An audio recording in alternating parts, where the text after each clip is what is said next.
taking that plinth. A lot of keys to be crushed as well. As we head into this, all the teams are currently, we have some huddling going on, which is fair enough. This is a big tournament. There's a lot on the line here, so it does make sense. Got to chat to Ralph earlier as well. Has some confidence actually this time around, which is nice to see. Also has Coops on board, which is sick. We get Coops at a tournament for once, despite being on the roster for so long. So that's good to see. I genuinely think that right now Enigma Galaxy is probably as strongest it has been in quite some time. It's also nice to hear Ralph say, you know, if we just do it enough times, go to Pachinki enough, eventually teams are going to realize that we should just stop bothering. And yeah, you might lose some points over it over the years, but hey, you've got it to yourself now.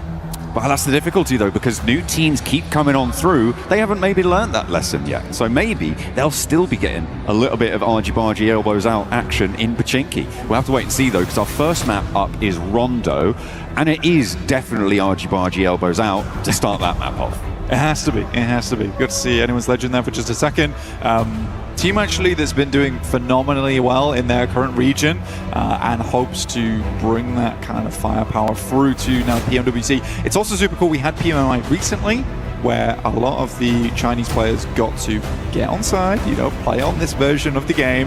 And I don't want to say it was scrim practice, but it was some really, really good warm-up for them going into PMWC. So instead of, you know, having those survival stages in the past where China has had to figure things out over 2 days and then slowly claw their way back into the tournament, this time around they should be feeling a little bit more spicy, I would say, coming into day one. Okay, all right, we're going to be keeping an eye out for it. I mean, Tianba has, you know, historically done fairly well and more recently not had that same track record, which is kind of what you're highlighting there. Furia super chill right now. I don't know. This man's gripping the chair. So I don't know if that's super chill, but it's just, yeah, he's just locked into his zone, you know. Let's take a look at some of our teams getting ready, gearing up. Geek8 putting the hands in the middle, arms around the shoulders. This is a team prepared to take everyone on. Yeah, I mean, Safji there as well, outside. I don't think PK's a terrible team at all. I do think that they may struggle against some of the powerhouses coming into this. Okay. But we'll have to wait and see. They seem confident though, and I like that. They're ready for it. Easy for Bad Boy is kind of an insane player though. To get that. I will say that. Pretty nutty. As we get Kiwoom DRX as well, psyching themselves up because we're loading up into our first map. 4 Thrive, the chants ringing through the halls here. As they sit down, they take their place amongst the rest. All 16 teams from Group A ready to get stuck straight on it. It's a chance of a lifetime here for 4 Thrives. It absolutely is. I think they're coming off a massive high. One of the most insane days we've seen in PUBG Mobile for a long, long time. So, potential here for something fantastic to happen for the Pakistan squad. I hope so. I mean, for them, it can't all end there at PMGO. We're looking for at least a top 5 here at PMWC. I think they've got the gusto in them to make it happen. Furia, though, like I said before, I think this is a real dark horse for the team. I think that they could take it all if they are playing to their max potential. Everyone knows that I'm a huge fan of Ulf. Okay, everyone knows that. We do know. I'm not going to make too much of a mess of that. But yeah, Aaron's one of my favorite players of all time, and I think that he really showed up in PMGO. Now, the rest of the team does need to step up a little bit more around him to fully lock that down. But Ketch is playing really well. Aaron's playing really well. I want to see a bit more of Scarface. This guy used to carry teams on his back in the back of the day. You know, long-range specialist, and he was lovely at it. But I think that's the thing for Ulf, is that all the gears need to be moving in tandem as things go forward, because otherwise they're not going to be able to grab that scoreline at the top. And we do have a treat coming into Group B as well. We get to see Alpha 7. We get to see whether, you know, the curtain has closed for that team. So I really hope it hasn't. I hope the show does go on for that squad. Yeah. Prolific team throughout PUBG Mobile history. Absolutely. The only team to have won all 3 major global titles, right? This is a team that has such a long history, such a prestige within the scene. Are they done? But they got eliminated in the first stage of PMGO. It was a massive surprise to everyone, finishing bottom 2 of their group, which was just like out of, nobody would have predicted that. People were predicting them to win the whole thing. Yeah. And to get eliminated in such fashion was pretty devastating for them. I think, you know, they probably already shelled out for the hotel rooms for the rest of the tournament, right? So nothing, if not that, that's a loss on itself. So hopefully they can stay here a little bit longer in Paris. Well, the boys look confident this time around, at least. I mean, Revo, we know, is one of the best players in the world. And I would go on a limb and say he is the best shotgun player in the world of all time so far. I mean, Robs takes a close second on that, but yeah, I think for Alpha 7 to finish their run here, I don't think it's the case. I think they've got more left in the tank. It has just... So welcome back guys to another watch party PUBG mobile stream जो कि EWC पे हो रहा है, और हम आज बहुत दिनों बाद PUBG का कुछ स्ट्रीम कर रहे हैं और हो सकता है गेम भी जल्दी स्ट्रीम हो, आशा किया जाए। तो चलो गाइस देखते हैं, मैचेस अभी स्टार्ट होने वाले हैं। अभी हम स्टार्ट ही किया जस्ट।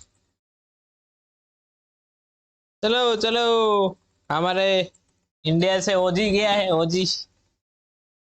चलो गाइस मैच स्टार्ट हो गया, देखते हैं। Here at PMWC at EWC, match number 1 of Group A. Let's get it kicked off. Time to go on in. It looks like we're coming at it from the northeast side of the map. Cutting down through the middle. Our players, we've got cameras focused on all of them. They are under the hot lights of the studio, down on the stage, ready to get things done as we wait for our gameplay to come on through. Nice. Just coursing through right now, keeping it calm, chilled out. Players do jump on out. Slows down, we're heading over towards DestroXzone. Start things off. We know the Neox factory is going to be an absolute slobber knocker over in that direction, but how many teams are going to end up over there? That is the real question as we head on through. There was actually a lot of engagement down towards Dancheng during the test matches. We'll see if that's the case here, but it does seem to me that Neox factory is the place of choice for plenty of these teams. Thundertalk though, however, taking a very, very chilled out approach over towards the north side in Bamboo. They've got a 4-man split over here. Ulf also towards Stadium. But it's 4 thrives, actually. You got IQ getting very, very close over towards Geek, and that is their player to go for the recalls. So he wants to get past there without harm, without pressure. But Hazaifa already opening up over towards Coops, of all people. Come on. And they might not even need IQ out there to go for the recalls if they can take this fight. Looks like they have lost one player already, though. NigmaGalaxy trying to turn things around as well. But as you say, they've lost Coops right off the bat. And Ralph's the next to fall. Goes down to Hoxie. Kiwoom DRX. Everybody gets stuck in. This is what you see on Rondo. It is madness in the Ox Factory. A big nade threaded on up, and it's finding 1 and 2. Valak charges on forwards, and they're cutting the rosters in half. The volley back through the door, though, puts him back in his place, and Hazaifa has to hold it down. Satan around the corner. Hazaifa needs to hold, and he's good for 1. Ralph can't quite connect either, and now he has a 1 versus 1. Ralph is low, and he finds it. Hazaifa keeping him safe. Valak back on up. The spray comes through, and 4th Rise looking good, looking neat on this side of the map. I like the play from Valak as well. Insane grenade, banked off the doorstep, but knew he had to jump up there quickly because KRX was stealing away all the eliminations. 4th Rise start off the game at a 4 elim count. It looks really mighty strong. Furia were able to get 1 in the process. Most teams getting back up again, but the biggest disappointment so far is NigmaGalaxy. They lost all 4 players in the first minute of the game. You can't be doing that. That is not good news. And on such an important map, they get no points. They didn't even get that refrag, losing repeated challenges. And I don't know if they lost a player on an outpost, if they sent someone away, if they're committed. We're on board though with Flower trying to get the spray down. Furious giving it a good go, and Maple is there looking to take down the crossing, does so effectively. And now Kiwoom DRX have to find something else. Maple looking sweet like syrup in that engage there now, looking over towards KRX. Benny down low on his belly, moving out with the JS9, see if we can get done with that. Reverb comes through with the M249 over towards the Tanky. AKOP though is clapping back over towards Reverb. To see. Benny spraying through the smoke at the moment. It's a pretty awkward bit of terrain to work around here inside the building. Hoxie and Binny उसको trying to hold down the angle. The smoke's keeping them in cover for now. Just constant harassment from Maple. Pushing them back and forth this way, that way. But he's allowed his players to step in towards it. Maple goes low, but doesn't quite get it. Nobody's hitting the shots, and finally Hoxie falls. Maple wants to flush and will be able to find it. Scarpering around the corner now to get away from the rest of the fight. He doesn't want any more to chew down on. He's already done bits. Heavy chaos. Through the smoke there, everyone was suffering. Binny's currently on fire as well. This is a nightmarish area to be in with the sidelines available. It's all a bit awkward. Maple will find another. I think he was able to secure that as well, which is nice to see. Hazaifa does go down, but so far, Fourth Drives have been living over on the southwest side of Neox. AKOP pulled back almost immediately by Orangutan there. Oh, predict. Heard the M79 going off and just thought he would spray on through. He has been a monster inside the Neox factory so far, and he has been producing those eliminations going straight off the end of the conveyor belt. It is now neck and neck on eliminations from the hot drops, and it looks like the two titans of Neox Factory want to get stuck in against each other. Falak charging forwards there. Maple looking for the heals. He's allowed to get the first aid kit off, but still has a health disadvantage. The S12K in close range could prove to be pivotal, though, as Falak opens up for the charge around the corner, goes wide, and what a swing from Falak! Up and into the air, hopping about, the bunny rabbit bites. I mean, the S12K versus the JS9, I mean, it's sort of even, but you would probably eke that out with the S12K there. Oh man, I mean, that's Falak all over though. The guy is criminal when it comes to those 1v1s. Looks good though, and finally our observers are like, yeah, let's take a look at the other portion of the map so far, because it has been hectic over towards Neox.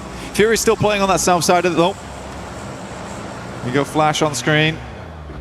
Every team that struggled in the past this year, I mean, they are looking to get a little bit better into this one, but they were a rookie team at the start, and they have been plowing through into some of the most prestigious tournaments of the year.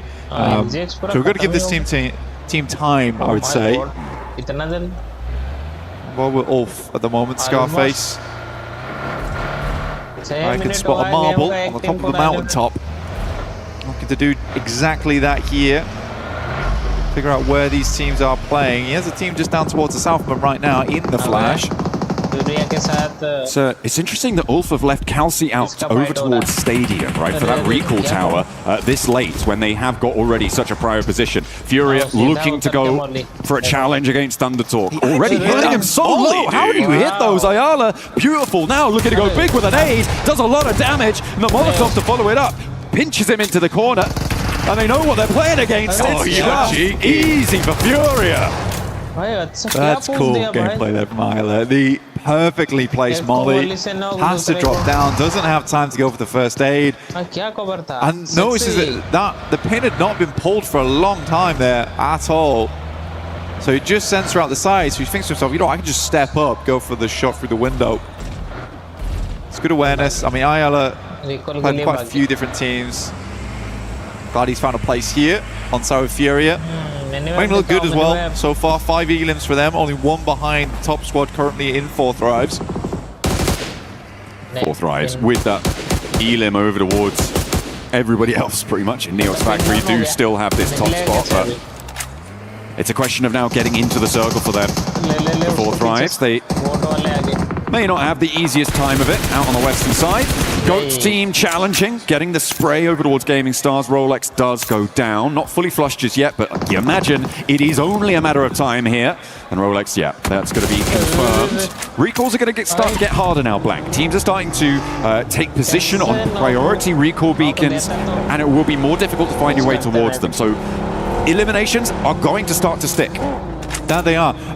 For Goat there, 477 actually unreal player, by the way. If there's anyone you want to watch on that team, it is 477. He has had some amazing moments in the past, and had a bunch of elims on site. Now we get a nasty circle shift over towards the east here. Cuts through with the river, the water in play. Orangutan actually made a decent rotation before this, trying to get central and get some high ground at the back of that one, despite actually having some fights early on, which was quite cool to see. But now they've got a tough approach here. Realistically, they want a western shift on this next circle, because if it keeps going over towards the eastern side, towards Hua Sing, as well as Muhopan, you're gonna have a bad time off the back of that. Right now, All Game is the only team really has a solid spot over there, but you do have Thundertalk coming in from that northern edge towards Muhopan.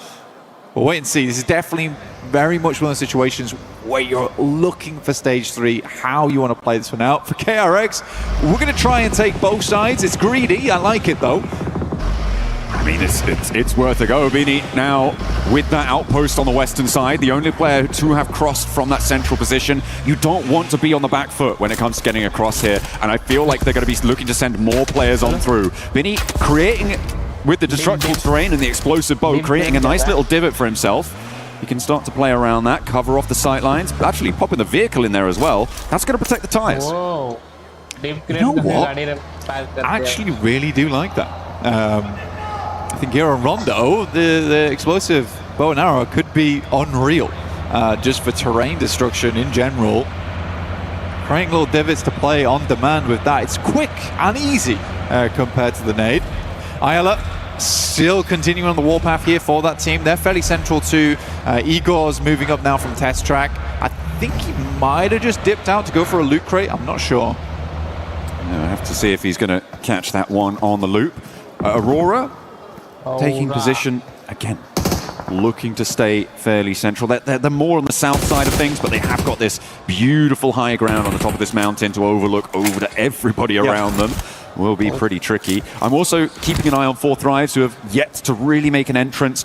So far, most of what's happened has come off of their test track, Neox Factory hot drop in terms of their point scoring, but now they have to push in from the west side, and we're getting back into bread and butter PUBG Mobile for them, and so it'll be interesting to see what they're able to achieve there on the west side. On board with Aurora still, though. This team's had some difficulties over the year in terms of tournaments. I mean, PMMI, they had a really dominant group stage, though, and I think that was one of the promising things to watch, because it really was a dominant group stage. Obviously, we didn't have that quite same success over towards that finals, but I think for Aurora, certainly trying to keep things under wraps at the moment. Just feels like finals tends to be a little bit scary for this squad so far, despite having like such confident players on side. I mean, you watch the walkout there from Aurora, and you're like, honestly, these guys feel like the veterans of this tournament. Obviously, we get to see Alpha 7 coming out, but I would honestly say for Aurora, yeah, they are the veterans of Group A at least. They're the guys that know the most. They're probably the guys that with the least nerves coming out of this stage. I think so. I think they do. They have got that story. I mean, Top Dot, Ziol, Reefus, like just such storied names coming on through from the region. But you're right, they had that little bit of a downturn, and there has been criticism levied, I think probably most specifically at Doc, in terms of his the way that he sometimes splits out, plays too separate, doesn't play with the rest of the roster. It felt like maybe he'd found some fixes to that over the course of the last year and a half or so, and hopefully they can be learnt from and move forwards, because Aurora did just do a little bit of a wraparound and have gotten far more central onto this next circle. Yeah, I think it's hard, right? Because at some point you have to look at the rest of the squad as well. Kelsey on a mad dash out there. I am surprised he is still kicking at this point. Heart must be racing. Finally he is taken down there by Ziol. The rest of the team not able to help, but you do need to start looking at some of the other players on Aurora. I don't think we can put all the blame over on Doc, because a lot of times that blame comes his way, because when he goes down, the team suffers because of it, because he is so good at the game. Win will find top on a nasty little headshot, actually, just peeking over the top of that ridge side. A really nice cut across comes through from Aurora there. I mean, we caught the end of that rotation as Furia were taking that volley of fire, but Aurora from the south side went around Furia and into the south point of Ulf. It forced Ulf to regroup in an unfavorable scenario, which has led to them losing a player. And it's put them under a lot of pressure. They are in nade range now from Aurora, who can start to levy this central position. I mean, the more nades thrown at Aurora, and the ones that don't hit are just providing more divots for them to play in towards. So this is actually not the worst in the world. Emergency cover flare also brought out off the back of this one. Circle did shift back over towards the western side, which Orangutan's quite happy with, playing over towards the northwest. Gaming Stars do lose Rolex. A couple of players brought back into the game though, so we're still at a solid 55 count on players. Yeah, we do have a couple more minutes of these recall towers being active, but they are starting to get difficult to find. I mean, RRQ currently sat on top of pretty much, I think, the only one in the zone. The Muho Pan recall tower is technically accessible, and maybe you could get out there, but it's all the way over there. It's much more likely you're going west out to the Bamboo recall tower. But I don't think that the last player for Gaming Stars is going to be able to get anywhere near them, because there's a solo trapped in the middle. Does manage to extract a point against Flash, though, on the north side. Deploys the emergency cover. That was a real sound effect coming on through. I liked it. It's a sad image there of Satan, honestly. I mean, fair enough. I mean, Enigma Galaxy must be devastated off the back of this match. Head down. You know, you just got to pick yourself back up onto that next match. But it's 12 matches, John. It's not a lot of time you have to work with here. You really, really do need to get a move on. So I think for Enigma Galaxy, they realized they just lost out on one of the highest earning maps over these 2 days, and there's only 2 of them. So they're really going to put in the work over the next 11. I said they looked confident coming into this one. Maybe less confidence. All right, maybe we do need a guy on the outpost. Yeah, it's unfortunate. It's not what you want to see. We did also see X-Force rejects coming in from the west side. 4 Thrives cut across them. I think they took 2 of those players. And now these central divots are going to get really jam-packed if they weren't already before. 4 Thrives taking a lot of ground on the west side, and they're going to put pressure on the back of the players in the middle. But RRQ are trying to weather the storm of nades being sent their way by GOAT Team, and it is not going well. A lot of points taken away as Pootsman moves forward to try and take them down entirely, but not quite fast enough. Pootsman falls, and now it looks like GOAT Team are under too much pressure. They sent players too far forwards, and they might have just overextended. I think RRQ is actually able to get a res beacon off. Actually, yes, they were. So only Nerf now left alive here. Gemforce is flying in. The rest of the team drops directly back on top of their own bodies. Viren goes down instantaneously. RRQ, the reinforcements arrive, but immediately become cannon fodder. But it's slowing down.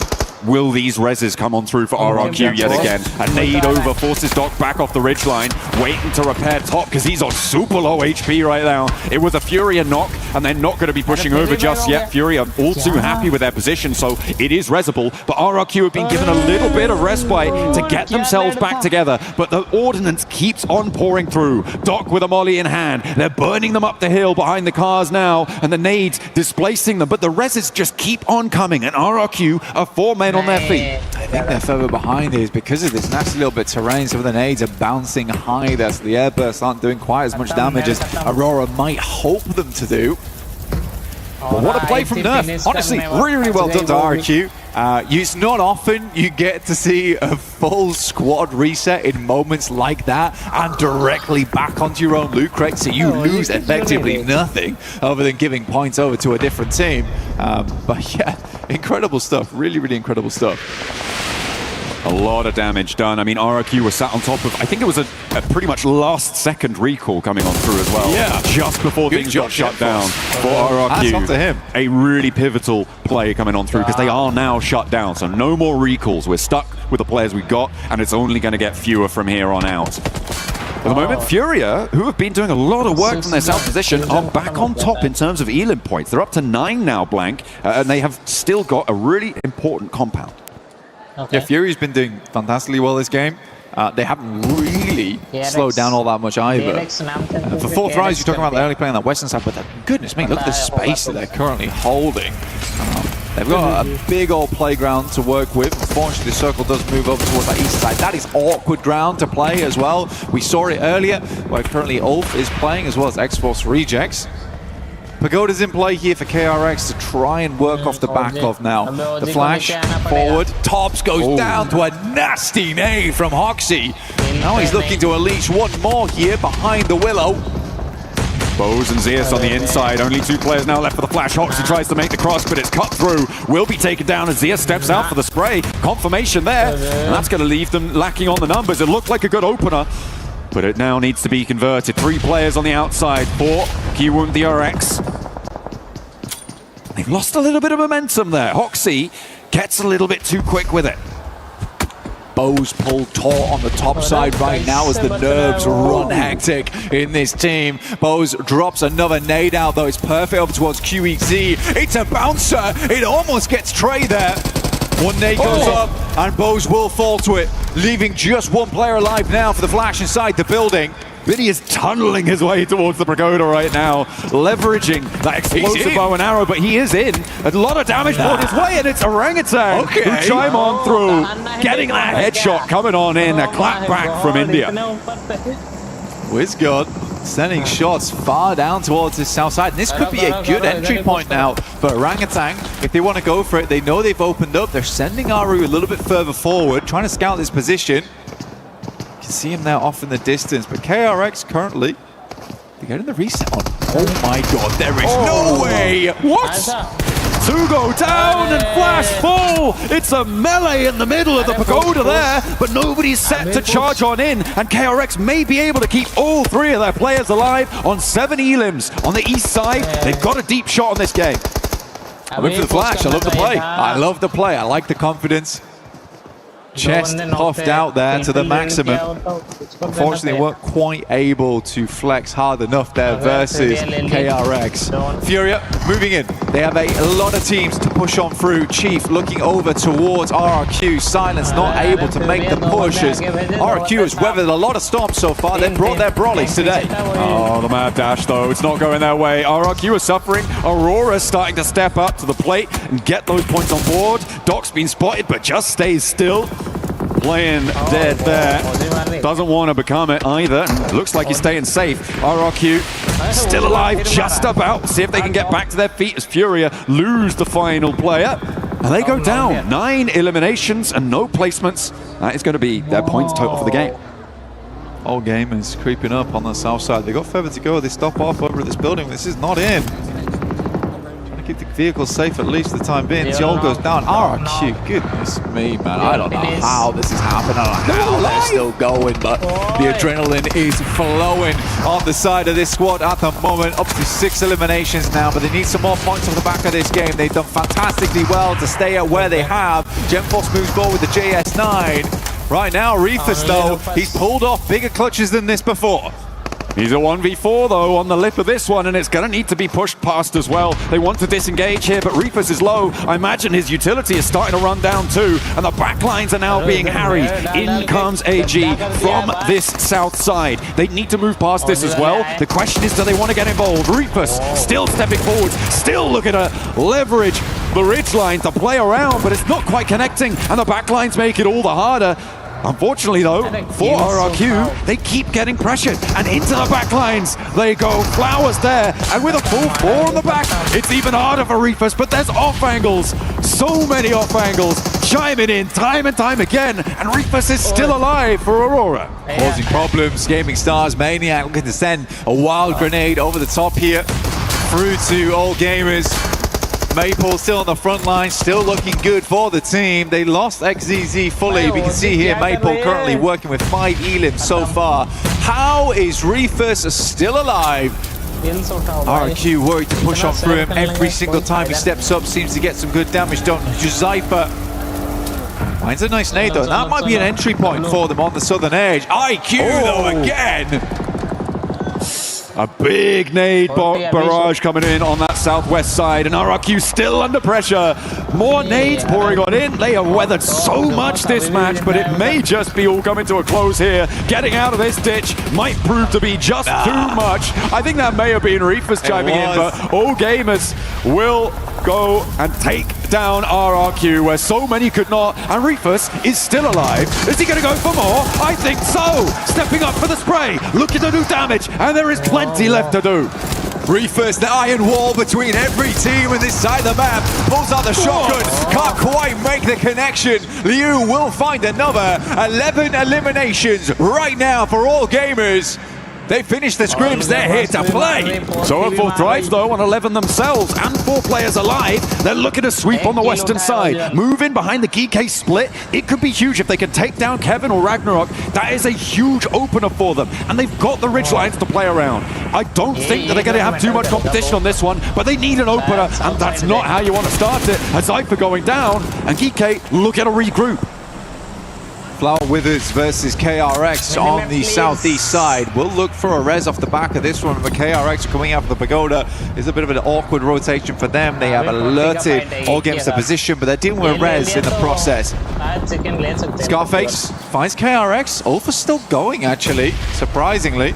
Just a couple of players, Kedge and Scarface on board, but these guys have played together for a very, very long time. Nades bursting in front of each other's faces at the moment. Valak looks to send away. He's heading over towards X-Force Rejects. He's rocking up, gets forced forward. There's absolutely no way they make this work, and 4 Thrives still look phenomenal, still look good. 13 eliminations. Valak basically ice skating over the top of them. But on the back lines, it's GK who surge over the top and take half of 4 Thrives down. More players start to fall though, and it's going to be up on the north side. Orangutan may be missing a beat, not trying to take over the northern hill, whilst GK was super committed to that western edge, and GK can now sidle back on through. I think it's GK's game to lose here, Blank. Potentially, but for Orangutan, I respect this gameplay. You want to get further into those matches. You want to see more of these games. This is the way to do it. So far, their rotations have always been the thing we've praised them for. This look good, but it's those eliminations that they are lacking on right now, down to 2, but they can make up for that later on in this game. 13 eliminations for 4 Thrives, and all game is on 12 as well. Already up in that 4th place. It is great matches for these two teams already. As Valak under pressure from Liu, doesn't quite finish the spray down there, has to go for the reload, and actually over their heads comes the backup from GK, keeping 4 Thrives in it for just a moment longer as Valak gets the heal off. A really prescient push out coming on through, but sidesteps those as well. The spray's just not connecting on it. Oh, Valak is cheeky, man. I mean, the run out there, trying to get some more information on it. It's a good nade. Burst between the 2 of them, though. Not enough damage done right there. Knocks on the one of his own. It goes behind. Won't quite do enough damage there towards Flower. Sends one to the side too. That one bounces far enough, I would say. Hits Liu. Sadly, Valak will go down to Ragnarok in the back lines. Gives time potentially for all gamers to get their player back up again. That is a disgusting Molotov though. A double on top of it. Valak surely goes down off the back of this. IQ incredibly low. Pulls out the extinguisher though. Puts them in the pressure cooker. And IQ just about stays alive. Valak did fall in the process. Flower now moves forwards, but GK have sightlines onto the angle, and IQ keeps shimmying away from this one. He's got a Molotov too. Where's it going? Over to the structure, over to the building, and Flower's caught in it. Is taking tick damage, but I think he's going to get it. The burn does come on in and confirms the flush. Flower steps out wide. It's not going to make it. Top 3 for IQ. And GK just about keep themselves as 4. I mean, for GK, I said at the start of the game, they looked real confident. There maybe wasn't a lot of people expecting too much out of this squad, but they have sticked as 4 hero from Rondo. Like I said, easy for Bad Boy. That guy is a rising star. And now it's GK versus Orangutan. At the end of the game here, IQ still in, and 4 Thrives at least guaranteed a 3rd place, and with 14 eliminations, they have had a fantastic run here on Rondo. Max might need to eat his words a little bit, saying that this is not their favorite map, because it definitely feels like it. Or if it's not their favorite map, I am scared for everyone else moving on to Erangel and onto Miramar as well, because if they outplay themselves here, there is no chance for anyone else. GK looking to marshal their positions on this north side, getting that loot crate up there as well. They are chilling right now as we're waiting for the circle to start to push them in. Orangutan very quiet. 2 eliminations only so far, Blank. I'm trying to weather it out. Down on this side, they got the divots in play. Not trying to silhouette themselves too much here versus GK. Easy Bad Boy consistently moving the top. I think he's a clear idea. Sadly, it's not a lot of space to split here for Orangutan either. I do believe the circle will just pull them in. I don't think GK is looking to make any mistakes going forward.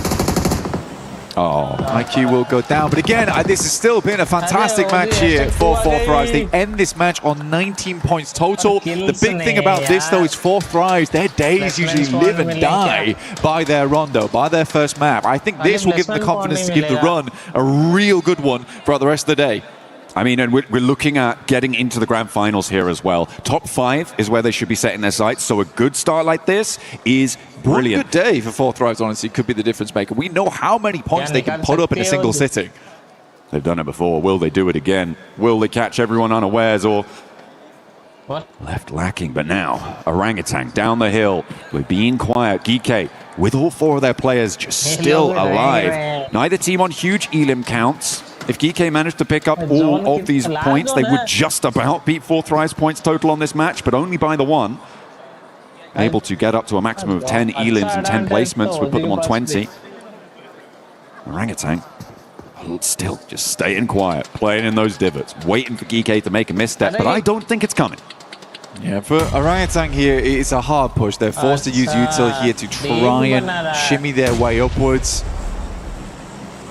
Vehicles in play as well. I mean, WizGod can try and play distraction, but it's going to be a hard thing to pull off.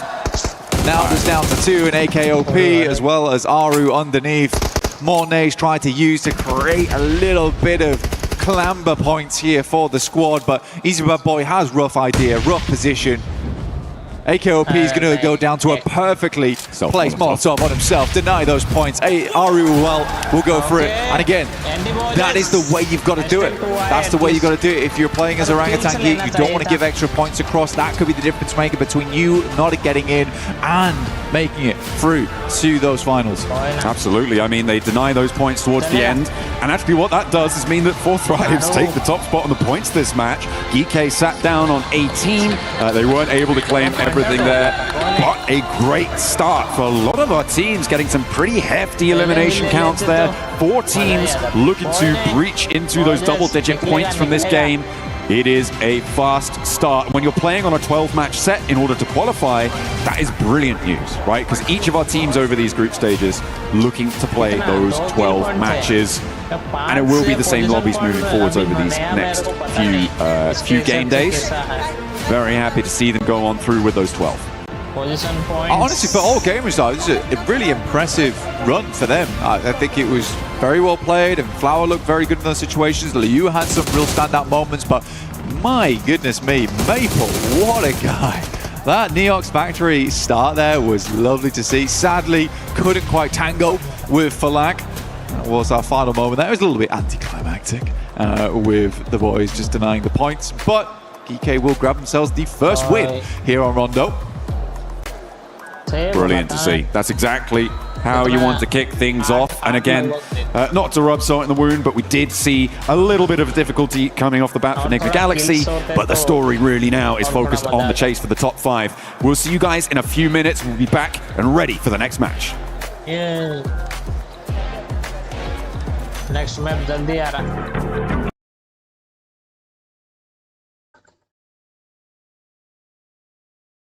अभी points देखने दो किसका कितना.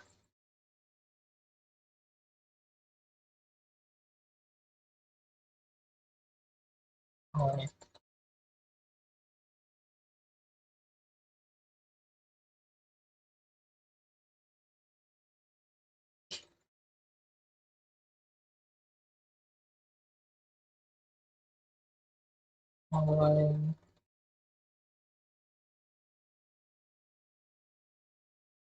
0.6 down.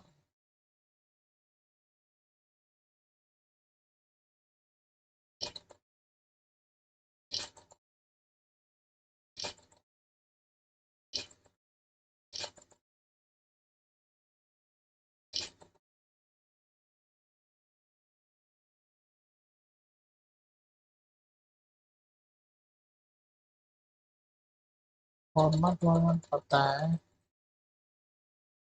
मेरे को, बस वो वाला पोजीशन पॉइंट वाला सीन पता नहीं.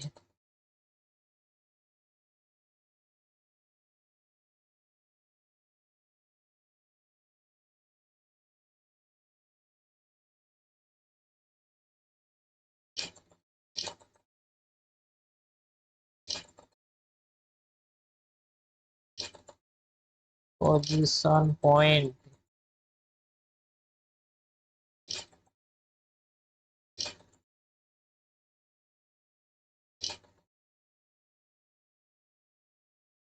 ओह 6 पॉइंट मिलता है 6 2 8 ओह 2 पॉइंट ज्यादा निकाले मेरा तो गेस था 6 निकाला ठीक है चलेगा After turning the computers off and on again. For the rest of the club's championship, What's going on? Guys, why did she stop talking? और The rat got out again. Guys, let's reset the rat. Reset the rat. Come on. Under the couch. Under the couch. Oh, no, it went the triangle thing. Triangle thing. Do not let that rat find its family. Come on. If the thing starts a union, we're in trouble, guys. No, no, no. Over there. Over there. Come on. We're losing time.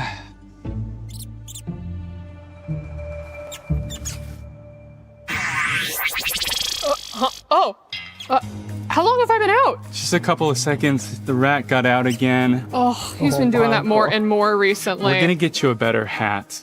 I think he may have peed a little bit. Oh yeah, there's a lot of pee right here if we can clean that up. Obviously, unless you can read the prompter without it. What, are you crazy? I don't do my own stunts. Just give me some cheese or something. Okay, hey, cheese. Let's go. 10 6 5 4 Yeah, 3 thank you. 2 All right, 1 yeah, this'll. Hey, little guy, just want one of. Okay. Okay, I think that'll work for now. All right, we good? Yep, we're good. We good? Are we good? 6 and 2 Perfect. All right, guys, clear set. Let's go. Let's go. We gotta get started. Losing time, guys. Come on. तो And action. 8 point निकाल And that's चुके what's been हैं happening in the Ollie club fast match से। championship. In other unrelated news, cats. Why are they here? Why do they smell so bad? And what can we do about them? वो stars बंद करना था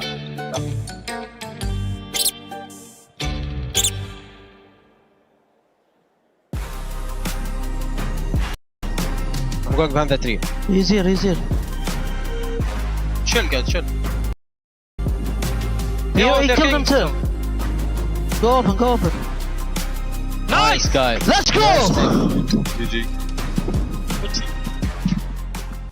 The pressure was too much for OG there at the end. They decided to just not even give them points for GK Esports as they come up with the first win of PMWC at EWC 26.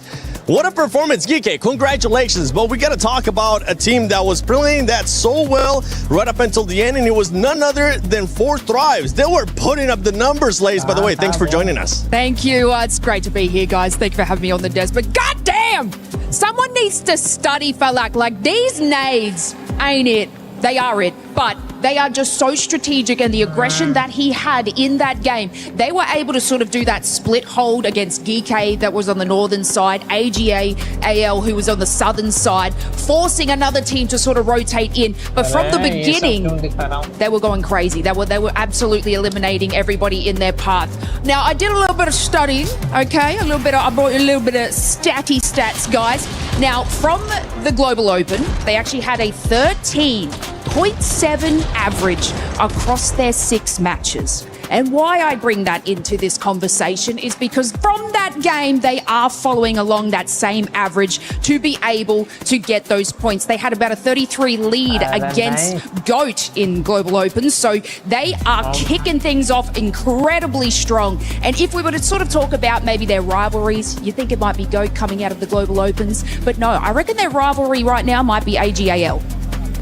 It might be. Honestly, AGAL, again, another team just coming in clutch here. But talking about 4 Thrives just a little bit more, right? Yeah. Get it, girl. They are just so good at this control on the edge. I mean, we see it from a lot of teams, but, you know, 4 Thrives really do know how to do those splits. I do wish they had been a little bit less hesitant coming up onto DK on that hillside, but they just decided it wasn't going to work. The timing was off. And then that push onto rejects, hello? Just...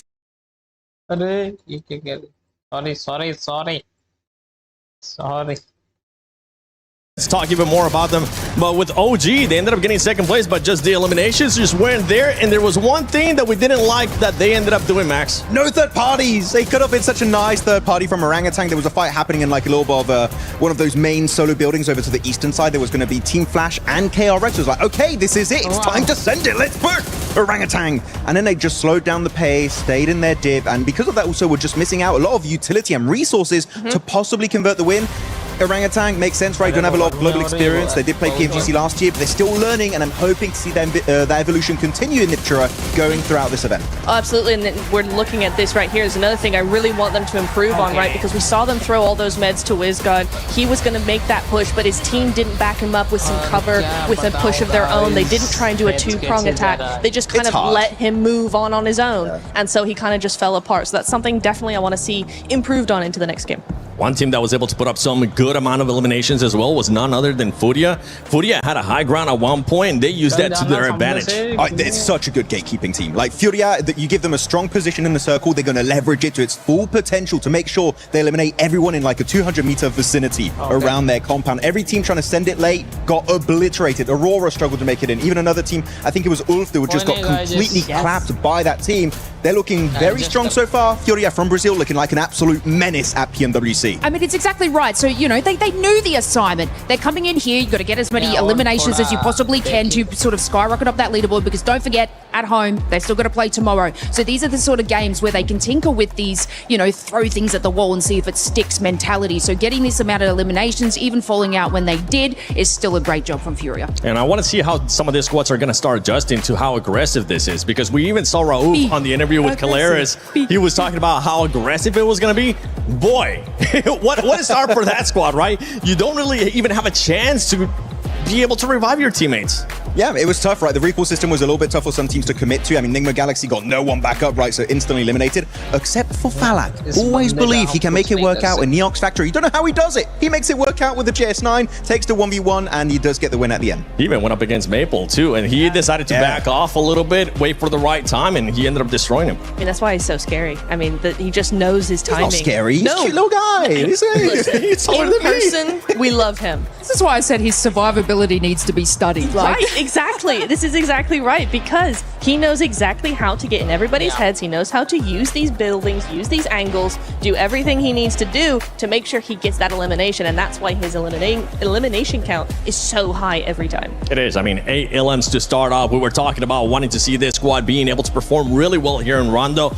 We've got it, and they got the confidence, and I want to see that confidence kind of follow up with some of the other squads. Is there any squad that you want to see them start performing here on the first match of Erangel, Max? Well, first match of Erangel, I'm going to say Aurora, right? Then we didn't really see too much going into this game. I feel like Aurora, now they have a secondary drop in Severny, maybe against the side of X-Force Reject could be an issue, but I need to see them do well on Erangel. It's their bread and butter for years and years now. I need to see something coming out on top.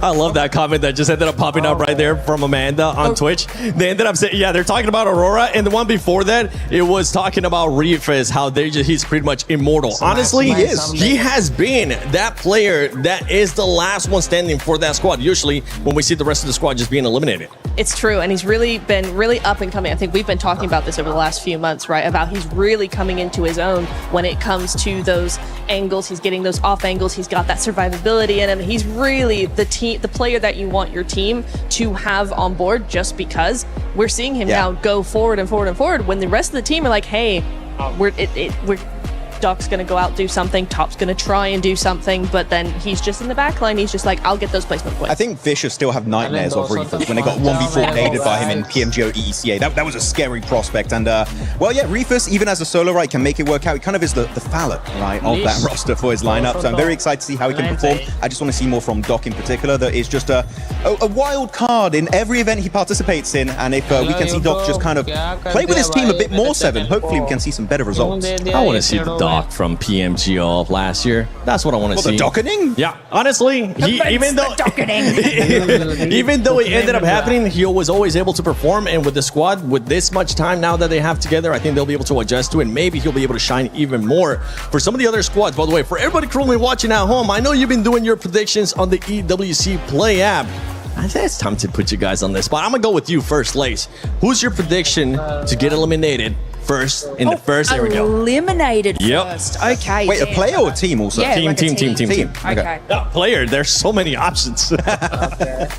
Is it bad that I want to say OG because like they played that map incredibly slow? And I mean, you know, No, it's valid. fair. Yeah, I mean, making those rotations, that's cool, but where's the rest of it? And I don't think that's going to sustain through the tournament. That is a valid Fair. feedback. Get ready for some amazing Instagram Sorry, messages Jake. that you're going to be getting from the Indian I'm turning fans. my DMs off. You should. How about you, Max? I'm actually going to say the winning team of that first game, I think GK. I feel like they were not challenged very heavily on Rondo here, so I feel like if the fight really comes their way in the serious fashion, I think that's when they might struggle. So I feel like we're going to get chicken dinner and a 16th place back-to-back. Yep. For me, it's going to be Thunder Talk. Whoa! I think Thunder Talk. They kind of got squished in amongst all of the teams there in that mid phase, and I think those rotational patterns is going to be something that it will keep coming up here. So for me, it is going to be Thunder Talk to be the first one out. Thunder Talk. Okay. All right. What about you? Yeah, you know. What about you? I'm the host. I don't care. Hey, But that's if I fair. did end up saying it would be, I'm actually with you. OG. I want to see OG do a lot more. Yes, you do end up getting the second place, but this lobby is going to be super aggressive. And 2 eliminations or whatever you ended up getting is just not going to be able to cut it if you want to be able to challenge when we end up going to top 5. Right there. I mean, second place and you end up in 6th place it's a good first start, Max. But it's not where you want to be with the second place finish. Yeah, of especially in Rondo. Especially on Rondo, right? You want to get way more elimination, so we need to see a massive step up from them. And they've shown it. They can win fights. In some team during the scrims I've seen just a few weeks ago, right? In Survivor's Rumble, they were fighting constantly. And we saw actually some decent plays from AKOP and Atanki specifically. So I feel like it's more an issue of like, not about their fragging power, but because it clearly exists, right, Nipcho? We know they can take fights. It's about confidence. And I understand that can be a bit of a slow burner on a global stage tournament. Yeah, it is going to be difficult for them, and that's what the first day in most situations is all about, is getting out those first day jitters, you know, doing that sort of thing. Rondo is very, very forgiving for that sort of thing as well, because you got that recall. It's the first game of the day before you get into the more serious maps.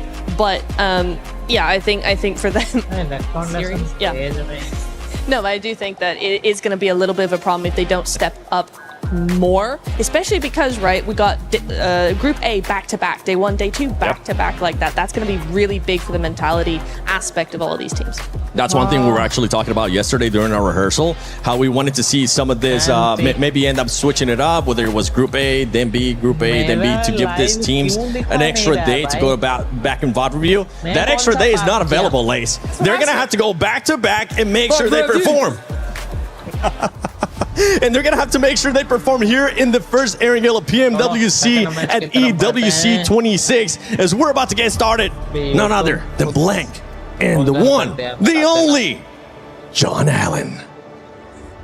Oh yeah, let's get ready to rumble on Erangel. The grassy pastures await. We've got a triple billing of it coming up right now, and we're waiting for our No, we're swapping with some other illustrious casters later on during the day. But for now, you guys are going to get 3 in a row. We'll be watching the third one with you. But our playing path to kick things off is from Kameshki down towards the quarry and the west coast of the mainland. A pretty chill playing path. Yeah, I'm kind of curious whether Aurora's going to go for Severny on this one. I mean, there's a lot of talk about this overall. Aurora with their new drop spot over towards Severny.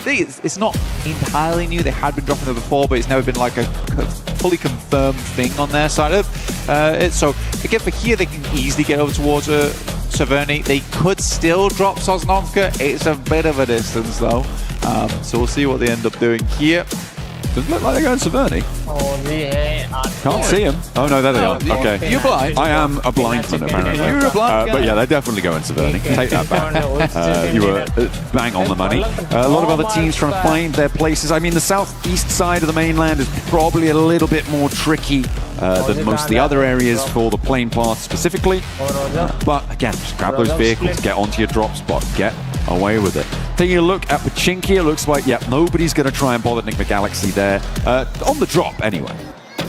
It's quite nice to see this of our top players in terms of damage numbers. Flower up there in third place with 965. I mean, there was a lot of love we were giving over towards Maple as well as Liu, but it's good to see that Flower actually had a massive impact on that game as well. As we head down towards the southwest side of the map, and man, this circle is far over towards the western side. We're cutting out a lot of space very quickly. We're also having a ton of water down towards that southern edge.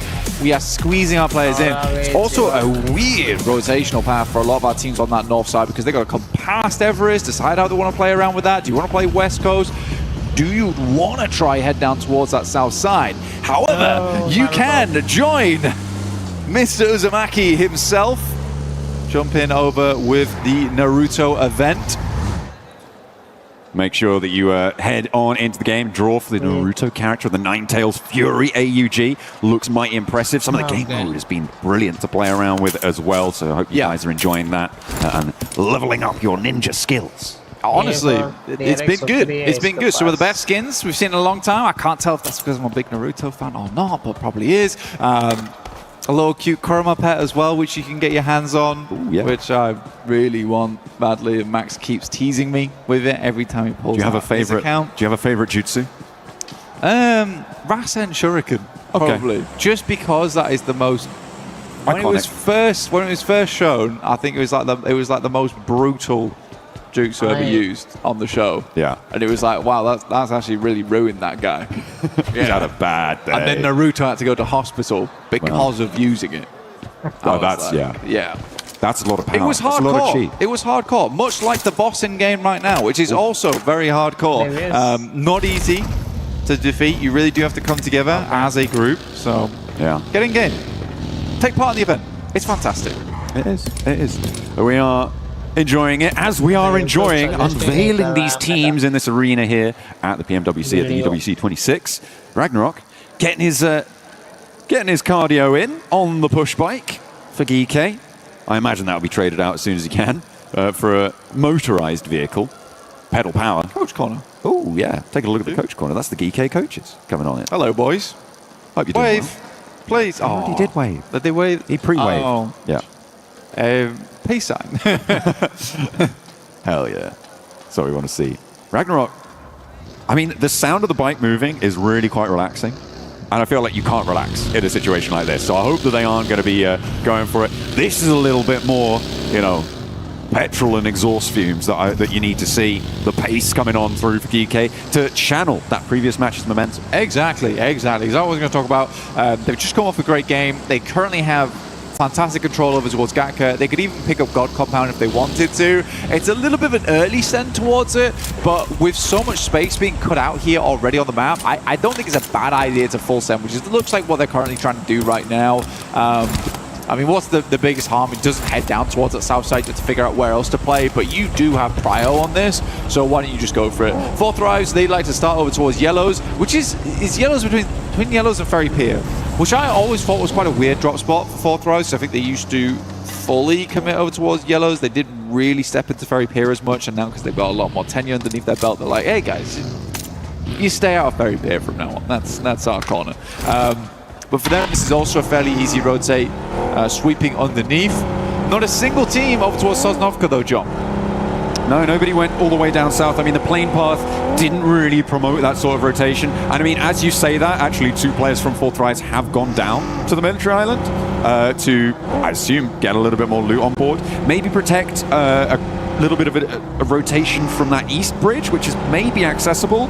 I feel like that's a bit of a long shot in terms of like what they're maybe trying to do. It feels like a looting mission, but they're going to waste time. They're going to lose pressure against teams like Furia pushing in from the east side and teams from the north, as we're on board with Ulf, maybe pushing into the hills on their north side. Yeah, you can grab more loot down towards Sosnovka. There's nothing wrong with that. I think for Fourth Thrives as well, they're going to be coming into this game looting a bit. They know that when you get up towards these fielded areas, you really do need the util. You need the smokes to make your way up through. Like I said, we're on board with Ulf currently. We have swung over towards that eastern edge of Gatka. I think Galaxy had a fantastic start in this game. Pachinki is a lovely spot to start from on this type of circle. They already sent 2 players down towards that south side though, and they're left behind Satan as well as Ralph inside of Pachinki to continue looting up. Bring the rest on through later. Hopefully they don't get split off Finding one of those quarry mouth compounds could be really important on a circle like this. But the regroup is necessary. Ulf defending their patch brutally. Maniac gets clocked out in the open, and Scarface picks up the point for Eren with that flush coming on through. So Ulf opening the bidding now. First blood has been drawn. Calci for the pickup. Scarface on his way. Clambers back through the window. That's a pretty ridiculous spray, though. We did kind of gloss over it very quickly, but that was lovely coming through from Eren. A tanky. OG.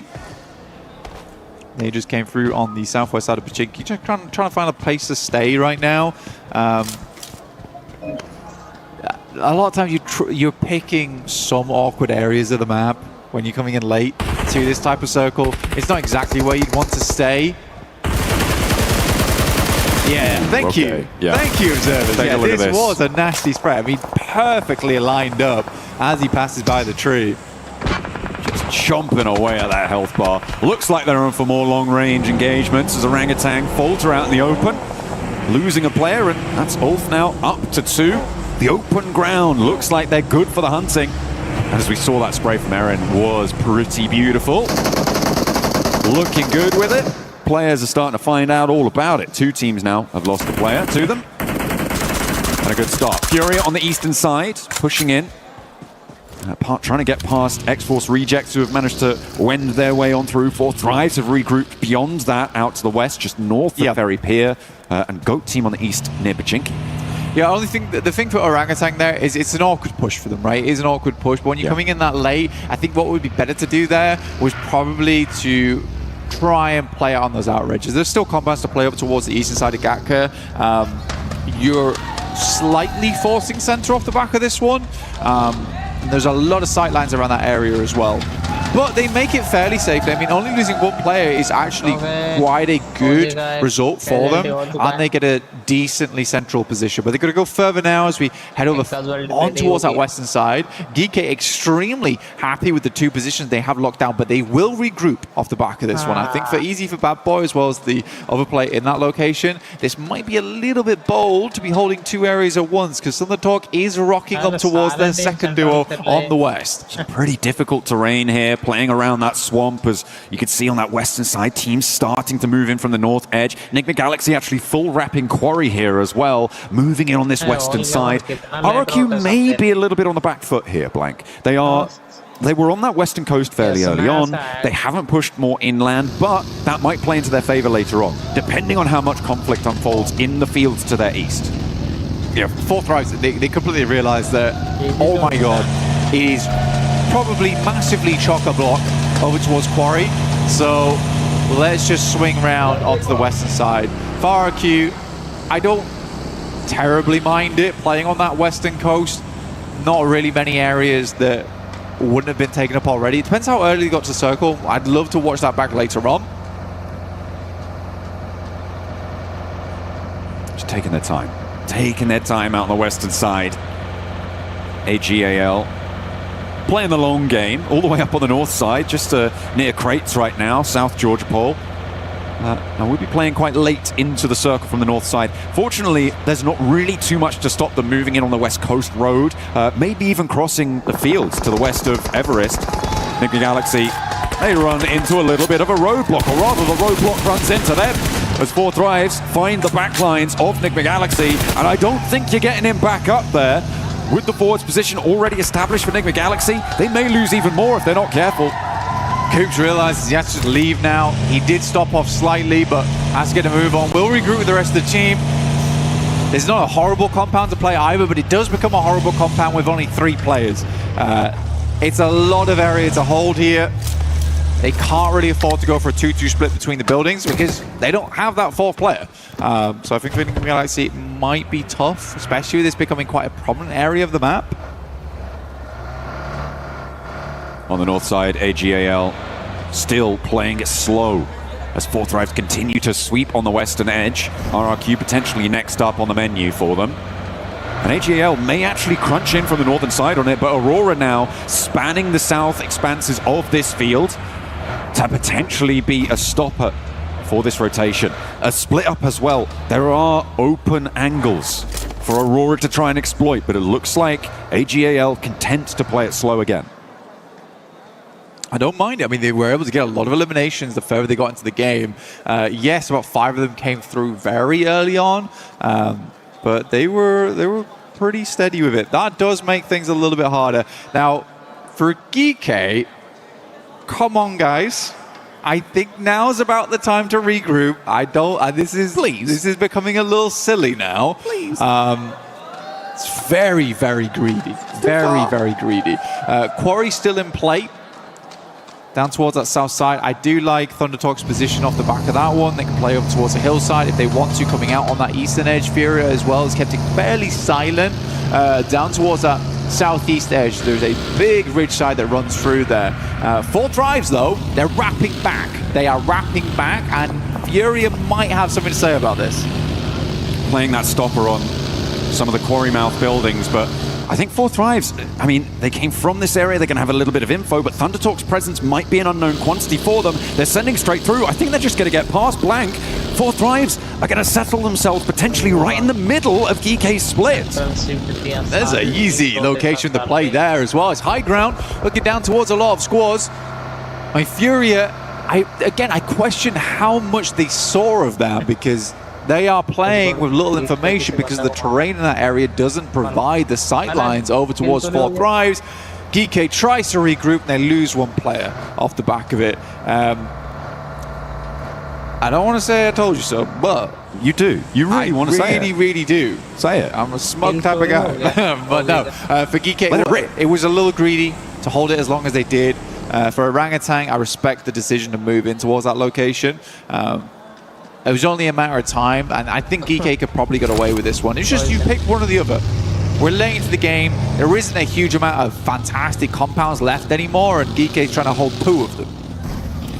Well, not anymore. Orangutan have actually taken that eastern point now. So, central locations are taken by GK, Orangutan, and 4 Thrives. The South Hill, the most open, potentially the most vulnerable, but also potentially the most profitable in terms of point scoring capabilities. On that south edge, you've got Goat Team, Furia, going to be forcing teams to approach you in a very linear fashion. It's going to make it difficult to take down this position for a long, long time. So we'll see how 4 Thrives can manage that. The north side, a little bit more messy, though. Teams are a little bit more spread out, trying to wend their way on through. Looks like it's plenty messy on the east, though, as Goat are stopping AGAL. I mean, for all gamers, they have had a slow approach into this game. They've been in the blue for a very long time. They have very little information going forward into this one. Goat's currently playing on a 2-2 split. Curious to see how all gamers want to play this now, because even Ketch is now having a little peek down towards that south side. He wants to check in on what's happening. And all gamers will be like, okay, this looks very rough going on towards the west. Let's try the north. You're going to bang straight into Ulf. So I think for all gamers, it has just been a very slow game, which has led to little information. They're going to have to bank on having some strong gameplay going forward to try and cut a hole in the side of this circle. That's a fast rotate from Ulf, though, John. They are moving at pace, at speed. In they go, splitting the difference and not really running into too much competition on that move. Maybe slamming straight into GK's position. We've got, as well, Kiwoom, DRX trying to hold their northwestern side. Trying to keep themselves alive, and it's going pretty well. On their push, AGL tried to move in the wake of Ulf, but it's not going quite so cleanly for them. They have to stall, they have to falter it. OG are all too ready to take those points. So back on board with the nades coming in through the windows here. Ola wanting to hold out, but not quite connecting on either front. KRX hopping Binny back, moving him into a more favorable position to try and go for those assists. And no nades are really connecting here, Blank. Okay, there they connect. Yeah, it's been a lot of explosions, not a lot of knocks coming through. Yeah, sure, Coop actually took most of the brunt of the damage so far. The nade right underneath his belly. Yeah, for all gamers, they headed down over towards that high ground, only to find themselves up against 4 Thrives. Funnily enough, after all these nades are spent and done, it's actually the M4 that does the most damage through these windows. Oh, finally. We find 2 back-to-back going through from QXZ as well as Hoxie. Okay, I take it back. I take it back, guys. All right, didn't mean it. I did not mean it. Enigma Galaxy didn't manage to get in for a third party in time. In the meantime, on the southeast side, well, we're on board with AGAL there, but further out, you've still got 4 Thrives suppressing Furia and forcing them into a fight with one another. You can see they're popping up in the Elim feed. Silence is going to fall. And over on the north edge, as we're on board with Aurora and Flash, fighting over location. A fairly isolated fight. Yeah, very much so. It's kind of a weird one too. I mean, for Aurora, you sort of expect the team to be playing on this one. It's a very classic spot. Most people know of this one. You use it because it's very easy to defend your vehicles in the ditch.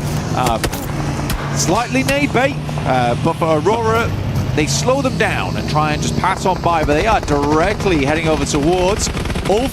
Oh, Scarface does find that initial shot, which is great to see from Scarface. That long-range capability comes into play, finally. Looking for more. AGAL trying to get a little bit, but Aaron has other ideas. Sprays them down, damage pouring on through. Orangutan moving Aru up, does suppress Ulf a little bit, so maybe a little bit better of a chance for Aurora to piece themselves back together. But it is really difficult now to find any semblance of safety in the middle. Ulf do get all 4 of their players back up to their feet in their very central location now. Not too many teams are going to be able to take them down from this one. Aurora step in 2 with 4 Thrives, who are now up to 4 eliminations. They get that res, and now they're holding off against Top and Ziol on the off angle, as well as Goat putting pressure onto Falak.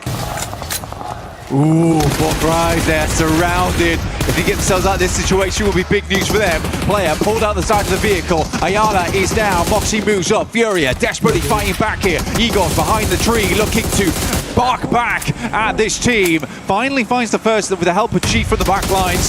Oh, 4 Thrives are here to play though, and it's a shooting gallery for the team from Pakistan. They're racking up the points now. They want to keep going. Aurora looking to backfill, maybe cause problems here, but RRQ is sandwiching the far side now. Nowhere is safe.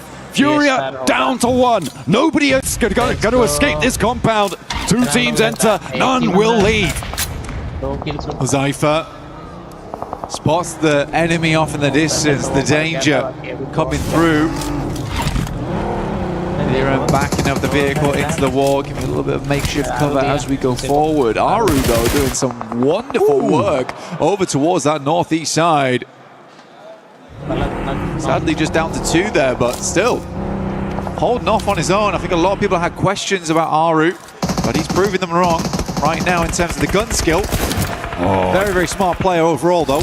Zypher's getting stuck in, just going toe-to-toe with Chief. This is dangerous. There are nades in hand. Zypher wants to go barrel to barrel, though, and it looks like they're going to hop through. Genfos able to snap that Elim back, though, and will leave Zypher out in the open with a nade. With 3 players from RQ bearing down upon him, the backup is not quite there from the rest of his team. He needs some oversight. He needs some assistance, but it's not there in time, and they have to deal with Aurora on the backlines. Oh, T24 is quite low there. Took a bit of a tick from the blue. Couple more shots. Falak hits the deck, but from underneath finds it. There is a quick clap back here coming through from IQ, but it's not enough. As 4 Thrives are falling underneath the presence of RRQ. They come in from the sidelines as third party, and Viren will hit a nasty spray down. 7 Elins for RRQ on the second game of the day. That was an overcommitment from 4 Thrives to this compound, to this third-party engagement. There was so much going on there, and Aurora, the duo from Ziol on top, forced them to stay in that third-party position. They didn't want to push back up. They might have had a better time of it, though, to be honest, because nobody from down below was going to push them. Zypher had overcommitted, and they just weren't quite able to gain that momentum back. 4 elims, not that many placements. That's not how you want to try and convert. And when you look at GK's position, they are going to be able to catch you up as well as D-Woom KRX. It's a good buffer, though. It's a good buffer, though. 23 points right now so far. I think it's decent over 2 matches. You're looking at roughly 11.5, right? So I think they're fine. I think they're fine at the moment. 4 Thrives just need one more decent game. Scarface does good down to Ragnarok. Get a little bit of back, but Aaron with that M4, who has been so goddamn deadly today with so far, instantaneously finds a re-knock over towards Kike. In the meantime, the flash as well as OG, a tanky with a 360. It's not quite enough to keep him alive there. The flash will hold out. For just a moment longer on the south side. In the meantime, Thundertalk trying to keep themselves together, but 2 players now left standing, as well as X-Force Rejects bearing down upon them. RRQ are going to fall. Okay, Aurora Coops, Yol on top, still going. Blank, they've been a real thorn in the side of this south side circle. Shiva tries to get the spray, dips out for another, dips out for more, does go down, and again, it's Aurora across the way who are making things so difficult. Well, they're an opportunistic team. We get the next circle. It sent us up over towards Ulf here. But we already saw the location this team was playing in. He looks barren. He looks deadly. Suddenly, you've got 6 other teams looking your way, and they have to hit these shots as teams make their entry. Kiwoom DRX on the northwest side with 4. Flash on the north with 3. Those 2 teams have major access angles towards Ulf's position, but I don't know if they're going to be able to convert it. On the southwest side that we're on board with right now, Nick the Galaxy, who have been slow, trying to work the ground, looking to pick up the pace now with an opener knock to Ragnarok, and he will potentially be a weakness that Nick the Galaxy can exploit. They're playing as 3. And trying to keep this one going forwards. Kevin goes down to an 8 from Coops as they retreat to try and get the res onto Ragnarok. They won't be able to keep him safe. Ralph and Lord now charging forwards. Coops to be the backup. They are isolated in this fight. No third parties, and the rest isn't there. He pops up, but will it be enough? Steps out with another angle. He goes immediately back down, and Coops enters the front door.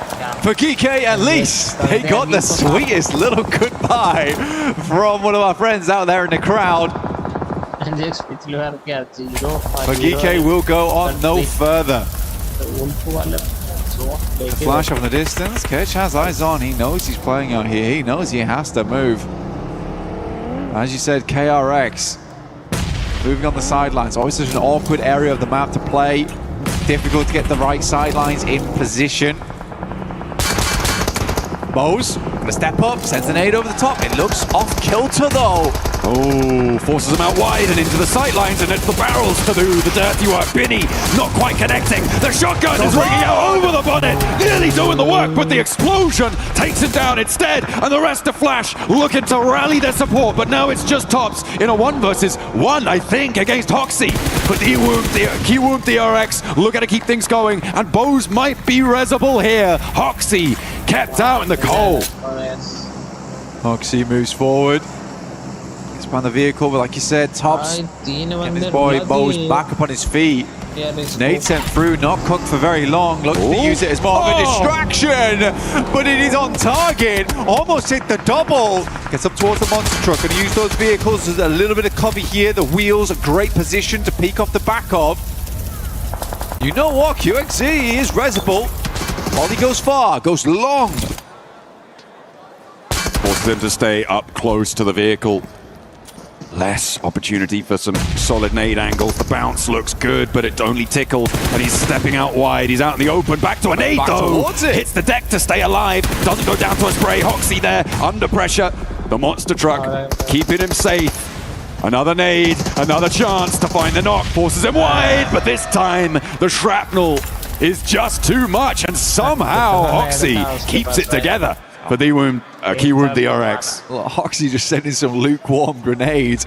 No intention at a single one finishing him off, but 4 of them, that'll do the trick.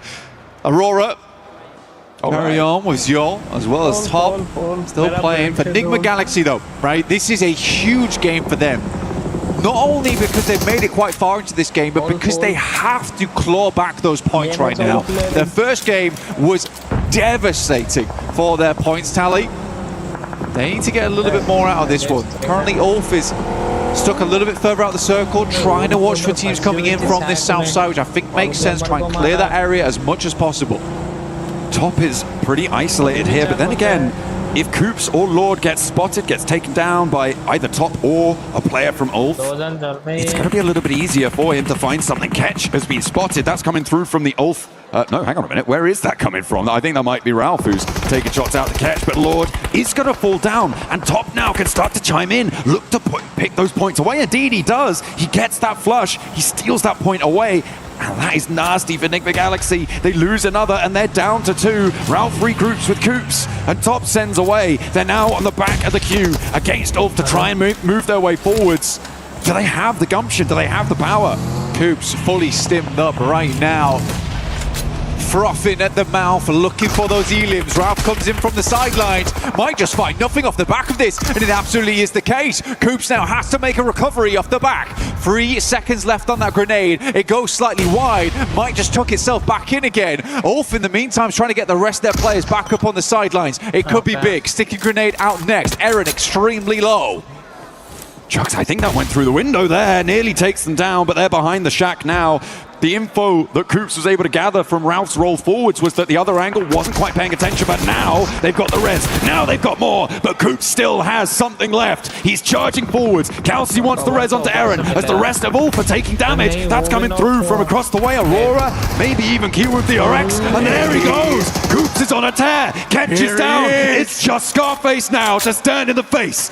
But can Coops get the angle? He turns around, confirms the points, and into the fight he goes. This is the missing spearhead of the spear for Enigma Galaxy. He will finally go down, but you almost saw him there in the picture-in-picture. A tiny smile on his face, despite that being one of the most insanely pressured moments for any player to be in.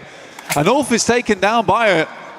KRX, 9 elims on the game. It's a strong one for them, currently in second place and looking to take first after this all does conclude. But they've got to deal with Aurora, who have been once again immortal in this match. Top and Ziol have just been marauding around these east side hills for so long, and they're actually now playing fairly close together. These nades, the peak angles that they can take, probably going to be quite profitable. And actually, Hoxie being in that shack may be a detriment to them. With the position it takes on the circle, the next zone closes dead center. He's going to have to leave first. So when does he do it? He might want to try and figure out something now. We're into a 2v2 here. Ziol wraps around. The fact that Aurora's played on the north side, they've played back down towards the south. They have made a lot of plays that other teams try to go for and were unsuccessful in. It is magnificent, but they are down to limited materials. 3 nades, 2 smokes, 3 nades on top. He's going to try and move around the sides. If you can get up towards the shack here. Smart. I mean, they saw that rotate away from Hoxie, and Top was trying to get that off angle, but now has to step back in as Hoxie's putting Ziol under pressure. Top yet to step into the firing line, but draws the attention and disengages the fight. This is good from KRX, so I love the layering with the vehicles. Had to be done there to ensure that, you know, it's difficult to get one sightline onto a singular player in the vehicle. Whilst you've got 2, you may as well use them. These nades start to come through now, trying to get some damage done. Hoxie's back up to 70%. That nade's on target. It's beautiful here. QXC now has to deal with the other players. Another one right up in his face. They go wide. Top's moving around the side. Aurora, a difficult beast to handle. This is what Top wanted to do originally. The pressure onto Ziol made it too hard. Another nade, and Ziol nearly takes it down there, but Top now has the angle. He's got them on a broadside. Oh, insult to injury. Take down the down player first, but it is a duo chicken dinner coming through from Aurora. Aurora, after that, they take second place. KRX obviously shut themselves up in towards first. It's a really good game so far from KRX over the 2 matches. I think what we've got to take from this is the consistency these boys have been able to put out compared to other teams, but Aurora certainly shows that these guys are here to play. Goodness me, such a problem on that east side. Their crowning moment was the pressure that they put on 4 Thrives on their eastern side, moving down towards the hills and forcing 4 Thrives into an unfavorable position. Really nothing that they could do about it at that stage, but what a pressure that those 2 players have. Oh yeah, I think it's scary to play against. It really is. It's that fear factor sometimes that can be awkward to play around. Not a single moment was there where we didn't see KRX under basically the hydraulic press of those 2 players, constantly switching positions, constantly making it very, very difficult to work with. Even when they layered the vehicles, instantaneously Zol's ready and waiting to back them off those angles. Cool stuff. Very, very cool stuff. And instantly after they backed off, the boys just instantly went elsewhere. So you immediately had no information once again. Again, that's that veteranship coming through from Aurora. They've played a lot of these moments before. Absolutely. They know what they're doing. I mean, you could see how aware of exactly what pieces need to be where. when Top regrouped back over after that flex out, and then he was like, oh, we got to knock. Now I can do that exact same play. They knew what they wanted to do. They delivered, they executed, and as a duo, they are still a terrifying force to behold over on Erangel and on many, many other maps as well yet to come. That was really, really great stuff towards the end. I really enjoyed that finish. I think it was pretty classy. It was very, very classy indeed. And for Ulf to go down to Coops, I mean, again, I'm super happy that Coops is here. He's an awesome player. It's great to see him at PMWC. Fourth Thrives, I liked the gameplay. It felt like there was a little tiny itsy-bitsy bit of overconfidence there from Huzaifa as he went down towards that south side. I mean, fair enough to them. They're feeling themselves. I would much rather a team was feeling overconfident and pulled that back a little bit. But yeah, let's head over to an interview with Falak to see how he is doing today, which honestly has been fairly good. All right, thank you very much, Kalaris here for PMWC for EWC 26. I'm with Falak, the man himself, and I want to talk about game one here for that Rondo match as a whole. Because Erangel wasn't too impactful. Let's talk about Rondo. You guys were on the west side for quite a while. GK was north of you, and you were a little bit stuck in there, but you kind of made a good meal of it. So what was the game plan for Fourth Thrives in those moments? Our game plan was pretty simple from the start, that we have to hot drop, take kills, and just scout. Like whichever places are free, we are just scouting and rotating according to that. Okay, so, I mean, in that game, 9 eliminations for Falak here, looking for an MVP already by the looks of things. Do you think that it's going to be, there's going to be challenges from other players if you're able to put up those kinds of performances, or is it going to be the Falak show alongside Fourth Thrives? Yeah, I mean, it will be a problem for other players if I be consistent, then yeah. Absolutely. Well, thank you very much, Falak, for joining us here. I'll let you get back to your team. Obviously, plenty more games to come here at PMWC at EWC 26. That is Falak here from Fourth Thrives.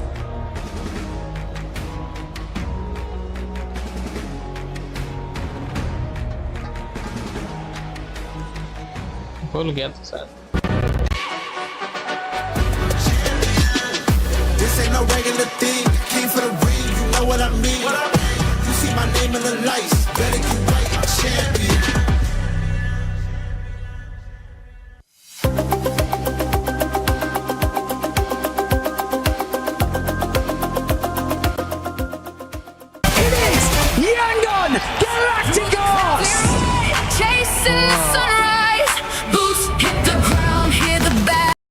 Sorry guys, थोड़ा mute करना पड़ेगा, मेरे को पता नहीं copyright धड़ाधड़ पड़ जाती है कभी भी।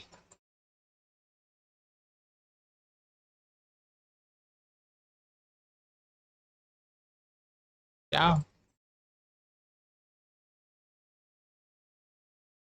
ये वन डे हुआ है, कौन देखा अभी मैंने? Okay,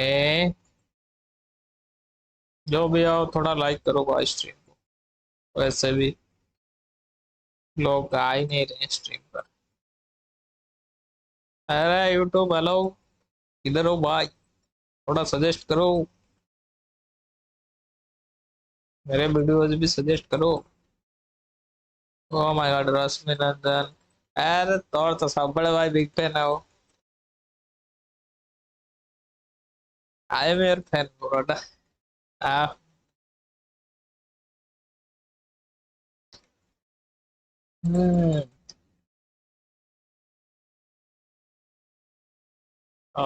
This is what I wanted to see out of day one, Max.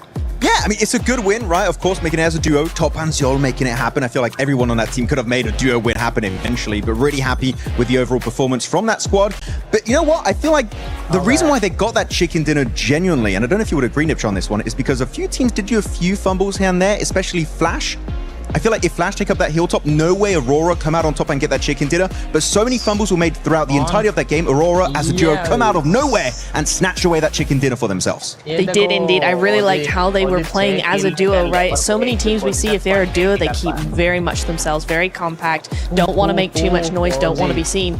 Aurora went and took it the opposite direction, right? We had Zeol on that anchor point in the middle of zone, then you had Top running around fending off Nigma Galaxy, going, hey, you don't want to come up here, I promise it's going to be bad news for you if you do. He did the exact same thing with KRX, and in the end, that is what won them 17 points in game number 2. And that was a team that was also able to put up a good amount of points. Honestly, KRX with 9 eliminations, 15 points total, Lace. And you know what I have to say to that? Sorry to everyone's ears at home. I just Great insight. Yeah, thank you. Thank you. Very Hold nice. my chicken. There we go. Oh, thank you. That was just my notes for that. But no, look, Hoxie was able to obviously go into contention with Flash. This team right now is using strategy to their advantage. And unfortunate for Flash, you know, it was kind of that contention having both of them together. But it's the Hoxie show today. Was able to sort of hold off that and revive the team and have them sort of get back into that game. I liked how in this position here, they were able to cause the smokes to move positions against Aurora. They sort of scouted them first in this part, but obviously, you know, being on that lower side of the ground, it was a difficult feat heading on in, and obviously Aurora did read that incredibly well. But I mean, for this duo to be able to compete against the likes of that, I think they did incredibly well moving to that final zone. You're talking about Hoxie, and I want to say Hoxie was great, especially in that fight versus Flash, as you mentioned, but also earlier on versus Al Ula.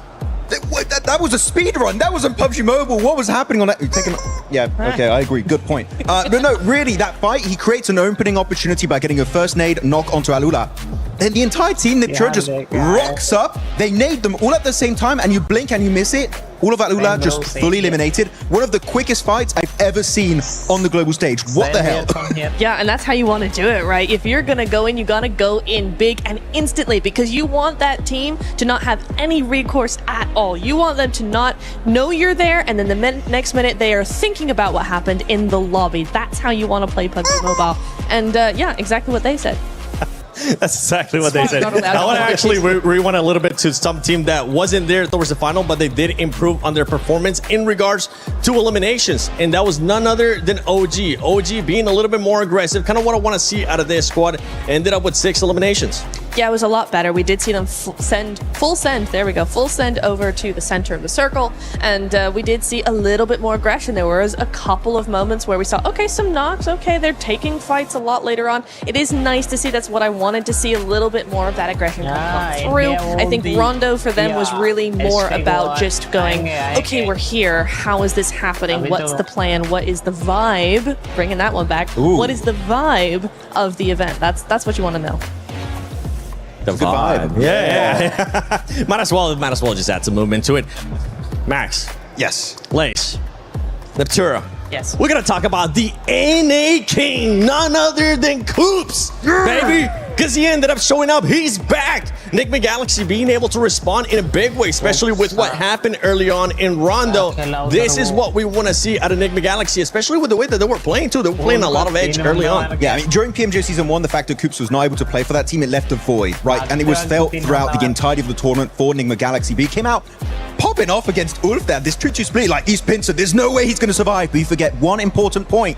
He's Coops. He's built different. And he just comes out beautifully, able to get himself those 2 eliminations. And he knows I'm maybe not going to make it to the podium, right? And he just tries to secure those 2 eliminations on Uf. He knows when he has to give up to secure as many points as possible. It's a great mindset to have here at PMWC. I didn't know if you knew this, but Coops hold chickens, and chicken winner dinner. So I think it just goes hand in hand. It does. Yeah.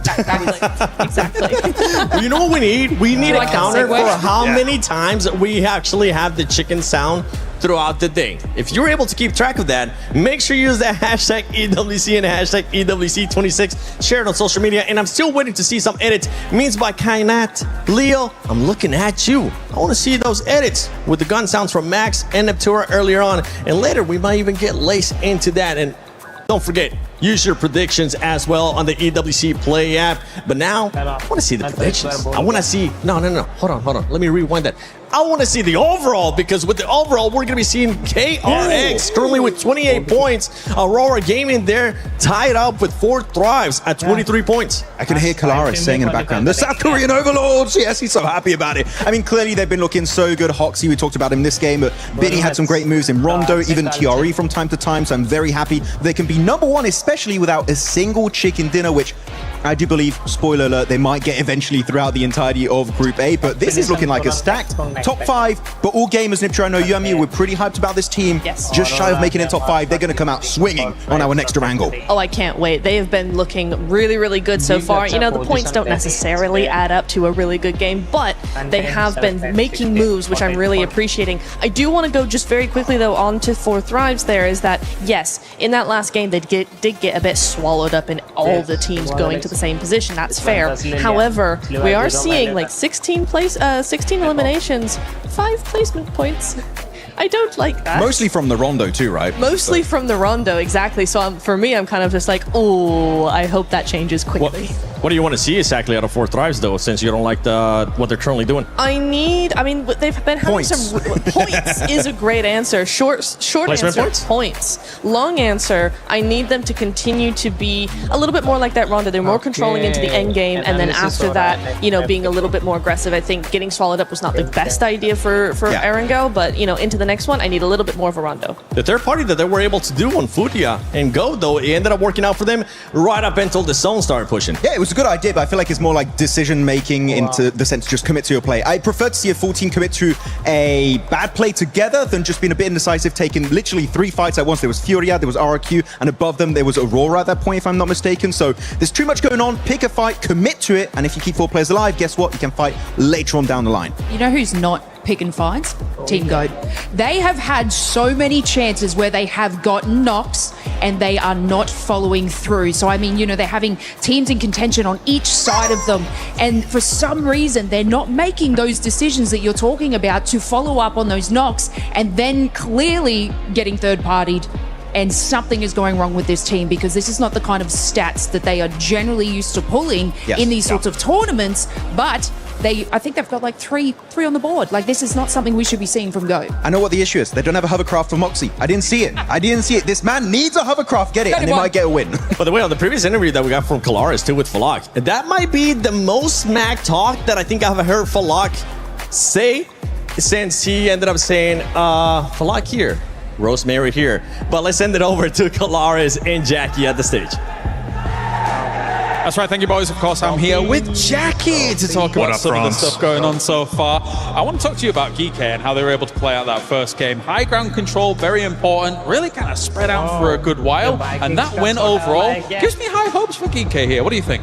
Well, you were getting excited even in the green room. James was there effectively like some sort of brain box hooked up to a metaphorical cerebro, dropping mad lines and predicting what was an inevitably sick outcome. So you were always on that train, and it arrived safely at the proverbial station. Yeah, it did. I think that technically 4 Thrives could have gone onto that high ground and tried to challenge for that, but again, you know, with that being a bit more of a dicey situation, IQ being elsewhere to kind of look in the opposite directions, bit difficult for them to make that work. So good start for GK. Obviously going down to 3 in this last one.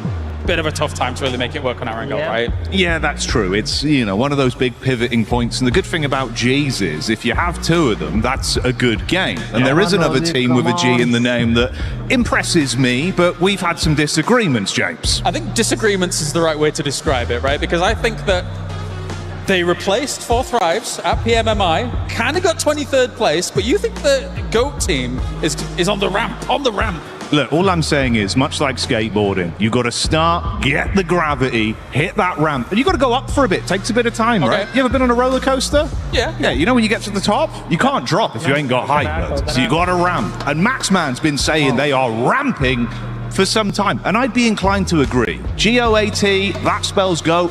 I think they could pop off, bud. Yeah, I'm on the Fuchs train. Where are you? I'm more Moxie. The guy's got chutzpah, he's got charisma, and he's going to be rizzing up Paris, I tell you. There you go. All right. Well, without further ado, it's time to head on over to the caster team here for our next game here for PMWC.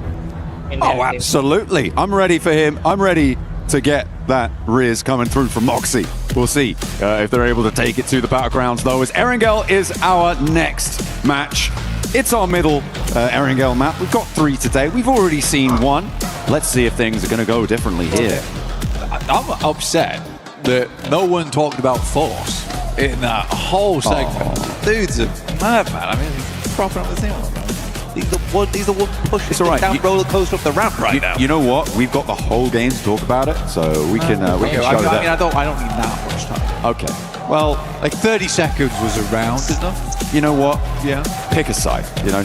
Enough of this fencing. We're going into this game. From Novo up to Stalborough, heavy east lean on the plane path blank. Places like Georgia Pole, pretty inaccessible. Saverni, though, for Aurora, should be pretty chill. Well, I mean, they could do both, right? They could easily do Sosnovka. I think for Aurora, Sosnovka drop here wouldn't be a bad idea. Depends how much success they're having in Saverni. You got the loot truck over there as well, so potential they want to lock in on that. But it does seem like Aurora is dropping out up towards Sosnovka. After all, Geeky, not doing badly. I think that they have the right idea of it.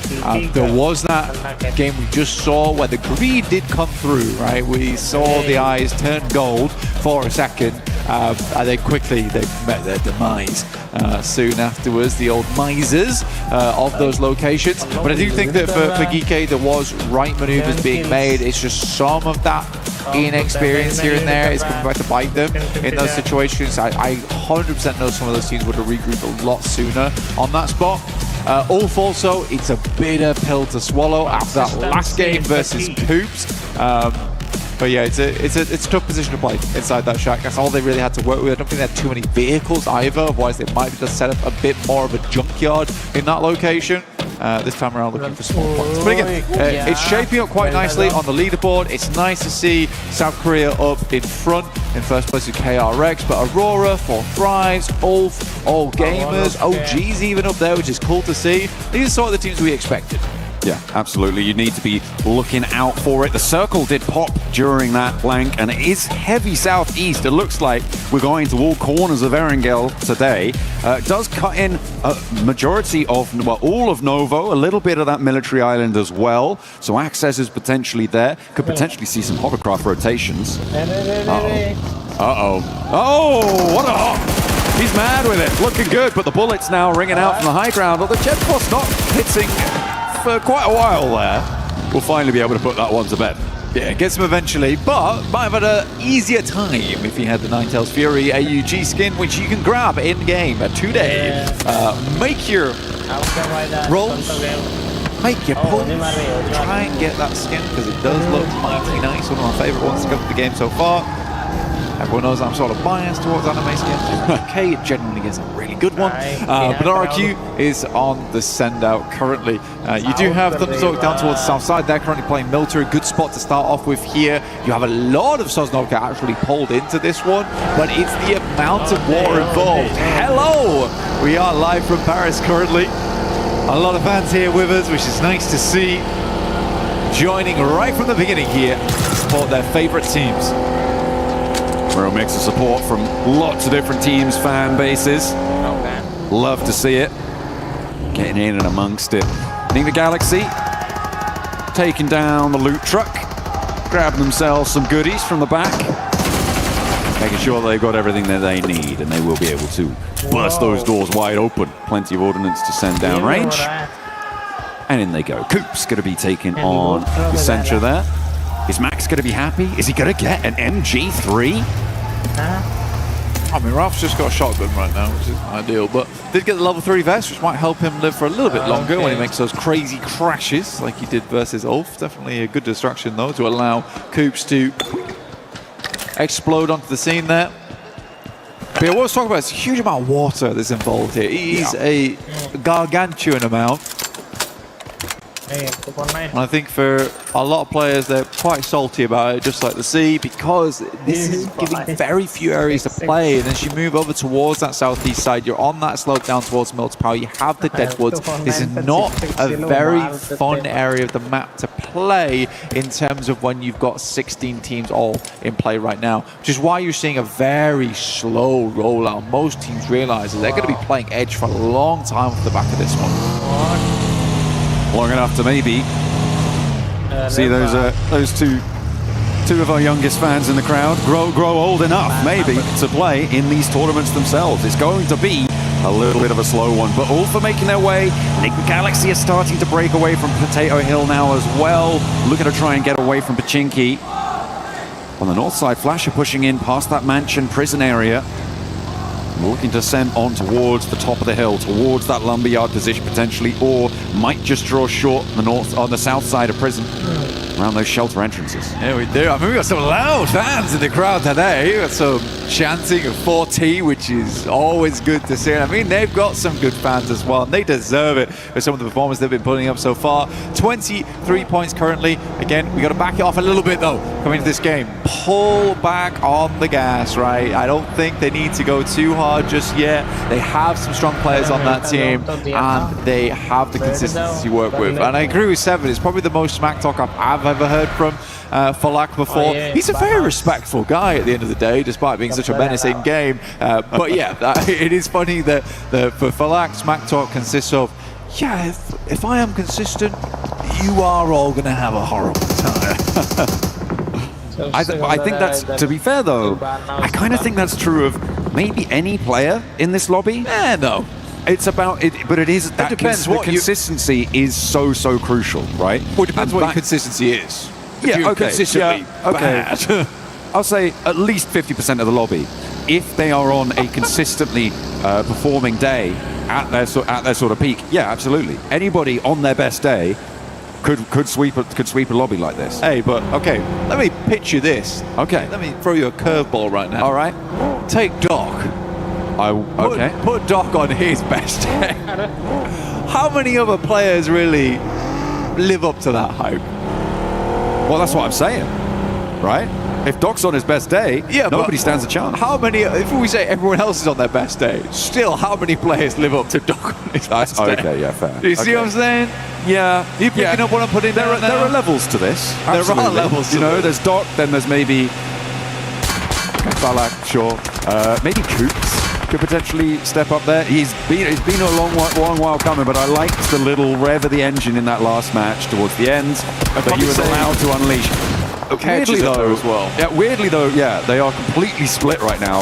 I feel like this is something that happens with Enigma Galaxy way too often, is that they just split 2 and 2 and they're opposite sides of the map. You have to give these guys a little bit of credit right now. This is a horrendous rotation to be making. Everyone knows it's really difficult to play out here. This is a fairly central location of the circle. You leave 2 players behind to try and get looted up as much as possible. Enigma Galaxy, and then you just make this wild approach.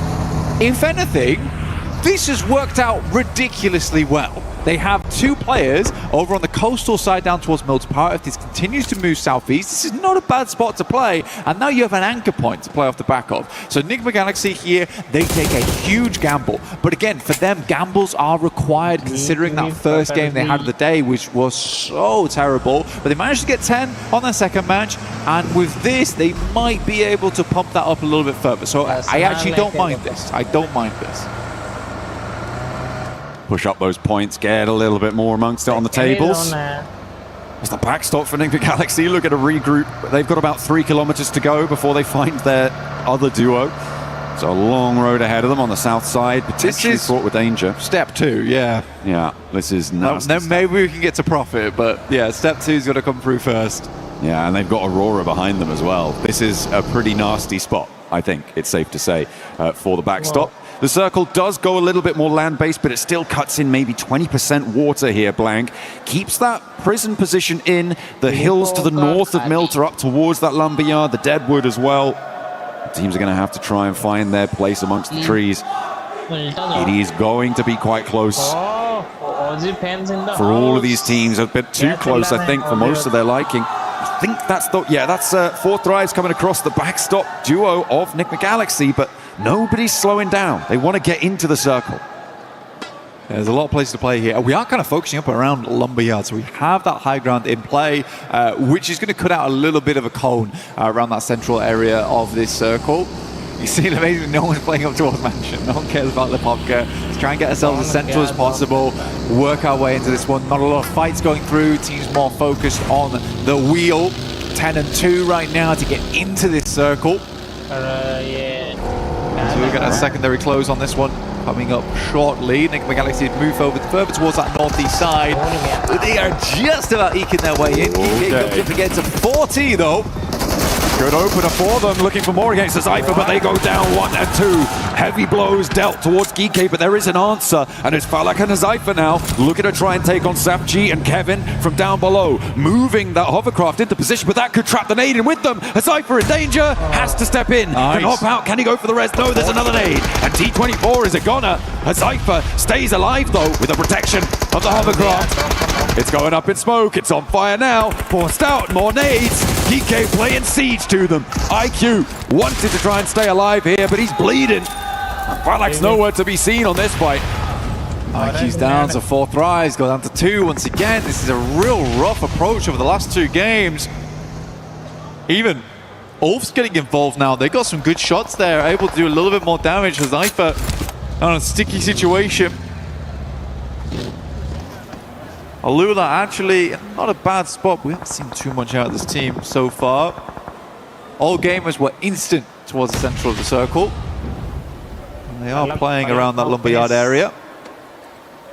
This is pretty good news for PMWC on that north side. C4 thrives, losing 3 of their players early.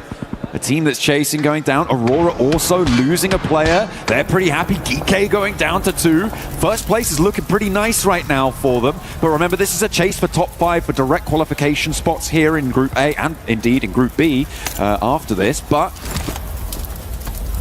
it's always good to have an early lead. And that is exactly what they're going to be looking to do here. For K1DRX on the north side, they are chilling. Yeah, KRX fighting right now. They are having a good time of it. Looking to push that points count a bit further upwards. Circle does move back down again. You know, Enigma Galaxy, again, this is a massive gamble. I completely agree with you, right? They've hit 7s across the board, though, and it's worked out. It has worked out for them. They even got themselves a loot crate. I mean, that is lucky. That is a little bit lucky. But we'll see what they can get done with it, because, again, Enigma Galaxy has thrown away a lot of endgames in the past, even though they get themselves there. I think Coops is that secret bit of sauce that they do require to get into those endgames and play them out well. This must be how Aurora lost their player to Orangutan there. Doc, yeah, just caught out in the open. Yeah. Slow start of the vehicle. You know what? Aru is looking really good today. I think for Aru, there was always that question for OG is that does the gun skill live up to the hype here at PMWC? Seems like these guys have been doing a lot of work in the back end here, and Aru is showing up as the leader. Cypher will go down. It's 4 thrives now out. The first team to leave us here, 16th place. Very tricky rotate coming through for them. They got split up. They couldn't quite convert over towards Geek on their engagement. It looked like they had a really good opener, but the shots just weren't landing. It was unfortunate, but they do fall for it. Aurora, they're looking to keep things trucking though. And remember, we know what they can do with a duo. We've given them an extra player this time around. They're on 3. And they've already opened up for an Elim. They're in a pretty cheeky little spot there as well. Controlling quite a lot of the open ground towards those mill to power positions, towards mini mill to power as well. The warehouses on that south side could be a pretty powerhouse spot. In mill to power. Little stock here. I mean, for Ulf, they're playing the ridge side down towards the side of crates. It's not a horrible place to play, but it really depends on the next circle, right? It's so hard to know where it's going to go because it's still folding over towards Deadwoods. It's still folding back the other way towards Milter Power, as well as Mini Milter. I'm curious to see how they want to play this out. Goat's really trying to pull the elastic band both ways. They're dead center of it all. Good shots though from Genforce. I mean, he's been on a bit of a tear today with a massive recovery over on Rondo. Now looking to put the hurt in over towards Flower H. Just a couple of petals left on that rotate there, but somehow managing to escape with a little bit of life left in him. He knocks me not. He knocks me not, seemingly the conclusion on that one. They can get some healing done. Sprout anew. With 3 players alive on the west side. Gaming Stars nade over towards X-Force Rejects. And another one puts the cat amongst the pigeons and takes down Shiva as well. They're not going to be able to get this forward duo back up. Look at the backstops. They're not for moving, not one bit. Maniac getting some good damage in. My goodness me. What a horrendous circle. Sends over towards the northern side. Look at all the water in play. Ulf just got sent a lifeline though. Kelsey needs to live this rotate though. Needs to get back to the rest of the team. As a four, they have a good time. Great shot from Aaron. Where did that come from? All right, all pulling it out the bag, as well as Nigma Galaxy on that south coast side. They can sweep through. Furia looking to try and challenge, could be a little bit difficult to deal with, but I feel like Nigma Galaxy have the inside track there. You're right, though, to highlight that Aaron spray. It was pretty nutty. The guy is insane. You've talked about being his biggest fan. I think you can be proud in that tile right now. Again, the speed at which he identifies the location, understands that this is a shot that he needs to hit right now versus Gaming Stars to ensure that Kelsey gets back to the team, because they know of all people inside this lobby that they have a fantastic chance, at least a top 3 here from this position, but they need to be a 4-man. They have to be a 4-man. Kelsey gets back towards the squad, and this is a great start for them. The rest of the teams will be starting to flow on in now.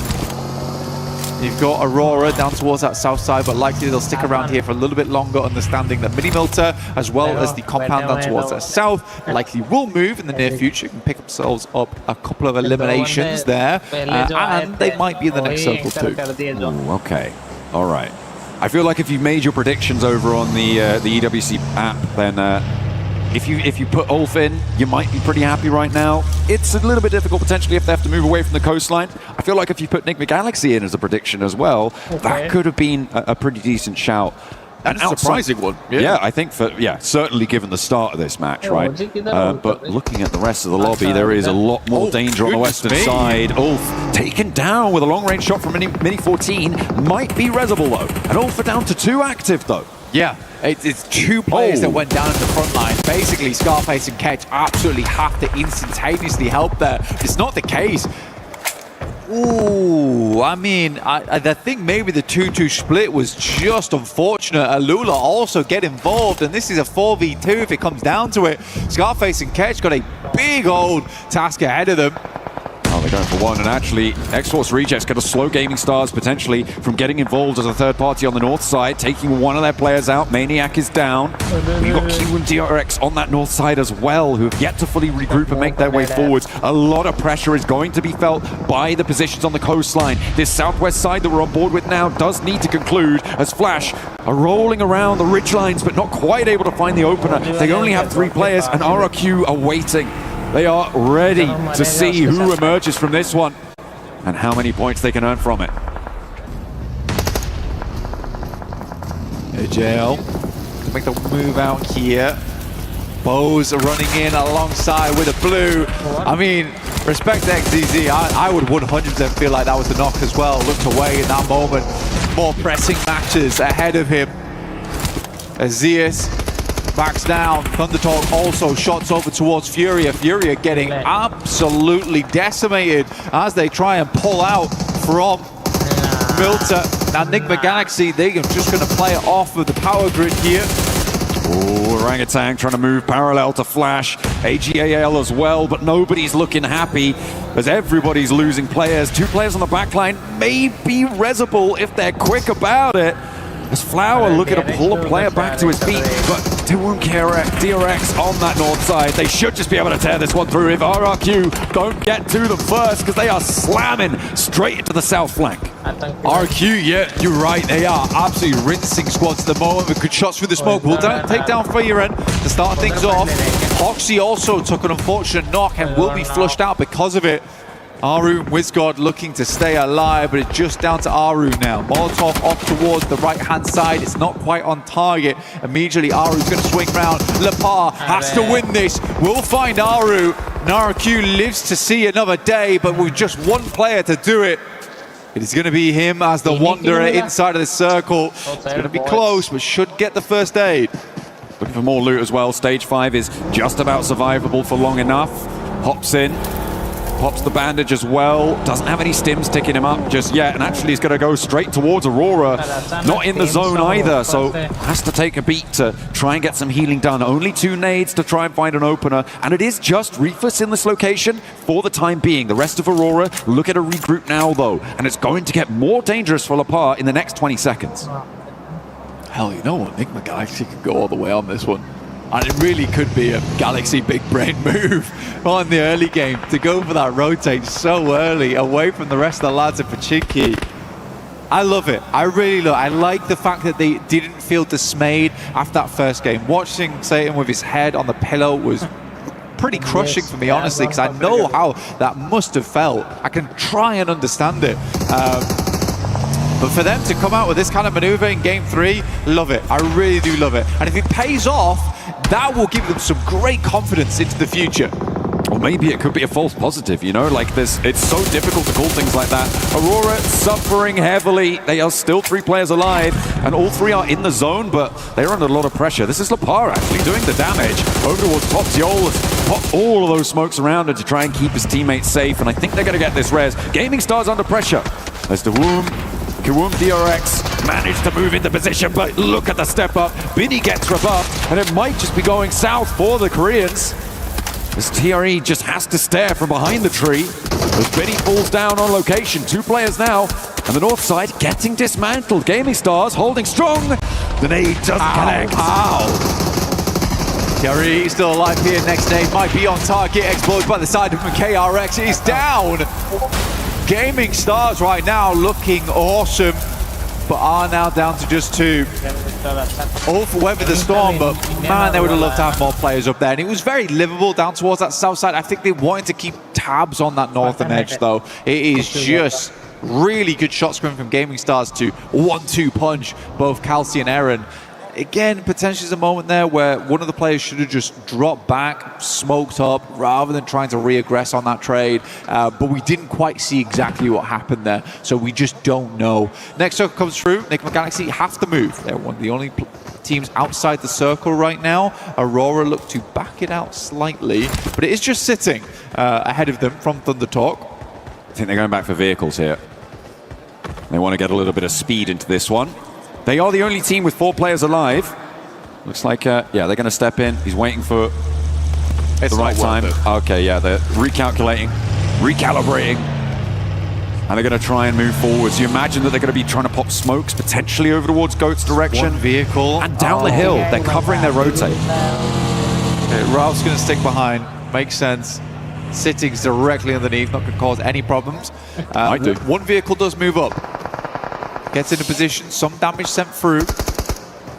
Oh, if one of them takes a heavy hit and drops down to try and preserve the health bar, it could be that Sitting's just going to wait and take those shots. He's still in the zone and he hasn't made a move for a long, long time. I don't know if they're aware of his position.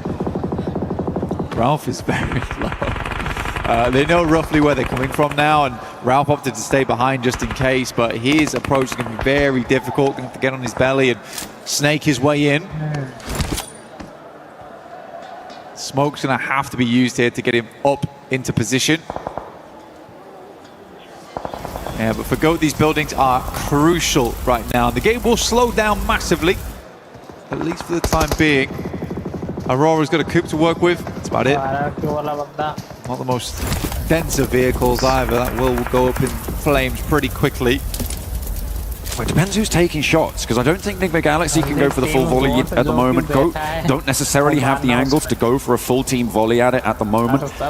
It depends on where they're trying to go for Aurora, but I feel like they've got a little bit of time, maybe about 5 seconds of runway to play with before it will just go down. And 5 seconds is enough to do quite a lot. Quick sweep round. Get a little bit of information. See where those shots do come from. They have the sightlines slightly covered up from Goat here, but as they move further down the road, it becomes not so much. And they almost have to play in alongside with Goat because Goat is so secure in this location on the southeast. Enigma Galaxy knows that too. They're waiting for the next circle to pop, which is taking its sweet time. There's the MG3, John. Yeah, it was. Yeah, I spotted that one earlier in the Elim feed. I forgot to bring it up, but they did manage to pick that one up, I imagine, very early from the loot truck in Pachinki. They've been marshalling it ever since in the hands of Satan. Nades on in. Trying to find the player, sneaking his way through. Not quite connecting this time. Gaming Stars, the team to draw our current table toppers to a close. Q1 DRX did fall to them. They couldn't quite push through on the north side. They know there's another team here because they didn't fully finish out Ulf there, so they know the rest of the squad must be further down. Oh, you must be joking me. It drops over towards Nigma Galaxy on that southeast side, but for Thunder Talk, 3 points. 3 points. Absolutely. They should be able to survive probably up into a third place after this. Aurora still taking so much trouble from Lepar. I think with this circle, though, for Aurora, what are your choices here? Is it just go for go? I mean, you could probably try and rock up over towards where Ulf is playing on this north side. It's a hell of a dash for yourself, but if you can try and get yourself in and amongst the rocky outcrops, is probably the best way to go, because if you try and crash Nigma Galaxy, you get shot at by Go, and Go is going to be a hard crash and a half. Well, they're going to go for it, but 2 players go down instantly. Yeah. I mean, yeah, no good option there for Aurora. But Q1 DRX going to be pretty happy with 8 teams still alive. It's only a single placement point that they would find, so they may just be able to maintain their spot at the top. It really doesn't feel like there's 8 teams alive in this circle, Blank, but there's so many stragglers and only 1 team with 4. Of course, Nigma Galaxy, with their mad dash earlier, able to do a lot of work from this cliff top. The 4 teams they found. Rufus is crawling forwards. The bar finally goes down. That allows Rufus a lot more latitude for movement. Yeah, it does, but also Ulf now is giving away their position. Rough idea of where they are. Good shot again. I mean, Ulf's spotting him. Ulf is spotting him. I said he could see a marble from a mountaintop, but just as easily finds the marble in the grass as well. Now looking down over towards them. Rufus is the last to fall, and from 8-2 you go down to 4. Very, very quick. And remember, there is still that solo, so it's pretty much 3. Thunder Talk leaving their lone wreck down on the bottom of the cliffs. Shotgun in hand, cowering underneath the rocks. Yeah, I like how I gave a little bit of love over towards Force, and he's been offed, barely off in this game. Okay, shots coming through from Kedge. I mean, what else can you do, really? I mean, Nigma Galaxy has a lot of control here. Go's going to have to push out, and Nigma Galaxy is fairly easily covered. It is wild, the amount of water that's still in this circle, and finally we pull back to the benefit of Go. They're going to be very happy with this one. They keep one of their buildings in, although not all of them looking super happy. However, they're really not in any danger right now. They can just put their players around this building, not really worry too much, because they know everybody else is over on this cliffside. It's an impossible game for everyone but Nigma Galaxy, I'm not going to lie to you. You think? You reckon? Yeah. I think with good circles, Goat might have a chance. What circle are you looking for? Southwest, southwest, stage southwest. 9. Oh yeah, that's a good point. Yeah, I forgot about that one. We do have to end the game at some point, John. No, Okay. let's keep it going forever. Yeah, I mean, if we could get a stage 11, it'd be great, but I just don't see anyone else winning this. As we all know, when you play in these areas, as soon as you come out to this open ground here, it is a death sentence. If they had vehicles, maybe they could hit a flying V over towards the loot crate. They have to move now. If Go wants to win the game, they have to move now whilst they're fighting. They have to read it. They have to get out. But do they have the smokes? Are they in position? Do they have the vehicles even to make this one move forwards? I believe that they do. Another nade over the top from Lord as the backlines are keeping Nigma Galaxy on 4 players. Ketch gets rezzed, and now they're back as 2. Another nade goes long. They're not quite finding it. They're holding out. A nade forwards. Catches them on the backline. Takes them super low, but it's not quite enough to stop Coops and Lord rolling on forwards. And Lord is down. Coops is low. Where are Goat, Blank? Where are they? I mean, to be fair, they left Satan behind with the MG3. That's a good weapon to hold on. But finally, they're thinking, potentially, we got to make a move off the back of this. They've been setting up this smoke train for quite a while. This is good, actually. I quite like this from Go. They have to take this opportunity. It's a little bit late, but again, it takes a long time to set up those smoke trains. Sitting is very happily looking for his 2nd place. He can hope. 3rd place right now, guaranteed for him. A nice little boon to Thunder Talk to get them off the bottom of the tables. Hopefully, a big nade. Takes a lot of damage off the MG3 angle as well. Over onto Satan. That's going to force him to go for the heal. And he's down. That's bad. The MG3 out, and Ralph now is isolated. Foopsman on the top of the building has got that high ground advantage to potentially find Ralph. The drop down came through from Lord as well. He's down in the water. He's looking for the last straggler from ThunderTalk. They kind of know where he's going to be now, and they're scouting it out, but they may have overcommitted to this split. Lord needs to get back into an angle where he can contribute to this fight. Sitting is still here. Could cause a big problem for them. Starts to get his way back up the hill right now. Like you said, getting the MG3 down is really bad news. Good shot from Coops once again. He has to be the man of the moment right now. Coops on the back line is a big deal for them. But the circle is starting to push them in. This is where it gets hard. Goat wasn't able to create enough of an opportunity. Killer Joe with some good shots back that way. Putting them back and giving them a scare. Killer Joe does go down, and Coops now steps up for more, but Fuchsman's not suppressing the angle. Goat playing with two, and they're on the cliff. Lord is down. Coops now under pressure, and they are melting underneath it. ThunderTalk, they do finally fall, but it's only one player. It's all up to Coops, and he's dropped down. Coops has fallen off. I mean, for Enigma Galaxy, it felt like they just crumbled like a stale biscuit underneath. Go tough. Moxie looking down towards Coops. He's the final player left alive, and Go is going to be able to get up to the 3-man. Where was Lord? Where was Ralph's rebuttal on that western side? And Coops goes down to the zone. Goodness me. Go get themselves the win. I mean, Jackie was right all along. Moxie hits them with the Riz here in Paris. They are able to find the chicken dinner on what seemed to be an impossible scenario. I feel like Enigma Galaxy just got in their own head. Yeah, I feel like pushing Ulf wasn't a necessity though. I feel like the biggest threat came from GOAT that game. That's where you should have been looking. That's where you should have been watching. As soon as you start seeing the smoke train being unleashed, be like, guys, you've got to come back. There's no reason to push that far out. Those players are going to come out into the open eventually. GOAT will see them first. They'll likely take shots, and we can always just smoke off our angles versus them. We don't need these two eliminations, but we do not want to lose the chicken dinner. That's what matters more.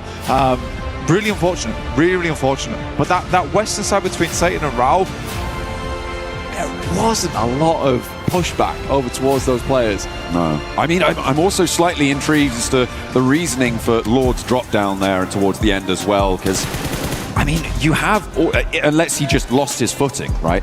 This is after that had all happened and he climbed back up, but it felt like he needed to be on that cliffside in order to help with those off angles, to stop Goat running through, because they were moving tree to tree completely out in the open.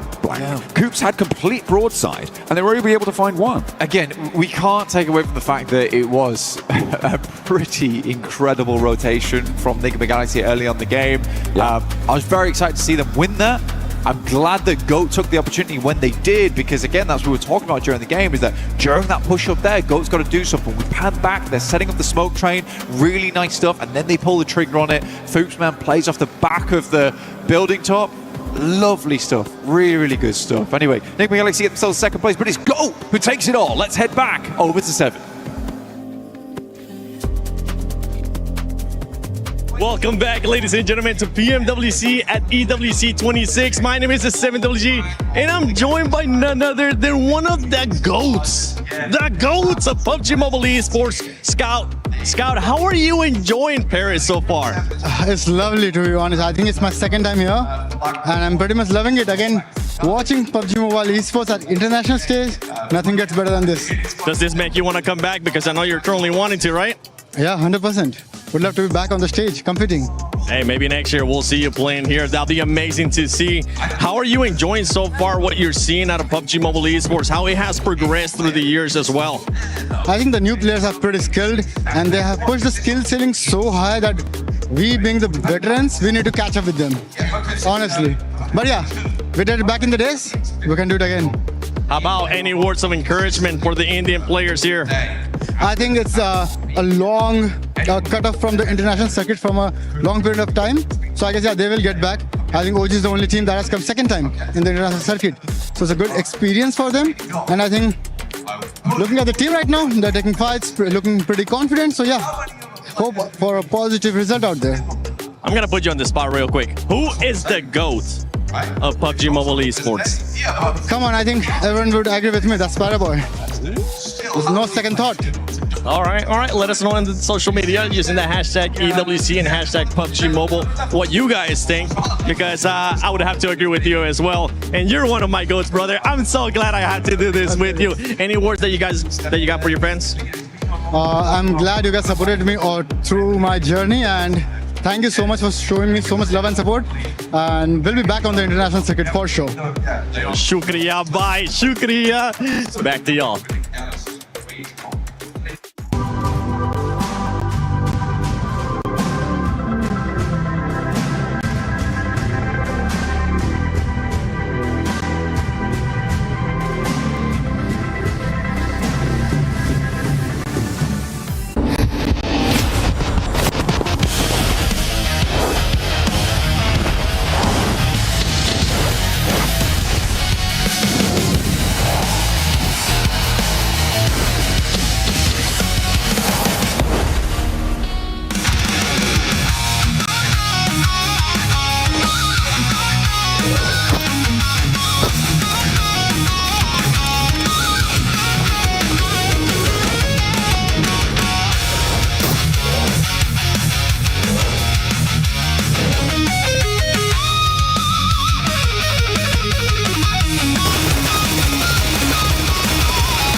Thrives arrived at the PUBG Mobile World Cup with an entire country behind them. As the first Pakistani team to qualify for PMWC, reaching the world stage was already history. But once the matches began, they proved they had not traveled there just to participate. He's found Mafioso, he's got the flush. Carry him as well. Nucky, no! How can you do it to him? They want that first place where you're gonna have to prize it from his cold, dead hands. Squashed with a chance now, and he's able to close it down. Four Thrives finished second in the group stage, going directly into the grand finals and eventually securing 7th place in the world. Last year, PMWC taught us to be more aggressive and more consistent to win this championship.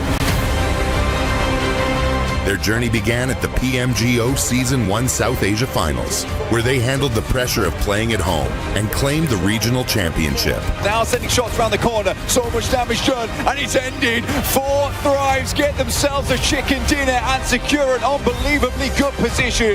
That victory sent them to Jakarta for the PMGO Season 1 main event, where they would face teams from across the world.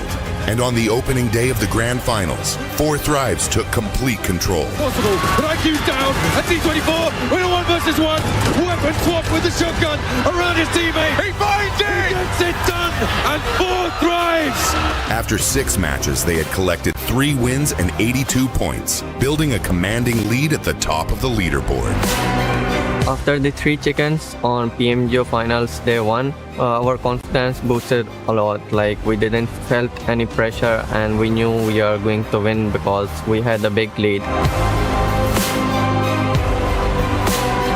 The second day brought a different challenge. Every team in the lobby was chasing them, and every mistake could reopen the championship race.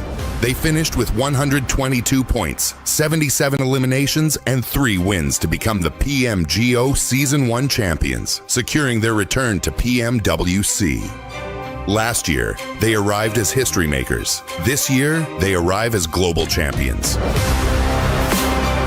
Nothing has changed for us. Our hunger is still the same. Even you can say we are more hungry for this PMWC trophy. We are even more confident than before. We have more experience. We believe that we can be the team who can win this back-to-back global trophy. Four Thrives have already shown that a Pakistani team can reach the world stage. Now, Four Thrives head to the PMWC at EWC 26. Ready to prove that PMGO was not the end of their rise. It was only the beginning. Тапай, нормально все. Окей, тапаю. Я пойду убивать его. Нет, не надо сейчас. Мы ресимся. Право ног добей, маскалат добей. Дачок, класс. Все, он под вами. Не дайте, пусть он не умрет от зоны. Да, я закидываюсь и упадем. Все, да нет, надо было сразу. Все, норм. Тапай.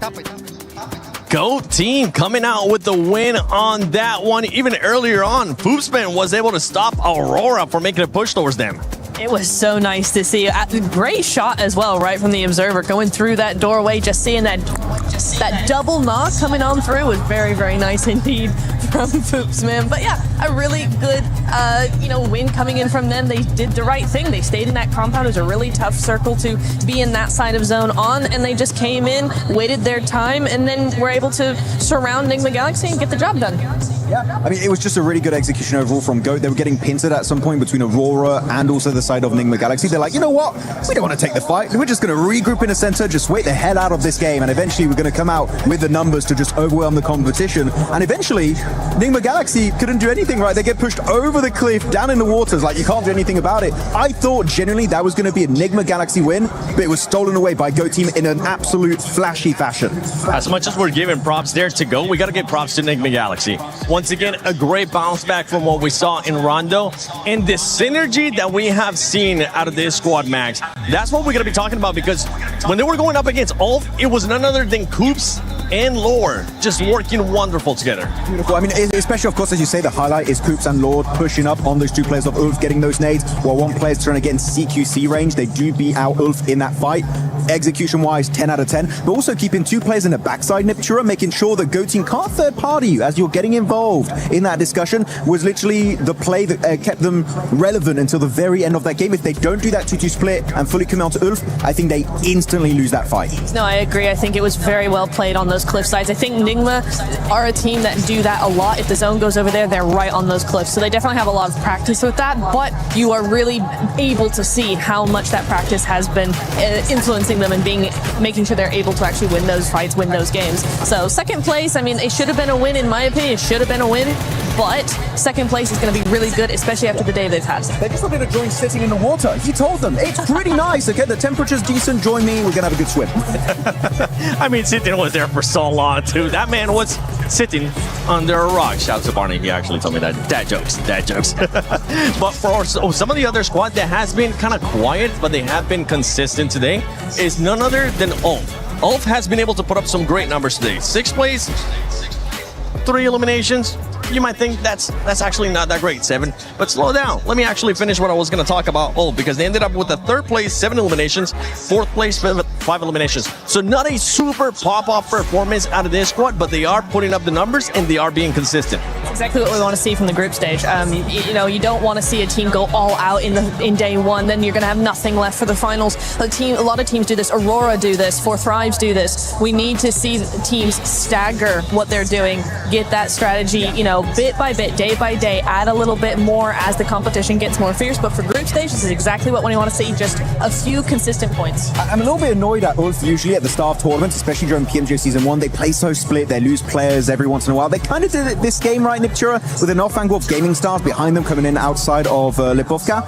I feel like if they don't lose those 2 players, maybe we'd be looking at an Ulf win here, but they are a slow starting team, so the fact that they still get decent points here, actually, 7, at this early on in the tournament, literally day 1 of PMWC, I'm not that annoyed, and I feel like they're still going to keep improving day after day going into this event. That's the scary part with the team of Ulf, because we know that they can usually end up showing up when we go to the final day of group stages, and especially if they make it through, whether it's survival or whether they're straight to the finals, depending on where they end up here in Group A. Another team that has been able to be consistent and is currently in 2nd place is none other than Aurora. Aurora has been able to put up those numbers, Max. It's a team that it's usually a bit of hit and miss, right? For that squad, we can either see a pop-up performance and just absolutely destroying the lobby, or just at the bottom. Right now, we're seeing a different Aurora that we actually haven't seen before.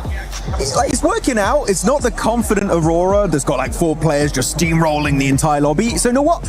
People are going to say I keep hating on Aurora, and I like the players, right? But fairly so sometimes. She's just posing on me. Your side here, SMH. Yeah, I think that they can do a lot more going into these games. I feel like they are able to capitalize on positions because teams do slight mistakes, or maybe not as aggressive as they should be. I have yet to see the Aurora that I know can win championships, but it's still day 1, so there's still a lot of room to make it happen. But Aurora have so much more to offer. They're currently putting up good numbers in regards to eliminations too. Even though it's not a pop-off performance, 5 elims, nothing to be mad about. I mean, exactly. This is what I was saying earlier as well. Is this is the kind of thing you want to see. Personally, I want to see from a day one Group A, something like that, right? That's what I want to see. Is a team going. We just want to put 5, 6, 7 consistent points per game. That's all you need for group stage. You've got a very small threshold to get going in. So that's exactly what I want to see from them. That's what I want to see out of them as well. One team that I want to see them step it up here on the second half is going to be none other than 4Thrives. They have slowed down since the first match. A big slowdown for that squad. They do have the best loyal gamers, or as I like to call them, the BLG squad. So we would like to see them being able to step it up. But I know Kalaris has been running around and getting some interviews with the coaches. Hi, Kalaris here on day number 1 for halftime. I'm with Feitan here from GK, who got themselves that win on game number 1. So first and foremost, let's talk about game number 1 and how you guys looked at the game, what your threats were. I thought you were looking fantastic on that high ground in the north. What's it from your perspective? Yeah, so for the first game, literally like we changed the way how we play Rondo since like the last 2 tournaments, and we wanted like to try something new rather like than go and take some kills, then recall and play like the other team. So we wanted like to play more for the positioning and control like a good position, and this is what we did, and at the end we got the result that we want. Were you concerned about 4Thrives at all from the west side? Because they could have maybe tried to go north, but they decided not to in the end. Were you concerned? Yes, but I was listening to the communication of the team, and I understand that the team was calculating the risk and the priority every time, so they keep switching like the split, depend the risk. So whenever like we see that 40 are trying like to be aggressive on us, we change to 1-3, and whenever we see that they are going back, we go to our north side. I love it. Yeah. Awesome insight, awesome insight. So 3 games down so far here today. What's your overall outlook for how it's gone here for GK? For us, as I told you before, like we have like different play styles. So in the second game, if you notice, we changed our play style since like the first game in Rondo, because in Rondo we tried more to control in the edge on something, and in the second game we did some mistakes that we need like to improve for the first for the next like 3 games. And I think like now we understand how we need like to play the last 3 games, because the idea of the meta of the lobby is more like clear for us right now. Thank you very much, Feitan, for joining me here. Good luck in the next 3 games. And here we go. The first 3 matches of the Group of Death are now in the books. Now to reach that second half. I'm Hot Jukes, and next to me I got my man Jackie. Hey, big shout out to, of course, John and Blank leading the charge there in the first 3 matches. But you know what? It's our turn to take over the bike. Yeah, they've let us in. We've got upstairs. We've got in position. We got the overlook of the stage, the exciting arena, the plays that have been made already to get us hyped up, Jukes. And honestly, I think the best is yet to come for day 1. Let's get it going. We are here in Paris, France. I love to say that the love is in the air. Oh, yeah. But while we were walking backstage, I didn't feel very much love, I'll tell you that right now, because these guys are intense. I can hear the players talking to the coaches, figuring out what did we do wrong? How are we going to correct it? They got to start making those corrections right here, right now, as we get into the final air gale of the day. Yeah, man, it's going to be intense out there, Jukes, and you're absolutely spot on. It feels like you could cut the tension with a knife as we navigated over to the casting overlook, kind of the perch that we're set up on, and it's a good spot to be. We'll give you the lay of the land of the competition as things go down here, and we'll be switching it up on you with our remaining games. But like we said, Game 4 is starting to kick off. Here we go. We can see a beautiful southern plane path here, and these teams are going to be going to a lot of their normal drop locations. We got RRQ heading out the plane immediately. We know where exactly we're going to see a squad like Aurora head to, right there towards Sosnovka military base. But this is a really crucial game right here. The leaderboards, you guys can see them on the left. You got Aurora in second place with 30 points. KRX leading it with 32. But it was your boys, GOAT Team, that ended up winning that last one, Jackie. I do it every year, bro. I don't know how. I always get that feeling, that tingle in the air, and I could smell it. GOAT Team. Yeah, it might be a slightly different roster. They've made adaptations. They're trying to see how they can improve, what they can do differently to dominate out there. And like I said, you got to ramp a little bit, but they're starting to get that speed now, Jukes. There we go. And yeah, that last match was so interesting, right? We saw Nick McGall. Oh, I can actually forget that. Let's talk about this because it looks like we got a little bit of a hot drop situation. And X-Force Rejects are going to have the numbers, the shotgun. Oh, he misses it. Can he do something with that knife, though? He's going to have to make a huge play. Swat. Oh, he tried it, but not able to make it happen. Oh, swinging with the blades, coming in swiftly, sprinting by. Nice couple quick shots, get it dealt with, and already we're into a bit of action then on the drops. Couple players going down early here. Really interesting. So it looks like, you know, X-Force Rejects are going to lose a player as well. So a good, solid trade here. But guys, make sure you join that Naruto event. Get some of those insane skins. If you haven't already, I'm telling you, the best collab PUBG Mobile has done yet. I am not kidding. You guys got to go check it out immediately. It was cheeky. Kind of reminiscent of what we saw there with the Naruto run with the blade. Yeah. They've been playing the event. Yeah, they're fired up for it. We'll see if we get too much action out of this as well. Close proximity from two squads that have been on the tips of our tongues over the course of the day. We had that beautiful interview from Kalaris there speaking to Geeky, getting the insights. Obviously, that's going to be GOAT team fresh off the back of their prior chicken dinner in the last game. So if they get into a bit of a scrap early on, could be some heat on that one. Yes, that is true. You can see GOAT team starting to move up there. You got Killer Joe trying to find some sightlines. GK playing this very quietly. You got Ragnarok in the front line. He doesn't want to give away his position just yet because if he does, GOAT team could definitely realize that this player's isolated. Let's full send and get that easy elimination. So yeah, Ragnarok gonna have to play this very carefully. Killer Joe on the move through the ground floor. Tommy gun in the hands, going to get a little bit of looting on the go as well. But do they know what lies above on the upstairs floor? Moxie joining the crew. The molly's on point. Ragnarok burning as the flames start to emit. Quick drop out the window, Jukes. Can he get a drop on them to reposition? Tucks in, hits the prone. He's got to run for his life at this point. Yeah, I mean, they heard that footstep. They threw that Molotov, and Ragnarok was on fire. Instant smoke there. Hopefully his teammates are going to be able to get some sight lines on this and gives him some support fire. But it's the Foops man with that off angle making it so difficult to try and help Ragnarok here. It's a good early pre-fire as well from Killer Joe, at least getting the fear into him. That's a response though. You speak of Foops, and this time he's been deflated early. Yeah, I think that with Foops going out here, GOAT, you got to just disengage. Yeah, just take off. You know, you lost a player. Now you're at a big disadvantage. EK are going to look to punish this, though. They are on the move. Bad boy coming in swift. That's another knock as Force falls. Moxie just looking to get away and be the sole survivor. Like you said, though, Jukes, this is worst case scenario. It's not only one player gone, it's effectively the whole squad, bar the solo of Moxie, if he's given the benefit of survival here. But yeah, I mean, survival, but for how long? I mean, his whole team done and dusted just like that. It's the worst thing, right? When you see a team like GOAT get a nice chicken dinner and then go into a rough game immediately after. You hate to see it, but that just goes to show, right? Just one mistake can instantly just be a domino effect to you going back to the lobby.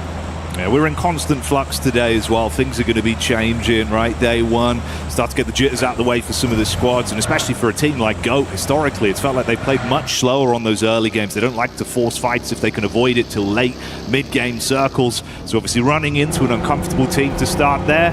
Could they have got that pick on Ragnarok and Bill? Maybe, but that's not the timeline we're living in. Yeah. Hey, great disengage from Ragnarok, though, right? I mean, he got volleyed. He immediately put himself in a good position to get supported, and it was really that anchor, right? Foops. Like, if he was able to get a knock there, it would have went the entire other direction. But, hey, hindsight is 20/20. Right now, we got Aurora on the move with 30 points in second place, trying to get into that northern side. This is a tough circle, considering that it could still hard shift on over to military. But I think if you're Aurora, you definitely want to put yourself in a good position just in case. Little cut over there to the Moxie POV behind the wheel. Just trying to keep his individual life going. Meanwhile, you can see some of the establishment of our other squads, like you say, Aurora on the move, getting themselves back down into a position to build on this one. There's your Ulf cameo as well, monster truck in the back. There they go, yeah, Ulf on the move here. Everybody trying to center up. You got 4 Thrives already taking that beautiful bridge position, so they're going to be the anchor beings here for this one. If that zone goes south, they'll have a great position for it. I like what I saw from Aurora there. They went to that edge of that circle, just trying to catch maybe a sneaky player on rotation, try to soak up some points, but when they didn't find anything, all right, let's go ahead and prioritize circle here. Smart plays, the talented squads that I think a lot of us want to see really get into that stride that we know they have. High skill ceiling, Duke, so maybe they can build on this one. Yeah, things definitely slowing down here for sure. And it definitely should. I mean, it was kind of tough to see a couple players go out so early, but with the Southern Plane Path, sometimes you got some players just trying to do some split loot, and one little bad drop could definitely punish you.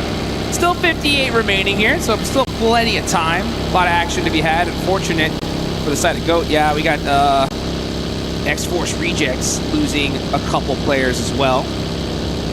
But we're still getting things going here. And you can see Alula Club right in the coastline with a super safe rotation. Yeah, playing it close to their chest. Going to bide their time on this one, stay in a very safe area. Map feed boding well for their timeline that's yet to come. Bit of a cut over as well. We can see what the setup is here. KRX caught a whiff of the back line. Few shots, the info goes both ways. Yeah, RRQ just, hey, just put some shots down range, just saying, hey, stay away. You know, we'll fight a little bit later as we get into those later stages. But this position has been taken. Next zone does pop, and it goes dead center. All right, so yeah, military definitely out of play at this point. We are going to go to that northern island. You can see Aurora down south. Going to have to make that bridge cross. And on the other bridge, we got AGAL and EK going to have to make that late rotate. Yeah, a lot of water in play here as well. So like you say, for 4 Thrives to potentially be able to build off the back of this one on that slightly delayed rotation over the bridge could get a bit messy as this develops. Now teams just trying to put themselves into a solid position. Wolf are going to be looking for one here. A lot of open fields in this northern spot. Maybe they're going to be hoping that for a northern shift. But for right now, 4 Thrives are going to be holding this hillside, and that is the dominant position in this zone. Furia just forced to take the warehouse. Still a great spot as well. And we'll see just how this decides to play out in the next couple minutes. Yeah, see if Fowler can run it straight back as well with the incredible performance he's had today. As an individual, been absolutely out there hulking out, mate. Some of the connections he's had have been brutal scenes. So Falak, will it be happening once again? Read from the distance. He's got an idea of the 2 squads that are in close proximity here. Put a bit of fear over towards Furia, but doesn't overcommit. Got the backup coming in now as well. Yeah, here they go. Just everybody just playing some pop shots over, playing a little game of keep away. And 4 Thrives are going to have, I'd say, the best position in this circle so far. Let's see where the next zone goes. And yeah, Valak just putting some shots onto those vehicles. Going to make it very difficult for a team like Thunder Talk to rotate away from this. And I'm surprised we're seeing Thunder Talk take that little, actually just an open air. I mean, yeah, they just got busted out on rotate. That's tough.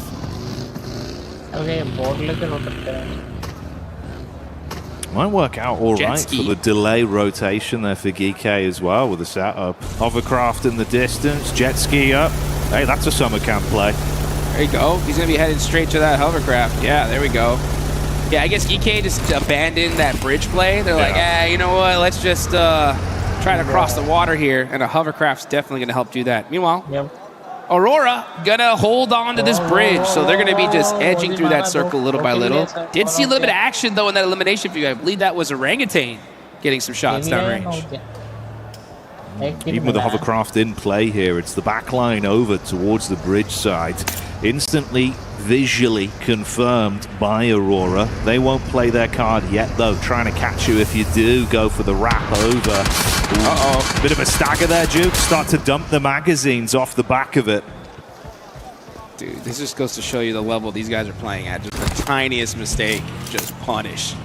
Ragnarok, you know, still has that hovercraft there, but a lot of damage went into it.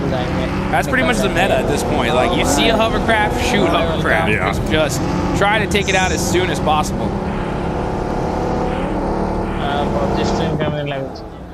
Uh-oh. AGAL playing it very close here to Fourth Thrives. Fourth Thrives are going to go ahead and give up the hillside and take the buildings just up that hill. But now, yeah, AGAL going to hold this spot for now, and Aurora are pushing up on that bridge little by little. Because of that awkward setup on the bridge as well with the hovercraft. GK pull the plug on it, back off towards main Sivnovka there and get a bit of looting on by the base. That is where Moxie was last spotted as well. So could be a free pick onto him there and then convert off the back of that if they're a bit unfortunate in terms of their placing. And like you say, Aurora do complete their rotate over, find a little bit of hard cover to get set up with a relatively acceptable split from them thus far. And Furia still hunkered down, just listening out with Fourth Thrives, just commanding a bit of respect from their setup. It's been good damage done, disarming some of the vehicles as well to make any escape plays far harder, Jukes. So strategic, if quiet, from them. Yeah, I mean, it's a smart play. These guys are in 4th place right now, 25 points on the board. Just get a good central position and just reach that end game. So they're hunkered down in the main coverage of these buildings, but those buildings are a little bit weak to that hillside.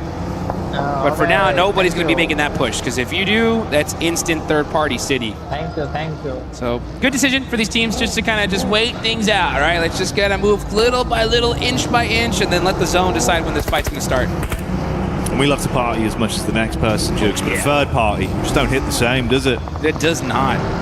It does not. 2's a party, 3's a crowd. And right now you're going to see Aaron get shot out of the vehicle there. Nice shots there from Aru. Catching big trouble, and Orangutan with the drive-bys, putting in work. Yeah, the Biffin gang's ballistic already as the damage is being done, leading out full gangster as he lights them up. Scarface in the back though lets it rip, and that's the first knockback over. Looking to reset from this as well. 2 knocks on the side of Ulf. They got space and limited cover with the vehicles. Scarface is nailed on point for the reply though, and it is getting a bit uncomfortable, Jukes. Ooh. And Gaming Stars with the third party punishing it. Yeah, I think Orangutan had to really commit to that just a little bit quicker. But then you got Nigma Galaxy on the other side. This is what I'm talking about. You try to take that fight a little too early, and you're gonna get punished as Ragnarok gets naded, and Aurora Gaming are pushing into the zone. Okay, Doc up close as well, cooking this one. Let's see if the shrapnel will be able to blow him away. What? Wow. How on earth has he been able to prevent damage from that divine intervention, but still slain with the same result at the end? So Aurora taking away space and locking down their safe area for now. Meanwhile, GOAT lose their last representative as Moxie is out. Next zone just pop, and it does head on over to that northeast side, and it is hitting the edge of that circle there. So pretty big hardship, especially for a team like RRQ that was sitting over there in Ferry Pier. They're gonna have a tough one moving into this next zone. KRX are gonna have to do the same. We'll see how things start to play out. Those squads that are holding a great position so far, you got Fourth Thrives sitting pretty, AGAL, Furia. Pretty much everybody else is gonna have to move on in as Maniac gets knocked to Alula. Yeah, Maniac not dancing on this one. No smooth moves on the dance floor as Alula start to build off the back of it and see if there's anyone else they need to remove from the equation as they do flush through onto him. There we go. Now we're starting to see that elimination feed light up. Nigma Galaxy, hey, putting in some work here. 5 eliminations to start things off, the most in this lobby so far. So they're cranking up the heat, getting some points on the board, definitely needed. Claws has eyes on Satan though, and Satan, woo! Hitting that U-turn real quick. Handbrake on that one, Jukes.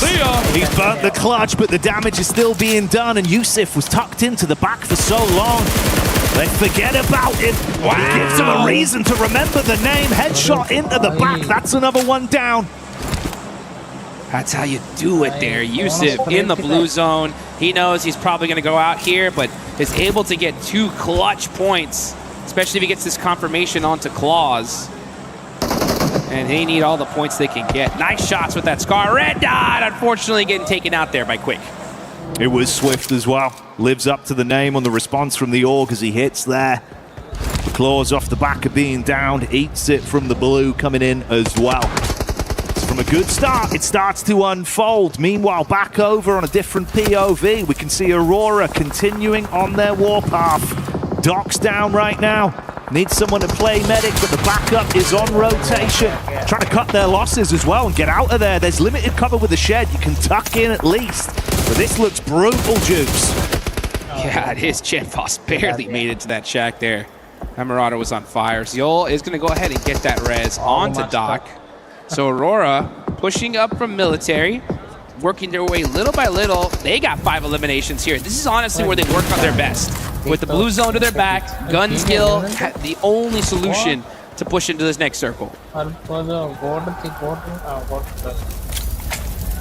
they just have that one vehicle. Good for them. Okay, great. So they at least saved 1. And they're going to have to use it because this zone is starting to close. 20 seconds left on the clock. Things are going to definitely heat up here in this next circle.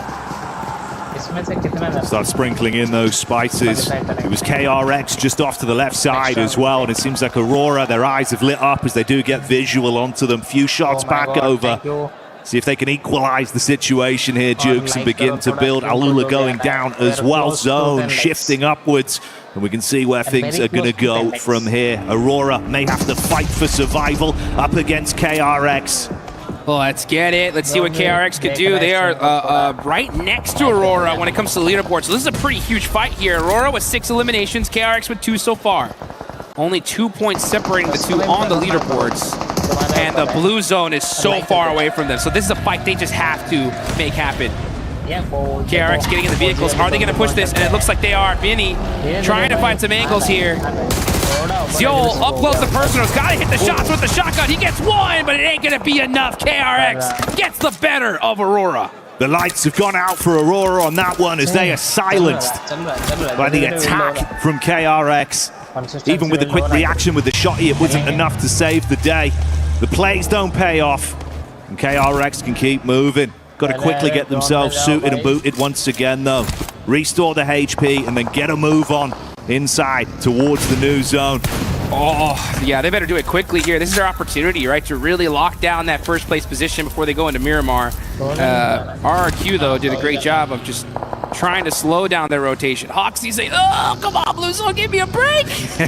Give me a break here. As Benny said, I can't even wait for you, bro. I got to get to this next circle. Self-preservation, Jukes, it's got to be done. Keep the dream living for all of them if he can get into a better position. Thankfully, not slain by the blue. It would have been an upsetting way to go out. But the challenges are yet to come, buddy. Yes, they are. They are still not in this next circle, and they got an entire squad of AGAL right in front of them. Things are going to get sticky here, especially when Maple's on the squad. Oh, yeah. Always sticky business from him. Hit some sickening shots as well. We've seen it so far. Let's see if they can build back into a play like this up against the duo. Attention being taken off them, but Flower deals with it instantly. Super annoying circle here for these teams. This is a lot of open field, very little coverage here to work with. That's why we're seeing so many teams out in stage 5. Usually at this level, we'll see a whole lobby with Flower H. Oh, Vinny spinning out, and he's taking out the vehicle. Now it's Hoxie left for the squad of KRX, just trying to survive. Smooth tracking on that. It was like first-class Postmate. And it wasn't enough. So that is KRX out. This is a huge opportunity now for 4 Thrives, Nigma Galaxy, the rest of the lobby to try to catch up to these leaders. And this is 4 Thrives going in. Hoverheart in the back line. T24 trying to close the gap as the shots are coming through. AGAL already dropping 2 players. Flower H has been popping off. But what can you do? Man versus machine as the hovercraft is in their face. Falak looking to assist with the nade plays once again as they're getting blown down. Backline's good. Maple removed. And that's how you wave goodbye. What a play from Four Thrives, not hesitating, saying, you know what, we need to take this hill, let's take this fight, and they get it done. So 5 eliminations for them. They move up to 3rd place, but Furia applying so much pressure. They know if we're going to take him out, this is the time to do so.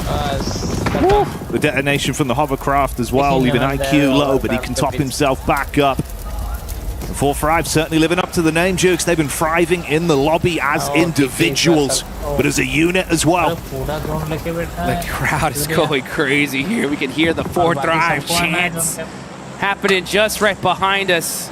Let's see if they can make everybody proud here and make pretty much a miracle play. These guys have no coverage. They're going to have to run in the wide open. Their best shot, honestly, is going to be if 2 other teams in the circle just happen to fight and they're able to sneak on in. Other than that, though, this is going to be a very, very difficult time for them. The mechanical prowess would have to be on point, bro. And like you say, maybe they can smell blood in the water, set themselves up for something special here. Bit of a scout with the 2-2 split, keeping their eyes open for info. Flash taking pot shots onto Furia as well, huddling together for any kind of cover. Man, 4 Thrives really are happy with this one because Team Flash just completely stopped Furia from being able to push on them. Flash making that big push. Furia trying to make a play from the shack here. Bo's trying to get the heal off, and now Tops with the shotgun should be able to get it done here. He runs on in, and Team Flash punish Furia. Just like that, the flash in the pan is put out as they clean up. See you later, Furia, but the response back on. Shots coming towards them. 4 Thrives advancing up as well, so we've broken off into this 2-2 fight effectively, Jukes. This is the perfect scenario for 4 Thrives. Literally, this is the only way they move up is if those 2 teams fought each other. They did, and now 4 Thrives have a beautiful open angle to this side of the map. They got a good couple of hay bales to work with. Gotta watch out, though, because I see Raouf there with that MG3. That's the weapon to have here in this situation. Oh, yeah. He's going to be Raoufless. Absolutely giving it with the heavy artillery if they get in front of him, Jukes. So 4 Thrives want to play this smart. They need to be decisive with the attacks. Right now, tucked in, looking for that window of opportunity. Scouting jump spot from Lord, just trying to get a read. You got Team Flash just holding in the open. Look at that, Tops with the welding gun there, repairing those vehicles just in case. So that way they can possibly set up a little car wall, makeshift coverage here. No terraforming here in Erangel. You got to use what you got. And right now, I think Enigma Galaxy definitely learned their lesson after that last game. Look at them, just single tapping, making sure they conserve onto all that ammunition because they could have definitely won that last one, but just did not have it in the bags. Every bullet worth its weight in gold right now. Little bit of a tag in the back as well from the pot shots they've taken on the vehicle. Disarm, a quick rotate for 4 Thrives, make it a bit more uncomfortable. It's a good split to at least have hard cover if they go for this rotation through the open. And Furia starting to get some of the same medicine sent their way. You can't hold the wide peak anymore. Slow things down. That is going to be the name of the game here. Oh, Stan getting picked off from Chief. Nice shots there, catches him underneath the buggy. And yeah, he's 100% getting thirsted here. That's filthy. It was the angle he was playing for so long, forced off it, goes back out. That Elim will be stolen over by Flash. Guarantee that one. And rip an extra point away from Furia. The play itself was nice, but amounts to naught. Paris getting excited tonight as well. Day one, Jukes, and already it's starting to get a bit of energy in the building. Let's hear it! Let's get it going, baby! Here we go! Oh, look at that. These guys are looking good here as Enigma Galaxy is gonna try and do their best to stop 4 Thrives in this situation. 4 Thrives looking very, very set up. Team Flash are gonna have that edge side for now, but with Tops getting knocked here, that's gonna make things very difficult for them. Look at this, Enigma Galaxy inching up little by little, using their utility, using that vehicle. Here come the nades now, trying to throw a red zone on the 4 Thrives. 4 Thrives in big trouble. Here come all the nades. Lore gets a knock on the Haizava. You got Falak now having to dodge those nades little by little. IQ in the back line. Now jumping in the buggy, trying to move out into safety here, but Enigma Galaxy can keep applying the pressure. That's over 11 nades thrown, one after another, bombarding down, like you say, the mini red zone forming, keeping it uncomfortable for 4 Thrives, and Coops assists with a big pick to leave them in a risky position. Response back over. Ralph getting hit from the side as well as Flash see their opportunity to try and steal points. The 4 Thrives cannot survive, they go down. Enigma Galaxy continue to rocket launch themselves up these leaderboards. 12 eliminations for them. Now you got Team Flash and Furia to deal with. Chief, wow. Okay, no ammunition. Stuck shooting the DBS sniper from long range. I don't know what he's gonna do with that. It's ambitious, but I respect it. What else are you gonna do? Doing whatever they can, Jukes. As the action rages on, UMP from the back hits Flash. Another one goes down. Hey, Bowles, the only cover you've got to play with here. This is Enigma Galaxy's game to win. They have the circle here. Nobody is in this zone except for Furia. And you can see Chief trying to get to that rock, maybe even possibly that crate. But this is going to be a tough rotation because Team Flash are staring exactly at them. But Team Flash, what are you going to do in this spot? You got no coverage. And Igor with that UMP is just applying so much pressure to them. Even with the utility they had, though, like you say, the angle just completely cut off. If you want to go for an ambitious push out to Chief effectively, you can't do anything unless they get in his face, unless they push towards him. It's not going to happen that way. They're chaining the smokes together, taking a bit of space. If you can somehow prone up, maybe get lucky with what's inside, could be a response here, Jukes. Let's see, Top's trying to hit those jump nades. Chief gets knocked, and that's going to cut off that angle completely. Down goes Igor. Here we go. Team Flash versus Enigma Galaxy. Team Flash is 7. Enigma Galaxy trying to make some plays. Top gets the lay down real quick, barely dodging those bullets. I can't believe he survived that. The stand up, sit down, keeping him guessing with the moves. He's able to top himself back up as well. The heals coming in. Rauf paranoid on the peak, looking for the angle. Extends to the left, Jukes barely survives the contact zone coming in quick. Oh, and now they're forced to run out in the wide open. They got to make some shots, got to have to make some plays. They hit the lay down, but down goes Lord. Tops running in the wide open, but where's Coops? When is he going to hit that shot? It's all up to him. Coops down on the deck, Rauf moments away from death. Coops getting lit up, and that's Flash hitting it heavy as they come in with a chicken dinner live from Paris. There we go, the last Eric Gale here of day 1, and it's Team Flash getting that victory at the last second. That's one they definitely needed. They were pretty down on the leaderboard. Ooh, you can see the crowd going nuts. Saying, shh, it's our time to shine, baby. Hey, we're loving the energy, Paris. Let's keep that up. That's what we want to see here. That's what PUBG Mobile World Cup's all about. Let's get it going. Hey, a great game, though, from Enigma Galaxy. You got to give it up to these guys, putting up some great solid points, especially considering that our leaders ended up going down pretty early here. So you're going to definitely see some movement on these leaderboards. Man, it's crazy how sick of a day we've already had, Jukes. Some of the storylines, some of the plays, right? It's been getting us enticing, but it feels like it still is a true day 1 where you're never really sure. You never know if there's going to be another twist in the narrative, another squad that might actually have a pop-off run.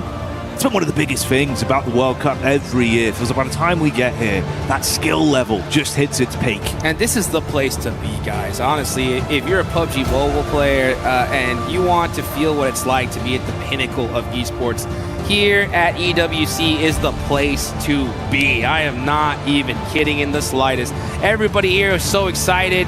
And now you can feel that tension, though, as it rises little by little. Just a quick reminder, it is going to be Group A tomorrow, right? So we still got 8 matches left to go for this group. Top 5 moving straight into the finals. And honestly, with all these squads, how well they're playing, I don't even want to be thinking about the survival stage. No, man, that's something for Max Man to worry about. Yeah. We don't put our necks on the line with that one, Jukes. It's too hard to call. The competition's been spicy. And it's crazy as well, having that human element, right? The body language. You can see some of the squads we expected big things from. Some of those egg-on-your-face moments where you got to reset. Big crowd, big stage, gigantic arena. So much noise. It's going to get to you, bud. Yes, it is. And we can see we got James down in the field. Looks like we might get a little interview here soon. That'd be nice to see on the side of KRX. But all these guys, man, just haven't to prep because, yeah, things have been pretty hot so far, but they're going to heat up even more as we're going to be heading into Miramar now. Yeah, we're going to be changing that scenery, giving you more intense action. Those final 2 games of the day should be absolute bangers, but I'm glad we're here for it, Joe, because already it's been an exciting event, and you can only imagine it's going to get better from here. That is a fact here. So now we're going to see how these teams are going to be able to adapt, and they're going to have to adapt pretty quickly, but I think it's time. We do hear from James and KRX. Thank you very much. Yes, Kalaris here, as I am with Hoxie from KRX, and of course I've got Maddox as well here to do the translations. So my first question is for Hoxie. You guys, at the beginning of the year, had a very heavy roster shakeup in Korea. How do you think KRX came out of that, considering Nongshim Red Force looks very strong at the moment as well? So what do you think? 일단 헉시 선수 첫 번째 질문으로는 사실 올해 초에 로스터 변경이 좀 크게 있었잖아요. 그래서 그런 로스터 변화를 통해서 좀 어떤 점이 좀 개선이 됐는지, 특히나 농심 레드포스 같은 또 강력한 팀들이 한국에 있다 보니까 좀 어떤 식으로 좀 개선이 됐는지 좀 여쭤보고 싶네요. 일단 저희가 뭘 해야 되고 게임 내에서 어떤 게 중요한지를 잘 파악한 것 같고, 로스터 변화에는 오히려 제가 생각하기로는 좀 더 좋다고 생각해서 로스터 변화에는 문제가 없는 것 같고, 저희가 이번에 뭘 해야 될지를 잘 정한 것 같습니다, 이번에. Yeah, coming this year, they had roster change, but I think the roster change actually went in our favor. I think we had a really good teammates. But that being said, I think we mostly focus on what we should do in game, what we should focus in the team play. So I think all the way we could make a cohesive team play overall. So I think that went pretty well so far. Okay, fantastic. And talk to me about today's performance so far. You got second place to Aurora in that Erangel game as well. A good compound to be able to play that from. Talk to me about the team's perspective and if you guys thought you were going to be able to win out that game against Aurora at the end. 이제 또 마지막에 치킨을 좀 아쉽게 놓친 판이 있었는데, 그 오로라 상대로 사실 좀 더 잘했을 수 있을지, 사실 그 집을 먼저 먹으면서 사실 좀 더 잘 출발했었는데 좀 아쉽게 치킨을 좀 놓쳐서 그 부분에 대해서는 좀 어떻게 생각하시는지 궁금합니다. 그 판에 대해서는 제가 마지막에 투척이 우리가 없는 걸 알았는데, 투척이 없을 때 좀 더 좋은 능선을 잡고 과감하게 했어야 되는데 그러지 못한 게 패배 요인이었던 것 같습니다. Yeah, so in the last moment, I think we made a mistake. Obviously, we didn't have any grenades stuff. So when we didn't have grenades, I think we should have been more aggressive with taking more on the high ground. Yeah. So I think that way, I think we made a mistake by not doing so. So I think that was a takeaway from our that game as well. All right, well, thank you very much, Hoxie. Thank you very much, Maddox here, as we have KRX fighting. Hoops is all I've been hearing backstage because the man from Nigma Galaxy is causing this team to fly up the leaderboard. You can thank Seven for that. He's been shouting it non-stop. And for good reason. Hoops, talk us through game number 3. You guys do an incredible 2-2 split to push out Ulf Esports, obviously before that final fight against GOAT Team. What was going on in the comms? What was the decision to make that 2-2 split and get aggressive? In the beginning, it was to send me as a solo to hold him, but we knew that they were like the main threat to us in that game, so we decided to send 2 to push them and 2 to hold the other team. And yeah, the call was just to push them, kill them, and then focus on GOAT Team. But we lost the game, but it happens. Did GOAT Team just get on top of you too quickly, or was it like you didn't have time to reset quick enough, or was it just one of those things where you guys just got pushed off cliff? Yeah, we didn't have time to reset. Like, we had 2 knocks, so it was hard to reset, and they took they had a good game, good game, good team. Yeah, that's fair, that's fair. Now, game 4, you're in a huge open position. There's so much space, but also there's not much cover. You guys see 4 Thrives over to your right, incredible nades. You just absolutely bombarded them with nades, closed them out to give yourselves loads of space. How was that kind of opening that kind of space up to create such an incredible position for yourselves going into the final stages of that map? Talk us through kind of like how Raouf was kind of leading the charge, as it were. Raouf, he told us to save our nades because later in the zone, they'll be all stuck in one spot. And so as soon as they went to that one spot, we all just threw nades on them, and we killed them like in 2 seconds, maybe, with the nades. And that was it. Fair enough. Finally, before I let you go, buddy, you didn't have an opportunity to compete at PMGO this year. However, obviously, you've rejoined this team for this event, this LAN. How have you got yourself prepared, both mentally and obviously amongst the team, to come into the event like this and perform so well straight off the bat?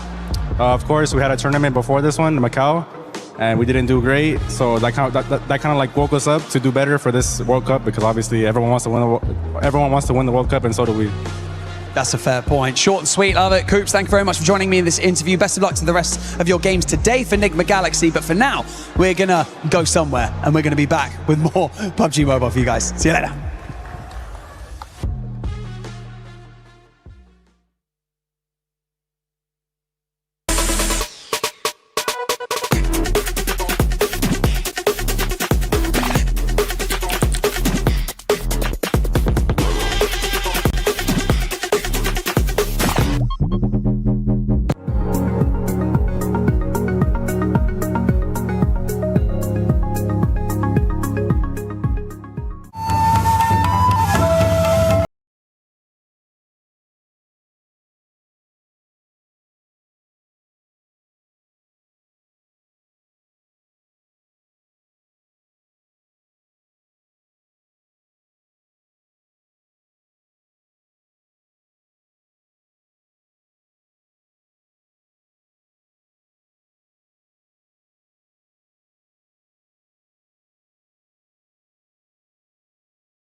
Flash was able to perform so well, but Hang on. Where are we going, Barney? Oh, it's coming back to us. Oh, hi. Okay, there you go. Hi. Now we're back where we belong. somewhere. We ended up going somewhere, and it's none other than here at the studio with Lace, Maxman, Niptura, and the 7WG. Team Flash was able to perform so well as that last game, but honestly, KRX has been performing really good so far today. I mean, all of SEA, SA, all those regions doing really good right now. But yeah, KRX were looking absolutely fantastic today, and it's really good to see during the interview how they were able to build back some confidence and strong team play after all of these shuffles they had at the start of the year in Korea's like the big Korean shuffle. But this fight in particular, this was game 2, the first Durango of today. Al Ula crashing into God Compound onto KRX, a lot of smokes coming out, and then you see Hoxie instantly getting the knock onto Quick. They push up. The reaction time of this push is absolutely incredible, but then the nades, 1 grenade, 2 grenades, 3 grenades coming out, boom, squad wipe, one of the quickest fights I have ever seen in this esports. What a play from KRX, so damn impressive. That's very nice. Very nice nades. I'm happy you enjoyed that segment. We were very nice nades. It's great. I'm okay. Great nades there from KRX. Yeah. But Team Flash, I'm gonna have to send it back to you, Max, because with this squad, I mean, we finally saw what I feel like you've been wanting to see out of Team Flash. That they can frag out, and not only that, they can also win games, because it has been a bit of a hit and miss as well at the start of the day. They ended up securing the top 5, but besides that, they were really not performing that well. I have one thing to say about Team Flash, right? Wow, no, okay, moving on. On a more serious note, no, they get 20 points here, and as you said, right, a little bit of a slower start, especially that first Durango off today. I feel like a lot of indecision being made. But the way they control the eastern side of that field, which I was a bit skeptic, if their circle doesn't favor them, how are they going to make use of that field? And you know what? I was actually slightly wrong of that play, because they put Win on top of that shed in particular, Niptura. And one very crucial point of this game for Team Flash, he was not spraying Niptura. He was one-tapping to make sure he saves as much ammo as possible for that final push onto Enigma Galaxy to get the win.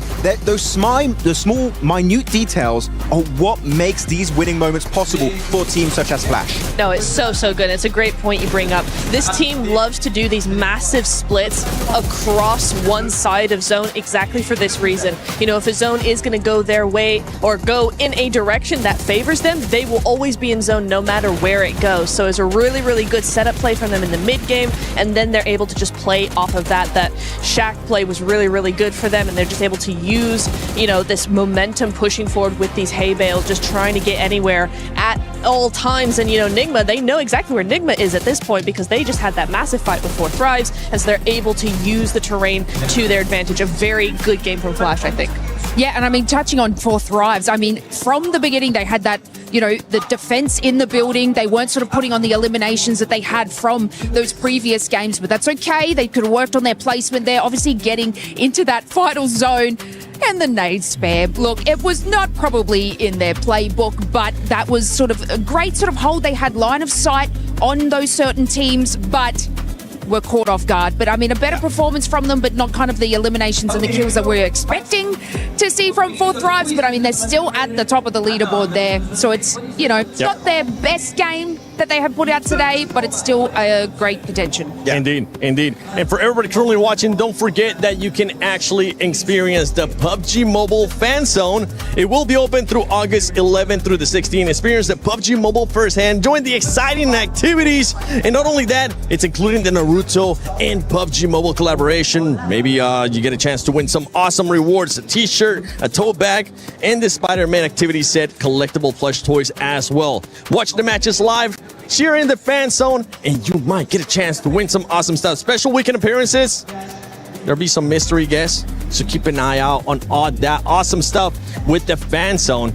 You were trying to say something about 4 Thrives there, Max? I saw you getting prep. No? It was really just a meme of like, I want to put the William Dafoe gif of like he's going, oh, yeah, oh, with all the grenades going there. That was all I had to add. Great analysis from your boy. Wait. Before we go to overall, come back to us real quick. Thank you, Tomasz, because right now I want to do something before we see the overall.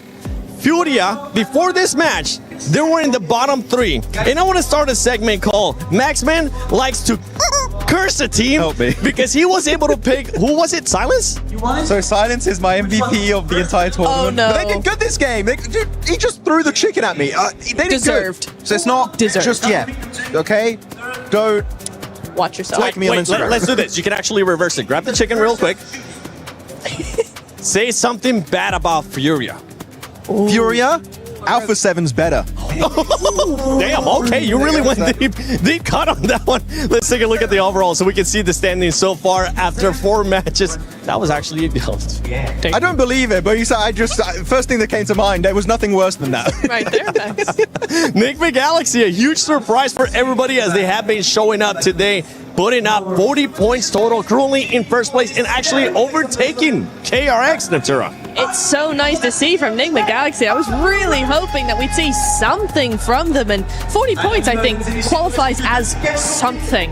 One little point I do want to make very clear, though, is like, yes, Enigma was having all of these big splits onto the west side of zone, basically doing something very similar to Team Flash, right, Max? Yeah. You know, doing all of this. But one thing I want to make a point on is we did see them take out the vehicle of 4 Thrives. In response, or not in response, but on the opposite side of that, they were using the welding gun to actually repair their vehicles. And in a field finish, that's so instrumental to have that extra cover. Yeah, if they had a hovercraft, it would have been really a good use of that welding gun. But you know what? They did have the regular vehicles. But here on the second page of the rankings, we need to highlight X-Force Rejects, Thunder Talk Gaming, Al Ula Club Esports. And you know what? Wow. I don't think I'm too disappointed in like the 2 other teams, but the most disappointing one for me in particular is Al Ula. They kind of gave me a bit of hope. I was like, oh my God, Mina, let's go. Al Ula doing so good in the spring season in some of those events. Even globally, we've seen some real sparks from this squad. Claw in particular and Quick, with just 2 individual fragging powerhouses. And they kind of slowed down. And right now, 16th position, I feel like they are way better than the bottom 3. We can see a comeback from this team, hopefully, by the end of today on Miramar. I'm actually a bit disappointed by X-Force Rejects. I expected a lot more. Now this is their 3rd global as well. I was talking with the players. They were saying they're having some communication issues. Hopefully that's going to end up changing. It's been 4 matches. One team that I know you're currently disappointed with, Neptura, is none other than Orangutan. And why is that? What? Okay, how do I say this? How do I say this? What? Not very nice. No, honestly, why? Why in a global are we taking a fight, getting a knock, and then going, hey, the guy that's already knocked and can't do anything, let's just focus on him. And then just leaving it all open for the rest of the team to go, actually, while you were focused on a knocked player, we're actually going to be able to come in, backstab you, get rid of you. You have 1 point. Congratulations. It's going to get you real far. Yeah, by the way, she's talking about none other than OG versus Ulf in the last match. That is true. I mean, look, I'm happy with the aggression that they've shown. So from match number 1, whereas prioritizing placement, they took the risk. They took the drive-by risk to be able to capitalize on their eliminations. I wish that they would have done that against Flash on the northern side, and I think they would have won that contention and been able to take their way plus eliminations into the later game. But OG showing that aggression is exactly what I was hoping to see from them. So I was excited to see that. Are getting some points on the board and being able to at least get something for them, because I know they've got the placement. They can do that, but it was really cool to see them be able to have that aggression as well. Like, one thing that is very different when you're playing in your home region and then going into a global event is like those slight timing mistakes or even like slight overcommits, etc. really are going to get punished so quickly and like heavily going into a global event such as PMWC, and we're not even talking about PMGC at the end of this year. That's going to get crazy based on who qualifies. But yeah, I feel like just more confidence and just fixing those slight timing issues could really help them get so many more point averages across the board. For OG, a lot of people don't have them currently in top 5, and it's showing why. But we do have them going to survival, and right now they're hitting those metrics, but hopefully they'll end up improving a lot more. But before we actually go into Game 5, let's send it over to our amazing Blank and Claris. That's right, thank you very much, guys. Of course, we want to reminisce and go back to game number 3. We do. And talk about a theoretical notion. Could Enigma Galaxy have won that game? Talk to me, Blank. What do you think? It's some real philosophical notes going on right now. Yeah, I feel like there was a moment where if they didn't push Ulf, potentially there was a big win there. We got to hear from Coops actually in terms of his knowledge about it, how they wanted to go down. He said it all just fell a little bit apart. I mean, as soon as that smoke train came through, there was a big issue, right, for when GOAT started to push. But I feel like Enigma Galaxy could have absolutely won that game. But so far, they've come very close, twice now in second place, which is huge. In the last game as well, I just briefly kind of had a small chat with Ralph there, and he was saying that he thought on the left side it was only a solo. So actually getting that little bit of an insight as to how they kind of looked at that field position and that field play is quite insightful. But 2 second place, nothing to sniff at.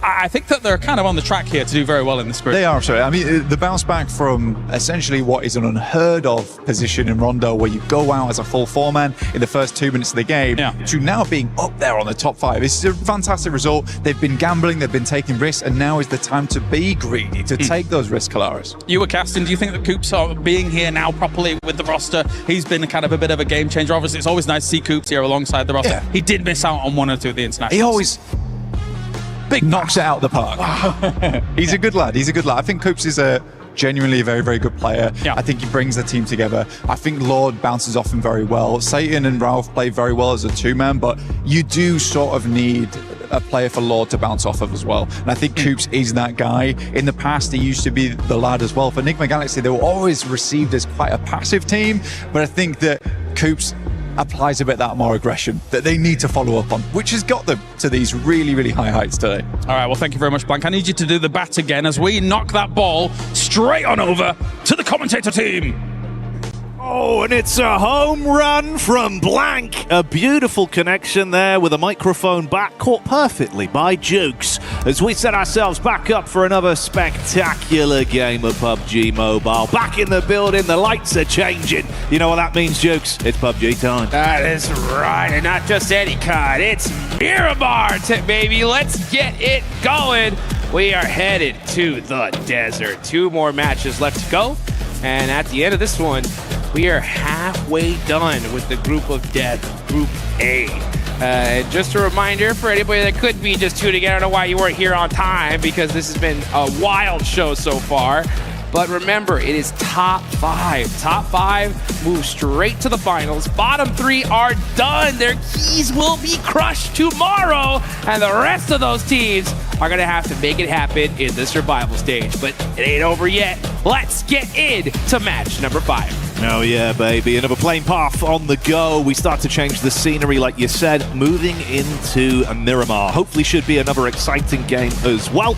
We've seen an exchange of blows from various different squads today, Juice. It's been kind of hard to predict if it will be a consistent run from a lot of our teams, but known quantities building up their points, and the top three right now looking a little bit more defined. It's good to see some of the big squads getting the flex going. Yeah, now we got Enigma Galaxy pushing their way all up the way to first place. So they are sitting pretty here as we take a look at the most eliminations.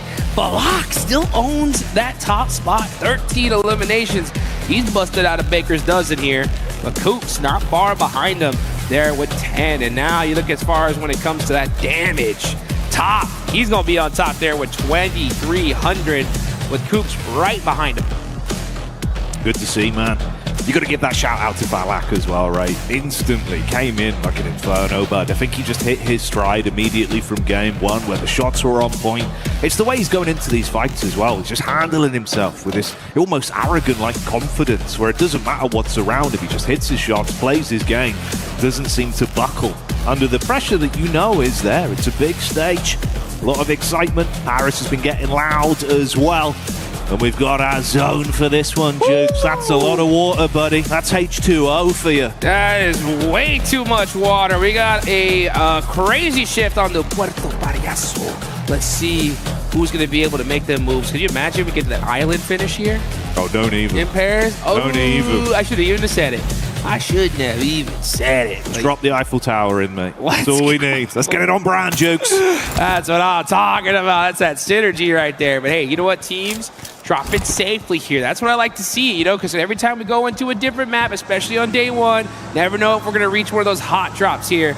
But hey, take there that look at the bottom left. Go ahead and join that Uzumaki event. That Naruto. Get those skins quick and fast and in a hurry. Don't get much hotter than that. Maxman's been ranting and raving about them all day. I've not heard him say anything else other than Naruto. So fair play, Max. We know you love it, and you're rightfully so in that opinion. But hey, you're right on the money. That last game, obviously pretty aggressive on the hot drop, right? GK versus GOAT. Didn't really work out too well for GOAT, did it? Moxie barely limped away, tail tucked between his legs. Resulted in him falling relatively middle of the game, but gets nothing from it, just the solo. So goodbye to any points being earned on that one. Learn from your mistakes, drop in further up. They're going to keep themselves safe. Nose is clean, at least for the opening drops. James. Yeah, very safe here. I like to see that here, because right now it's honestly crunch time, especially for, honestly, these teams at the bottom, right? We've been talking about the squads up top, but I mean, what is going on with a team like Thundertalk? Thundertalk Gaming, 15th place, only 12 points on the board. X-Force Rejects right next to him. Aula in really big trouble with only 10. Honestly, if they really want to extend their tournament life here, now's the time, right? Get a good Miramar game here and now, and that could be just enough to at least extend that tournament just a little bit longer. You need to give yourself some sort of confidence as well. Like you say, right, getting towards the end of day one here, it starts to sink in the reality of the situation. If you're down those bottom two spots, by the time you get back to the hotel, bud, it's the fear that creeps in. You never want to leave your fate in the hands of another team. Definitely do not. Huge prize pool here for the group stage by itself. Over $1 million on the line just for this stage.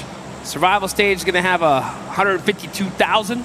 But as we get to the finals, that's 1.7 million, man. That's some serious cheddar.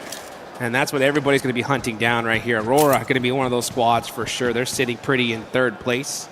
This could be a good game for these top squads, though, to make that gap, right? Just in case tomorrow doesn't go their way fully, at least it'll lock them in position to hopefully make it straight into those finals.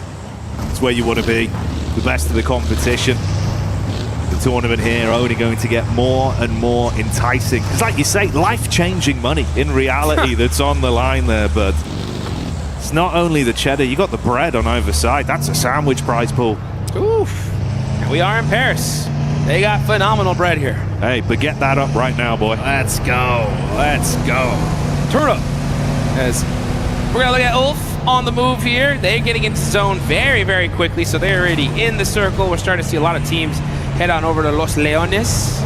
We got quite a few teams still far out from the zone. One of them I'm going to be looking at is those teams in my hot seat right now. Aula, you're going to be one of them. They're all the way up in La Correria. That's going to be on the complete opposite side of this circle. They got to get moving here pretty quick. Put the pedal to the metal. Start to get a bit of movement on the go. The fan favorite right now here in Paris as well, and a team that's so dominant, it's easy to understand why. 4Thrives looking absolutely delicious out there today, Jukes. It's been big plays from the roster, and of course, the one man in Falak that's been really flying the organization's banner high. Yeah, he's making it happen here, man. Hey, big shout outs to 4Thrives. I mean, they end up winning PMGO Season 1, something that honestly, a lot of people didn't predict. Their fans went wild, brought home a global trophy on the side of Pakistan, but now we're going to see X-Force Rejects getting into a battle with Geek, and this is a loss they just can't afford. Well, our opening elim of the game then go in the way of Ragnarok as he slams down early and gets that first pick hammered through. It's a reject. Probably feeling a bit rejected on that one, but got to give up any space they got. Fragment out. It's tough, especially considering that they were already in the circle, so losing a player that early is not good. Unfortunate on the side of X-Force Rejects, everything going wrong. But still 3 players up. They could bounce back. We'll see if they're going to be able to do that, as a lot of the teams that were outside of the circle are finally starting to make that great rotation and find their little place in this zone. But where do you think this next zone is going to go, Jackie? Huh? You think we're going to be heading to that water after all? I wouldn't mind. Let's do it. You know what? Play Why devil's not? advocate, bro. Let's do it. Let's make this as awkward as humanly possible, Jukes. Let's go. I want to see some swimming action here. We've already had a bit of treading water today. We'll see if it happens once again. On your point as well, though, man, it's uncomfortable. A squad like Reject, right? We're talking about squads at the bottom of our overall standing right now. They're down there. They're literally trying to keep their heads above water in a sea of points that are being accumulated by the other squads above them.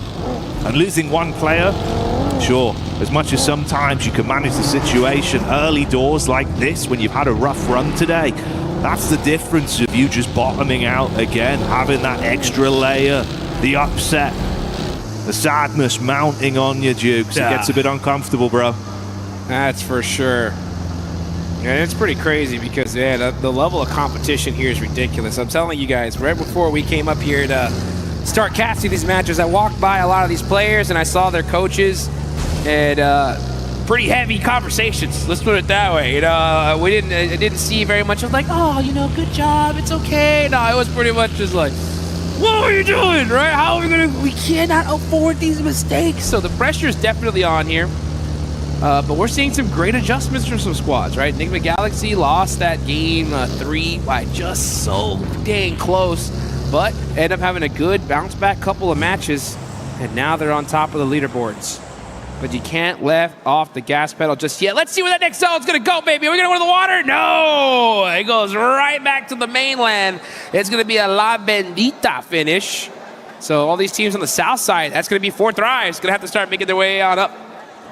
Yeah, ignore the coast, get back to the mainland, and set your focus on what's yet to come. And like you touched on there, bro, so many small margins that have defined some of our games today.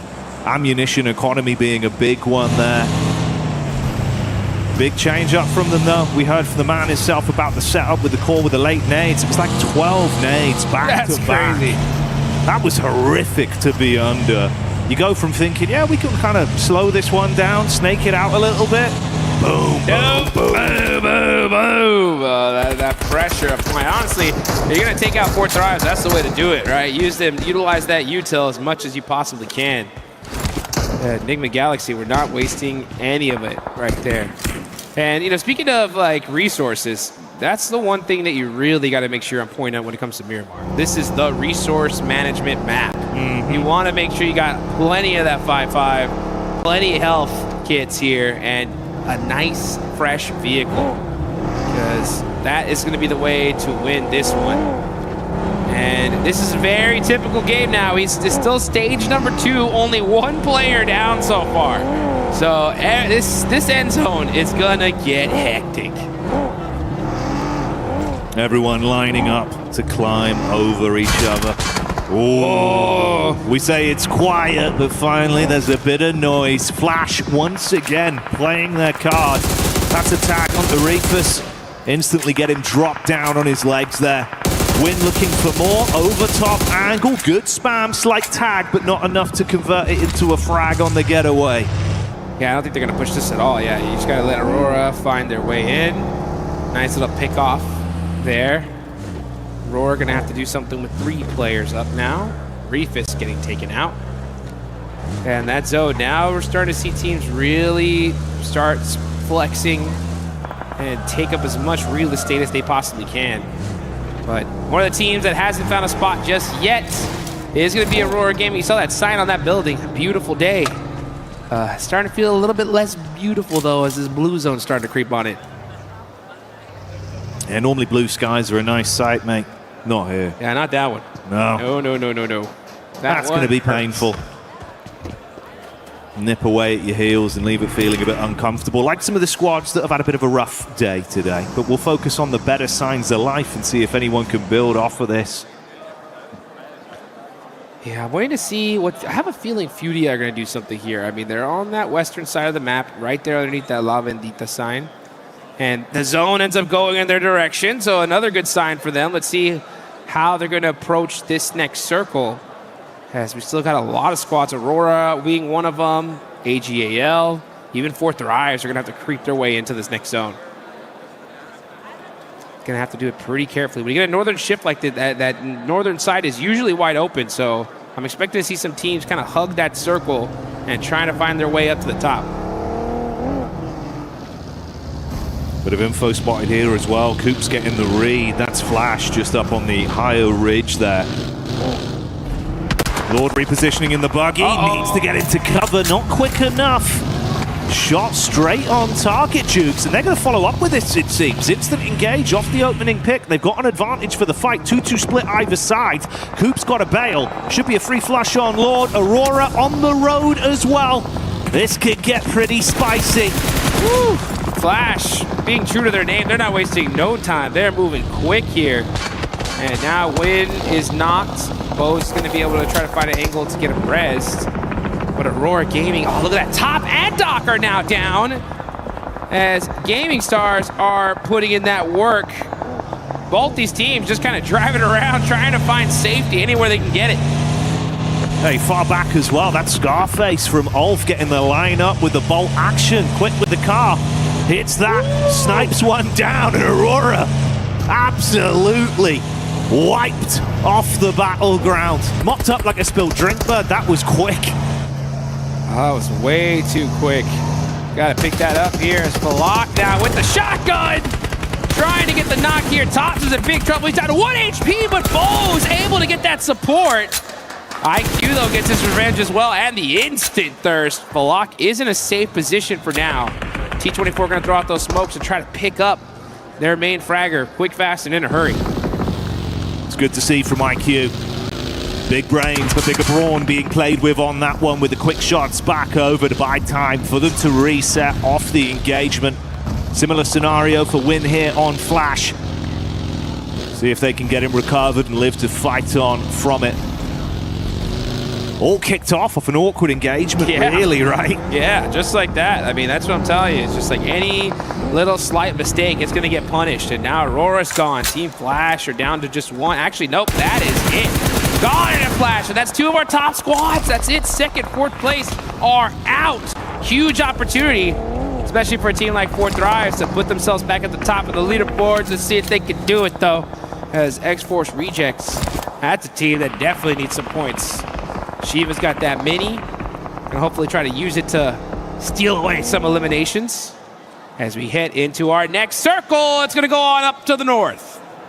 Shifting on through, Goat Team potentially going to be showing us something to work with as well as this action's been building. And that mini 14 might make a play a little bit later as well, bro. Make that look like a major 14 from the lineup and start to snipe down onto him. Had a read from the angle, but doesn't play his card. And you can see everyone starting to usher their way forward as well. OG trying to catch whiff of the drive-by reverb from Reject on the move. They're already set up with some safety to play with, so just scanning the periphery right now. Take your time, take your time. Try to catch some of these players out. Devil's wide out in the open here. That vehicle is smoking. It's on fire now. One more shot's gonna do it. Devil surviving. Barely there as that vehicle just exploded. But he should be able to run and get to safety inside that shack with his teammate. Good old reverb.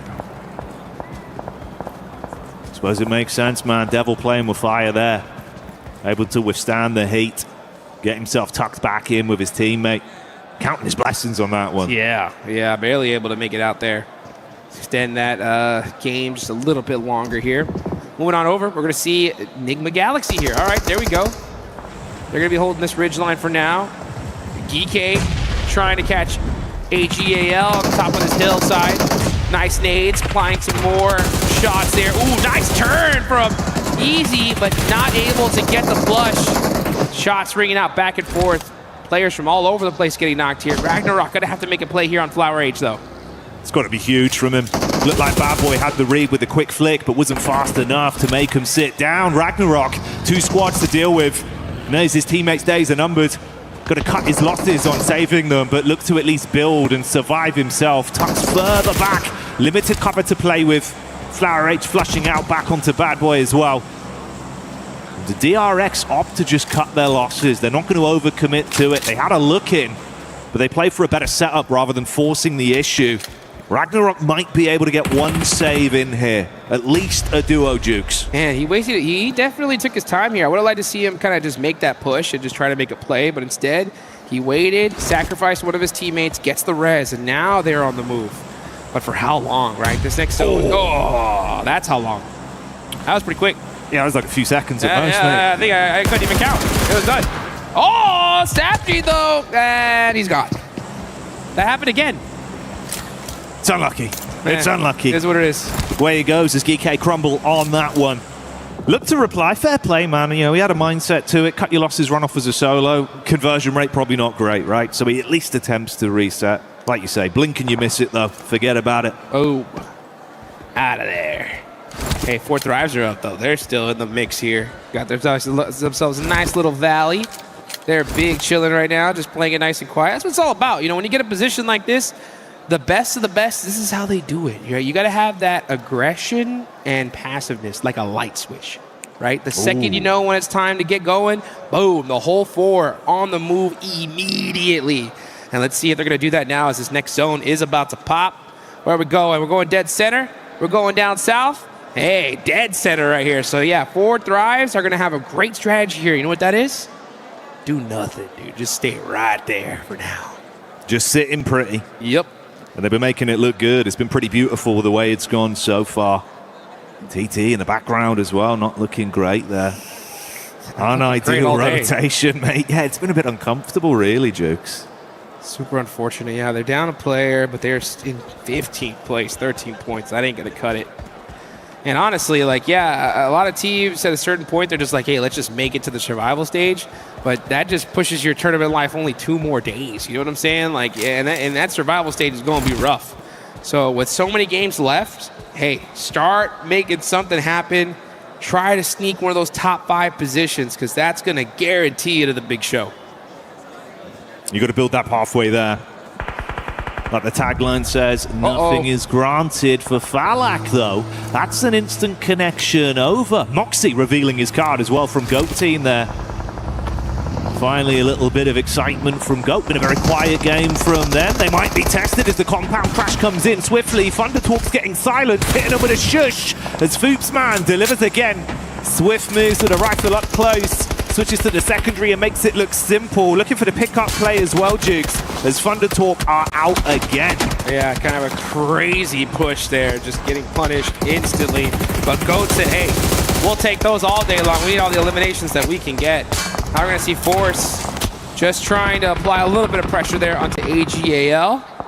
RRQ near the broken plane are now outside of this circle. Yeah, they're getting picked off little by Furia. Gaming Star with the overlook in the rear as well. So many free bits of information being provided between these teams that are scrapping right now. They're looking for the lineup with the nades down onto Raouf. It's good sideline angle, stereo chucks from those nades. Angle exposed, good connection, that's Raouf knocked. Here we go, things starting to heat up here as you got Coops now on the move. Looking to get in the action, but Beauty, they need all these eliminations. Silence, he's got that DBS, he's waiting for that push-up. Trying to avoid some of these nades, though. He might catch his player off guard. He does. Nice little pre-shot, but gets turned on. And RQ now getting shot on the other side of Nigma Galaxy.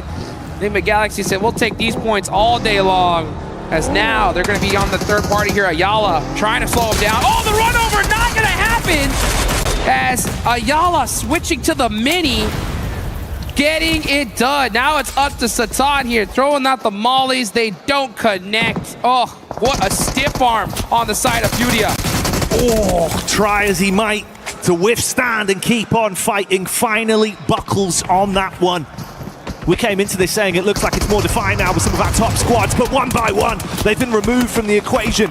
Furia getting lit up as well with the push from Aulula as they take space off them, Jukes. There we go. Aulula need to start making something happen here, and they do, but it is going to be Gaming Star stealing away some of those eliminations. Aulula really needed every single one of them. They only get one so far, and they are all the way at the bottom of the leaderboard. So Aulula, you cannot hesitate. We talk about that light switch, right? Flip that aggression on. You got to do it just a little bit faster.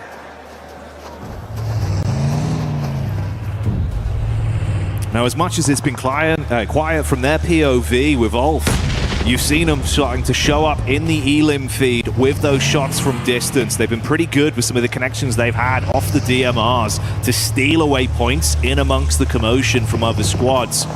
We get their full POV there as they start to advance, get a bit of a read on things. KRX, they've been playing more of a quiet, passive rotate. They've had a lot of opportunities where they could have fought Jukes, but they've been thinking about the end game. Yeah, and they're thinking about those leaderboards right now, right? You got Nigma Galaxy out, you got Team Flash out. Putting some points on the board here is critical, especially when you got 4 Thrives still in the mix here with all 4 up. But yeah, look at that, 4 Thrives. Fallock getting a knock onto Aaron with that nade. Definitely want to go take a look at that one there, as the zone is starting to close. Ooh, bounce nade just a little bit too short. So it looks like we'll be able to get that reset. So very fortunate for them. But 4 Thrives now know exactly where they're at. Keeping them guessing at least with the moves. Decent amount of awkward cover to play with, so it's hard to get those clean connections off. If a fight breaks out from the squads in front with OG and 4 Thrives, you could attempt to move up on it. Limited utility, though, it seems, between the players right now. One nade in the hands for Scarface. Smoke going to go up so they can close the gap somewhat. Rifles in play, shots on Scarface. Taking a decent amount of damage off it. And he get that one on target. Woo! It's ACOP up top. Smooth shots over. Low on health here, Jukes. Meanwhile, T24 and 4 Thrives as a roster actually shutting down Gaming Stars that were encroaching in. It's all starting to bubble up, Jukes. Hey, 4 Thrives say, hey, you know what? It's time to pop up and get in the mix here. They're going to get into the action as Orangutan. You're going to need to hit these nades, and they do get one. Let's see what WizGod could do. Going to have to make some shots outside these windows. Oh, never mind. Jumps out the door. Oh, but just a little bit too late. Gets turned around. And now Ulfer on the push. Trying to soak up as many eliminations as they can. Meanwhile, 4 Thrives. Just looking like a lion in the jungle, ready to strike. Clawing through the competition with ease. Once again, Falak comes out swinging. Heavy is the hand of Falak as he starts to slap his way through the competition here. Rotate back over, set their attention on Orangutan and Ulf and see if they can third party onto this awkward encounter. Nades being primed. Top floor control there with a DBS watching the run-up, but it's the nade they didn't expect. Blows them away from the back. 4 Thrives, stealing away those points. A cop, though, does get that knock on the Falak. That's going to buy them a little bit of time here. Huzaifa is right up and goes first with that nade. He gets Scarface looking for a little bit more. The blue zone starting to close in just a minute here, and 4 Thrives are dominating this building. Ulf, OG are completely stuck. Trapped in position and panicking as Huzaifa goes absolutely ballistic on the cleanup. Shuts down Ulf. rips them away from any potential plays and looks to do more single-handedly. This is scary now, Jukes. Orangutan trapped still. Finally on the peek out. That's a knockback. Alula with the third party from the top. Ah, that angle that was so dominant. Quick finally crests that hill and makes 4Thrives just slow down just a little bit. They still have 2 players up. 8 eliminations, though. That's going to put them into second place. Only a few points away from that top spot. Alula, this is their chance, right, to get out the bottom of the leaderboards and extend their tournament life. They got 4 points. They've had a rough day so far. Now's the time to make it happen. Do not play this passively, Alula. You got to get as many eliminations and win this game here and now. Got to trust in the source, Jukes. They're bringing it. It's been good so far. But how long does it last? OG suffering heavy casualties as well. The shots are on point. Goodbye, good night. ACOP the only one left in the rear. And that's the Foops, man, and GOAT team starting to build on this one as well. You got to be scared of the Goats, Jukes. They bite. Making it happen. Force getting another shot on the leaderboards there. And that is Orangutan out and eliminated. We got 4 teams remaining here. 4Thrives, KRX, GOAT, and Alula. Let's see what 4Thrives could do with their duo. IQ, man, that buggy is in big trouble. So right now, just hugging the circle, driving around, trying to get a little bit more intel, figure out what is going to be the plan here. Oh, running into that tree definitely wasn't a part of the plan, I'll tell you that right now. But he does get away with it. Nades are starting to ring on out. He knows exactly where GOAT is. Yeah, he's got to have to move to safety here because they're going to start shooting that buggy if he ain't careful. This is vintage GOAT with how they're playing it. The 2-2 setup early with Moxie and Force advancing, but they switch it up. Call for the rotate. Killer Joe takes the fight straight to T24 and punishes with 4Thrives falling to the might of the GOAT once again. Sight dialed in back over to where KRX are set up. 11 elims already, Jukes. Ooh, they're looking good. You know, GOAT wants this win. They want to put themselves in the top 5 right here and now. They might just do it here. Meanwhile, you got KRX. They were sitting, what, in 4th place a little earlier, so they're looking pretty, but not for long. They got no more vehicles. There's nothing but open field right in front of them. Alula, I would like to see them get a little bit more aggressive here. You have the numbers, right? Start spreading your wings a little bit. Don't allow GOAT to catch you on the back foot. A brief moment, a respite falling across the battleground. Trust in Foops for the push-up. Trying to get a read on it. No easy angle for Alula to peek back over onto him as well. Fear of the backline tag. Force good for the lineup. A few bullets on target, Jukes, just damage. Hey, you guys know all about Coops, but what do you know about Foops, man? I'll tell you what. That's a man right there. Let's see what he can do. 477. Trying to catch some hit markers all the way from downtown, and this is what I'm talking about. Alula have been playing it very passively here. That's letting GOAT spread their wings little here.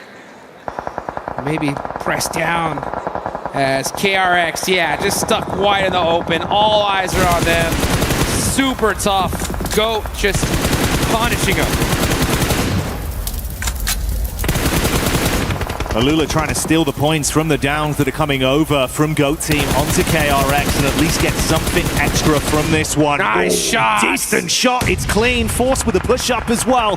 Quick. I don't think he's going to be fast enough to win out on a duel like this. Good reset from Killer Joe as well. If Hooksy peaks, his days should be numbered. Dominant from Killer Joe as the elims are being racked up, and GOAT looking to blow their way to another chicken dinner on this one. It's looking good here. First Miramar looked like it might just go on over to GOAT. Quick goes down. That's that front line eliminated. And now Killer Joe's gonna have to make a play here. Claws goes down. It's all up to Rev. Killer Joe gets it done. And that is GOAT team with another chicken dinner. And this one was a big one. GOAT team delivering again on the big stage. A ton of talent, a powerful roster. And it seems like even with the changes, it's starting to fall into place the way they play off each other. This added element of aggression from Killer Joe, who lives up to his name time and time again. Sick to see, Jukes. It's sick to see. Yes, it is. You can take a look at their jerseys. You can see what it says right on the front of it. The greats of all time. That's what they want to be. That's what they're trying to etch their name in PUBG Mobile history. This is how you do it right here, folks. When you see that opportunity to get that win, you got to do it, and you got to do it with some serious points, and that's how you get it done. They didn't believe me, Jukes. It's a GOAT team going to be coming out swinging.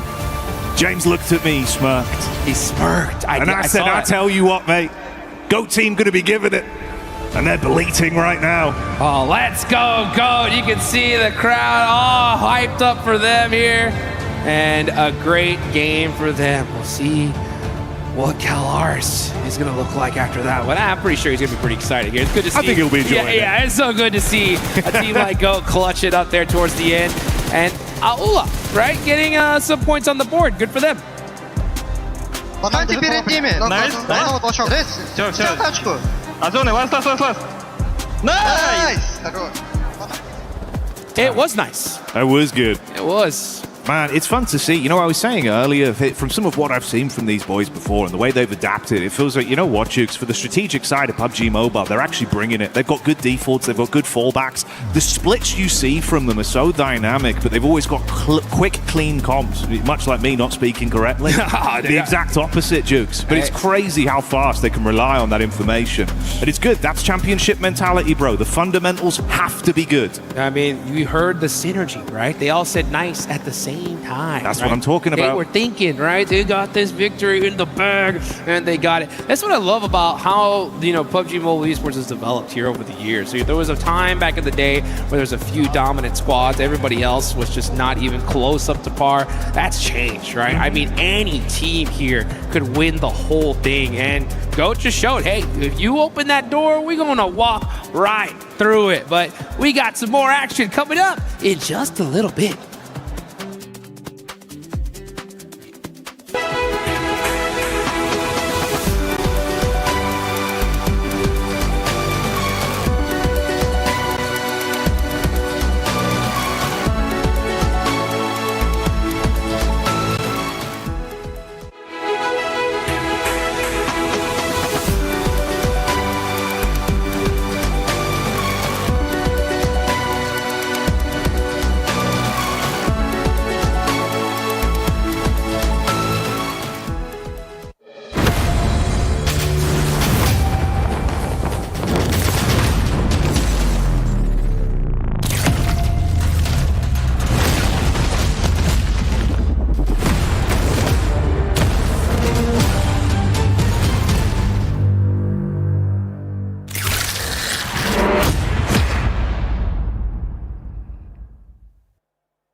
GOAT showing up with the second chicken dinner of the day. In Neptura, this squad was able to put up 16 eliminations.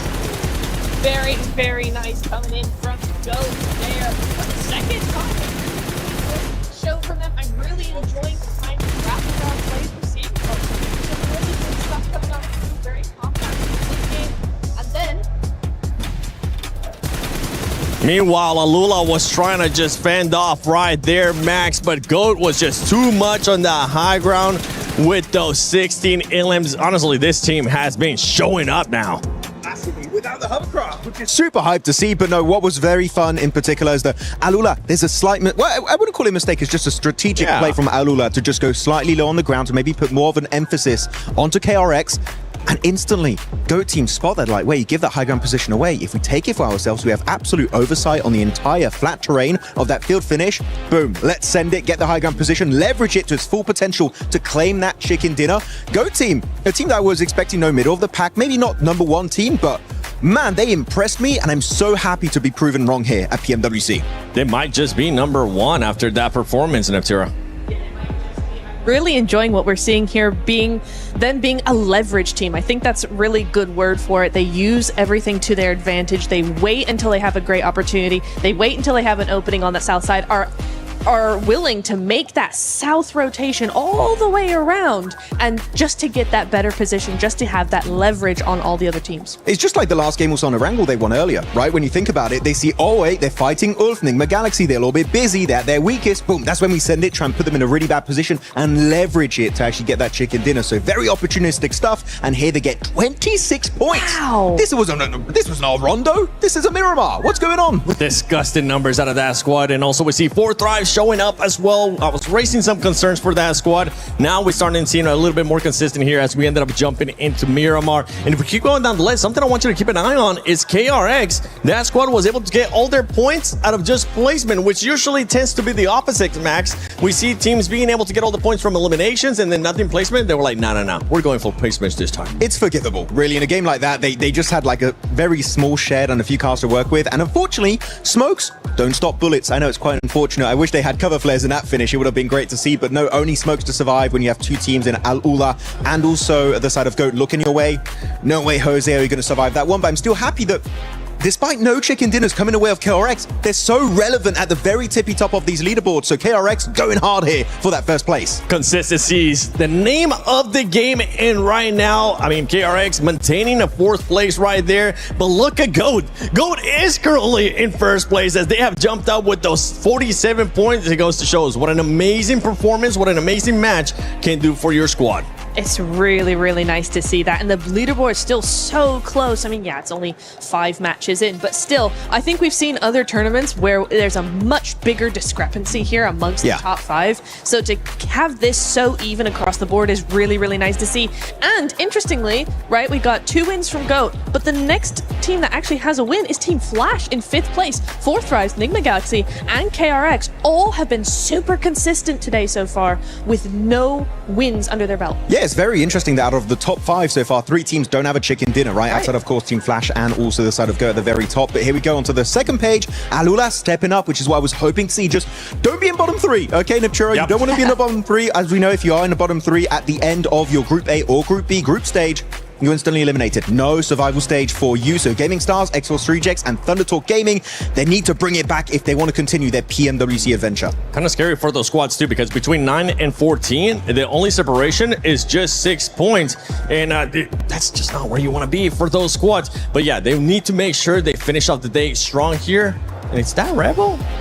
I think it is. You know what? Let you guys take over. I'll be right back. Go get him. Go get him. Oh my God, that'll be interesting. We can talk a little bit to Alpha 7. But Al Ula were very impressive this game, right, Nipchura? Looking back at how they were playing that third party on to Furia in particular, that's what you want to see from this roster. But we're also seeing Revo is here. What? Hello, guys. The reigning PMGC champion, none other than Alpha 7 Rebel. Rebel, I'm so glad you decided to join. How are you enjoying Paris, bro?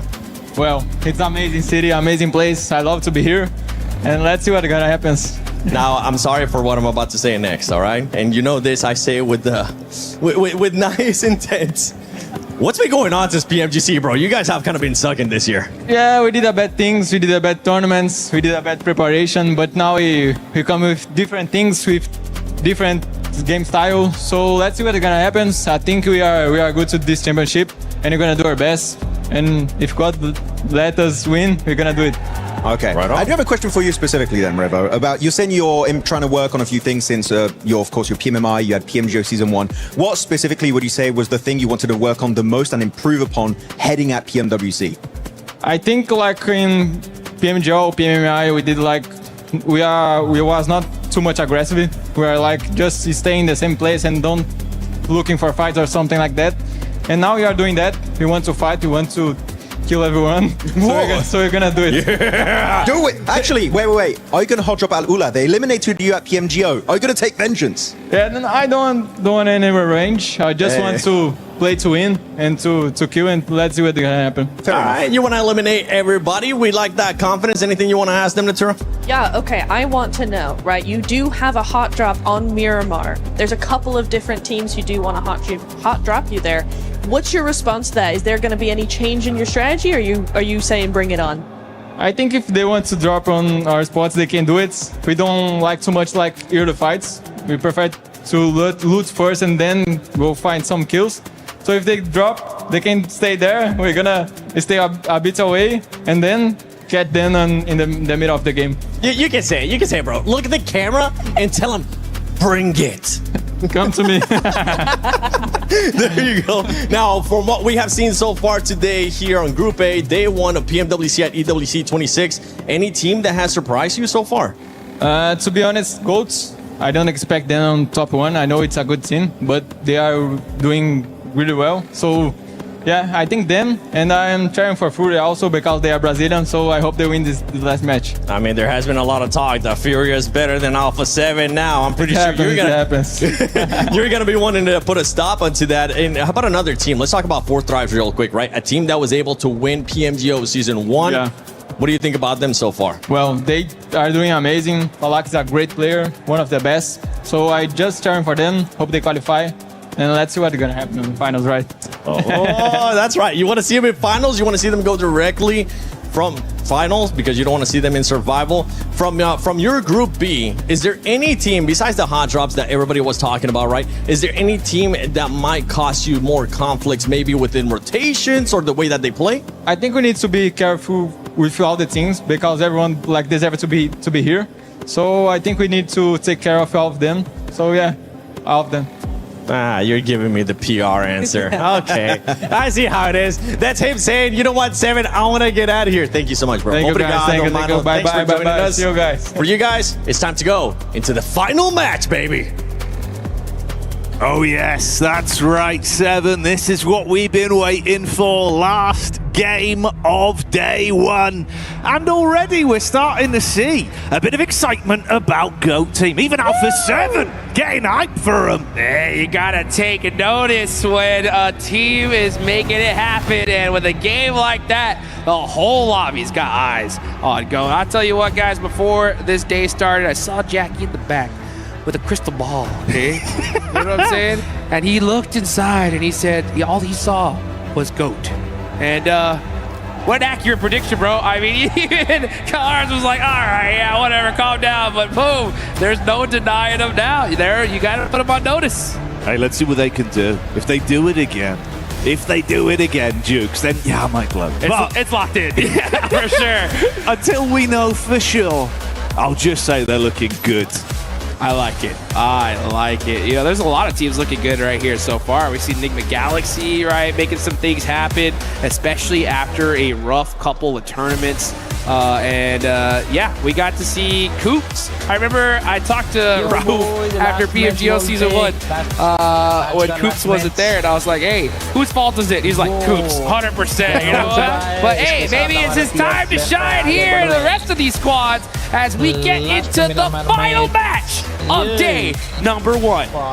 The biggest and brightest, we saved the best till last, and it is going to be an absolute blast here for everyone live in the arena in Paris, France. For the viewers at home, strap in, get a seatbelt attached to your chair, or else you may be blown straight out of it. Let's get it going here. We got a nice southern play path headed right up to the north. Unfortunately, El Pozo is not going to be within range, so these teams are going to be having to head out early onto the eastern side of the map here. But yeah, once this match is over, we got 6 more games left to go. 3 keys are getting crushed tomorrow, and not just keys, dreams as well, right? Of trying to be the Esports World Cup champions. Hopes, dreams, everything you've been working for throughout the season, really, this year as well, Jukes, right? And then imagine, you put all those blood, sweat, and tears on the line. You get here to Paris, it goes wrong off the back of 2 days. You got to stare at Barney, crashing your keys. Oh, Bud, what a nightmare. He's good at that. He's good at that, too. He always sort of, he G's you up and makes you feel good about it, but you've lost. But you lost. You've lost, Jukes. It's the worst case scenario. Yeah, I mean, you definitely don't want to go home here and now because there's still so much prize pool left to be had and history left to be made here. So we got the plane path, we got the circle. And it looks like we're going to be heading in a similar position as we saw in the last game, right? Los Leones, play La Bendita play as well. But no hot drops once again. Tomorrow, as we get into the day after tomorrow is going to be interesting because we heard there from the Rebel that there is a possibility he is going to see some hot drops. But hey, even one of the best is like, let's avoid them, right? I think you guys can drop, take your side of the loop, but let us get out of here. We'll fight you later on. Yeah, I think the sheer size and scope of the competition here, right, it's one of those where if we were going for like a Maxman insight, it'd be a matter of it's just pointless. The risk versus reward is so low, just play your own game, right? And you've got someone like me where I'm saying, yeah, but it is kind of fun though. Yeah, it's fun to watch, that's for sure. But yeah, you're right. Strategy-wise, you probably avoid that. Yeah, pretty much at all costs. I mean, your chances of getting all 4 eliminations without losing a single player are just so low, and 99% of the time it happens, it's putting you so far behind rotationally. So even if you do get those eliminations, you're late to circle, and you end up with 5 points instead of a possible, like, 20-point game. Yeah. So yeah, it's just, it's really, really difficult to deal with. And that's factoring in everyone actually survives as well, right? Yeah. You lose one player, it's just such a cutthroat response now. It makes it so much easier for the conversions. This level of play as well, right? The drills are so much cleaner. You see a 3-man team, you're just thinking, oh, this is a field day. One less player, yeah, let's just clean it up. Push together, outnumber them, get the trade, easy pickings. That's what it's all about here. Let's take a look here at the leaderboards, all right? We got GOAT in first place now with 47 points, looking really good. 4 Thrives right behind him here. Man, this top 5 is pretty dang close. Only 10-point difference so far. Yeah. So for these top 3 squads, make a top 4. This is their opportunity to make a little bit of a point gap for tomorrow. And for the rest of the lobby, they need to clutch this one up here and now. But it's already starting to feel like it's going to be a pretty close group here. I think so, man. Especially with some of the results we got out of that prior game, right? Where we hit sort of around the 9-minute mark. We had that awkward encounter on the road with the Aurora drive-by. That resulted in like 3 teams being absolutely crippled for a good late game finish from the amount of eliminations they suffered. Then everyone else just starts to lick their wounds and really play slow. Just didn't work. You come into a lobby like this now with what we've seen, right? That strategic, slower approach that's been working from GOAT. Honestly, I think their defaults have been really clean. Like the mechanical approach from it, it's good rotations. The comms have been clean to allow them to set up. And once again, they want a later wrap in where they will just happily sit in the blue, loot up, look for an end game. It's where they're at their best. I won't lie. Early game, it does look a bit shaky. But they get to a late game circle, they know what they're doing. Yeah, they can just play it just a little bit conservatively and make sure they can reach to that late game. I mean, we can definitely see some great things from GOAT. Absolutely. Right now, everybody just playing a little bit of game and keep away, just trying to get looted up and set it up for the end game here. Aurora, a little bit of a dry spell here in the past couple of games. They still have some great points on the board. One good game here could definitely set them up. But some other teams I think I would really like to see a good performance here. Going to be all those squads in that 9th, pretty much on down position. This is a good opportunity for them to go into tomorrow with a lot more confidence. Out of all those names on the list, I'm looking at Furia, right? I mean, this is a Brazilian squad, tons of potential. They got a phenomenal coach in Coach Knight, and we know what they can do. It's just been taking them a little long here to get started. So with this kind of lobby and only so many games left, you can't really let off the pedal this quickly. You got to start putting that pedal to the metal. Yeah, this is the sort of match where you need a big finish for the end of the day. Leave yourself in a better mindset when they get back to the sort of prac room or the hotel as well, right? They can unpack the bag, but obviously much easier if there is some good benefit to speak about. Some moments they can look on fondly and say, look, we were already adapting and fixing things as the day went on. Let's refine that going into day 2. If once again it kind of blows up in their face, then yeah, those conversations are a lot more awkward and probably not as productive.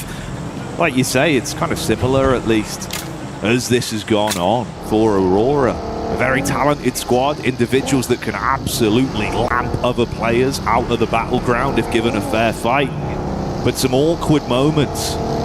I'm also kind of impressed by the fact that although it's not been the best day overall in terms of the point game for Gaming Star, the way they've been able to just ruin some good squads' lives, they're just stealing the odd player here and there. And those eliminations have been really bad for our top teams. It's like they have just been pestering these teams, right? Like you see a squad that just looks so good, like, oh, look, and then just, boom, all of a sudden you see random knock from Gaming Star. Like you see their name always in these critical fights.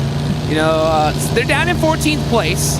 So they need to get that big win. You know, I just want to see them, instead of just kind of going for those steal plays all the time, try to find that end game. That's where you're going to put up those serious points.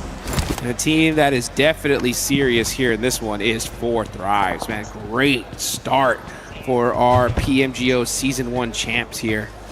Looking to get another title underneath their belt. And man, I'll tell you what, if 4Thrives win this one, woo, that's gonna put them in the history books at this point. It'd be unbelievable, dudes.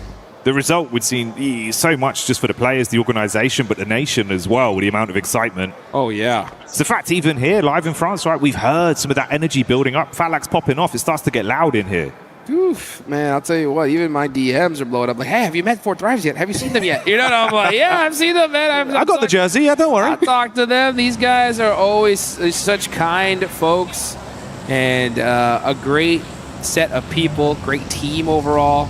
And I got a lot of high hopes for that squad, as well as so many others, man. I mean, it's great to see, like I mentioned earlier, just how well this whole lobby has developed here over time.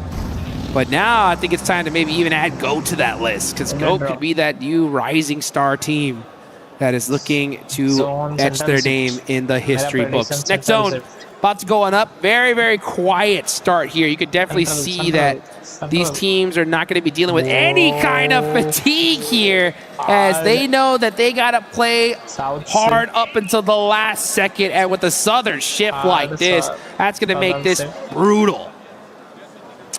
We've gone from what will be a very quiet start to, you imagine, quite an explosive back-to-back connection of engagements on the rotation here now then. Looking far worse for wear with some of our teams. 4Thrives already in a good position from where they were pre-zone shift, and they can try and get set up with a good compound to play with. You're going to have Furia and Aurora coming in to link up as well. The mass migration of squads that are all condensing in. And honestly, mate, this works out in a weird way for GOAT, because they love those late wraps into the zone. They're happy to sit in the blue outside of circle for as long as they can. Yeah, I mean, other teams were set up pretty, but now everybody's going to have to move with this zone. Yeah, Furia, silence! The tire has been popped, and there's nothing you could do. That's 4Thrives. You can hear the crowd starting to pop off the second they saw that elimination. But guys, again, that is what you got to do. If you see a buggy, aim for the tires. You hit the right one of those front ones, boom, that vehicle's spinning out. Not the kind of donut you want at an event like this, mate. Big play there to open it up from them. The first elim goes the way of IQ as 4Thrives do open it up with a nice initial pick onto Silence. Dive out through the window. The mantle giving free time to damage here from 4Thrives again, Jukes. Peaks clean as well. Trader blows, looking for the follow-up off the nade. Barely bursts outside the window. Man, these peaks back and forth are insane there. Flock getting some good damage on the Chief, but Chief getting a couple shots in return. It's both these teams just peppering each other little by little. But this is honestly a good place for them where they can both just share it out for a little while, you know? Like, you got a good central position. Take your time. Don't put yourself in a compromising spot to lose a player early, and just wait for that end game. Now, looking at the circle, Jackie, quick question. What do you see, right? Anything interesting? You're looking at these late rotations, mate, from the boys at the back there, coming in playing a very slow game for what has otherwise been a bit uncomfortable. Yeah, Enigma Galaxy all the way in Montenuevo. Wow, so they are coming in super late here. A little bit of a different strategy than we saw before. Let's see how they're going to be able to handle that one, because this zone is already jam-packed. It is Los Leones. There's a lot of places you can hide. But we might get that nice urban finish. At least that's what it's looking like so far. Kind of mirrored on either side here as well. You got the coastline wrap in, right? Killer Joe and Foops that have been pretty good as an aggressive duo. With Force and Moxie playing this backline assault. If they run into RRQ, could be an opportunity to take the fight to them. Aurora, if they can set up as well, mate, chances that they're just going to have clashes ushered towards them. But Jukes, that's the shift. Are you kidding me? That's the perfect shift for a team like GOAT, because they were already on the rotation, and now they have an open path into this next zone. It's not going to be like that for when it comes to the side of Enigma Galaxy. They're a little bit late to the party here, so they're going to have to fight their way in. That's for sure, because There's not a lot of spots left at this zone.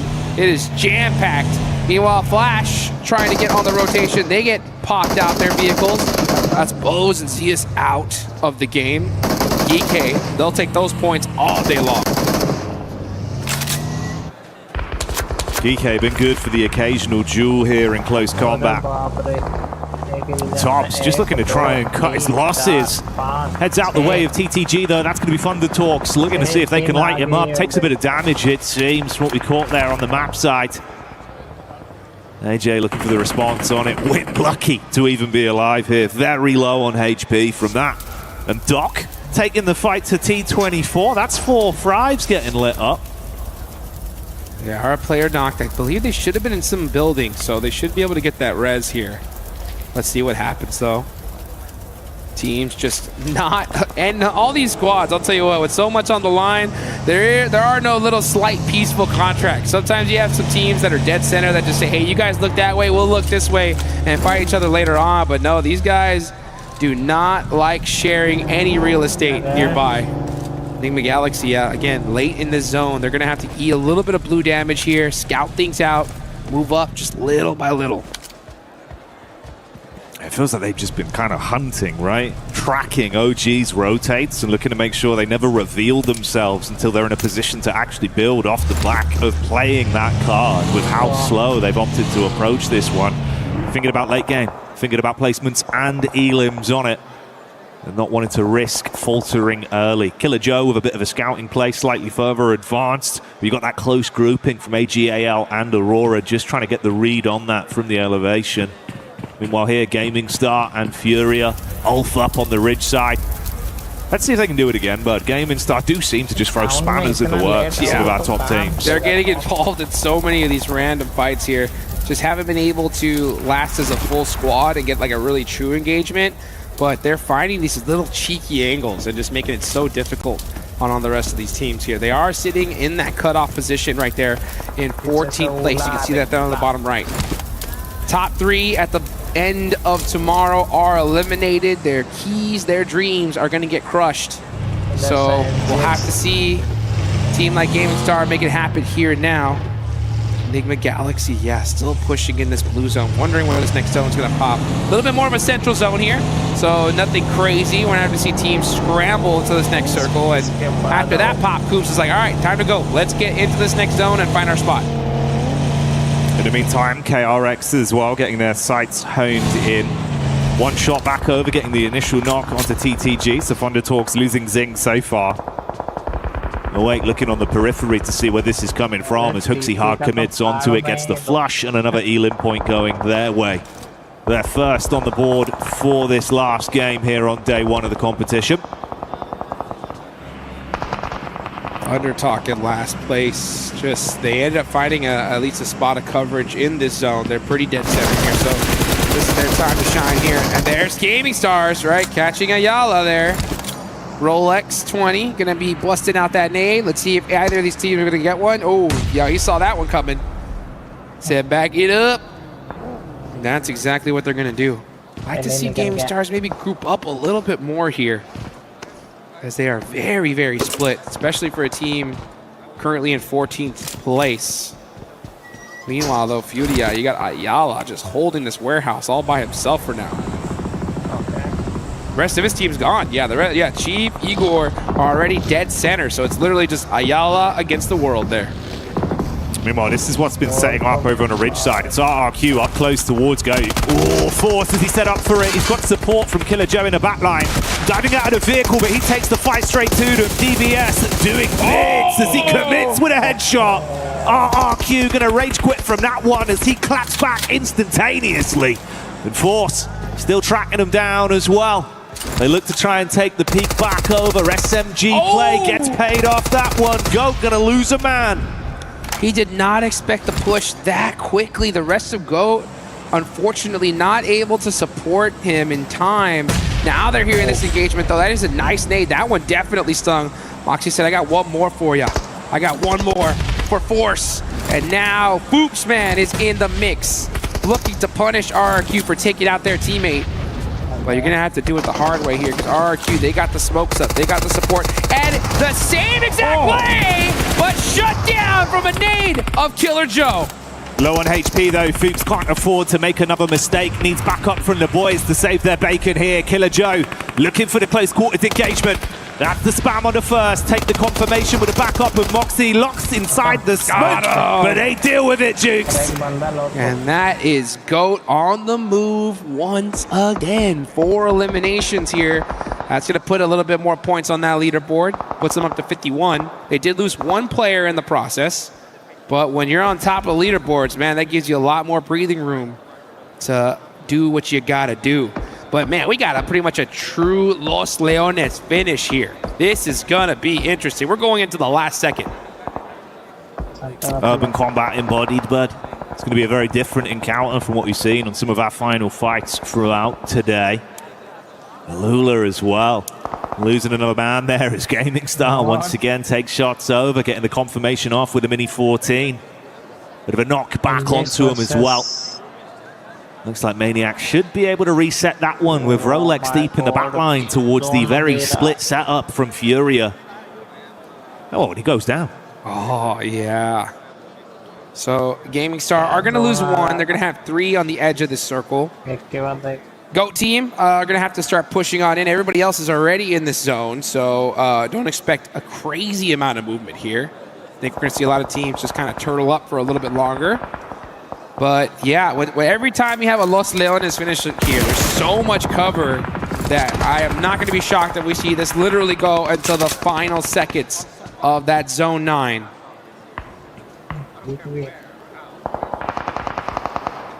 The coach cam POV there as well for Geekate. He's watching. Now he's looking at the camera. Those eyes dialed in, hoping the squad will be able to deliver once again here.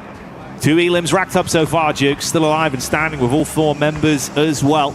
Had a great start to the day. What's their finish going to be like? Yeah, that's the question. That's the question. And you can see right now, looking at the leaderboards, we got a few squads that have done very well today.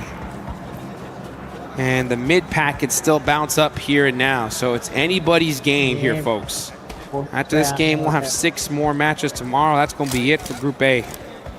But we ain't there yet. We still got this game left to go. So I am not surprised that we're seeing a lot of teams play this very calculated, very deliberate.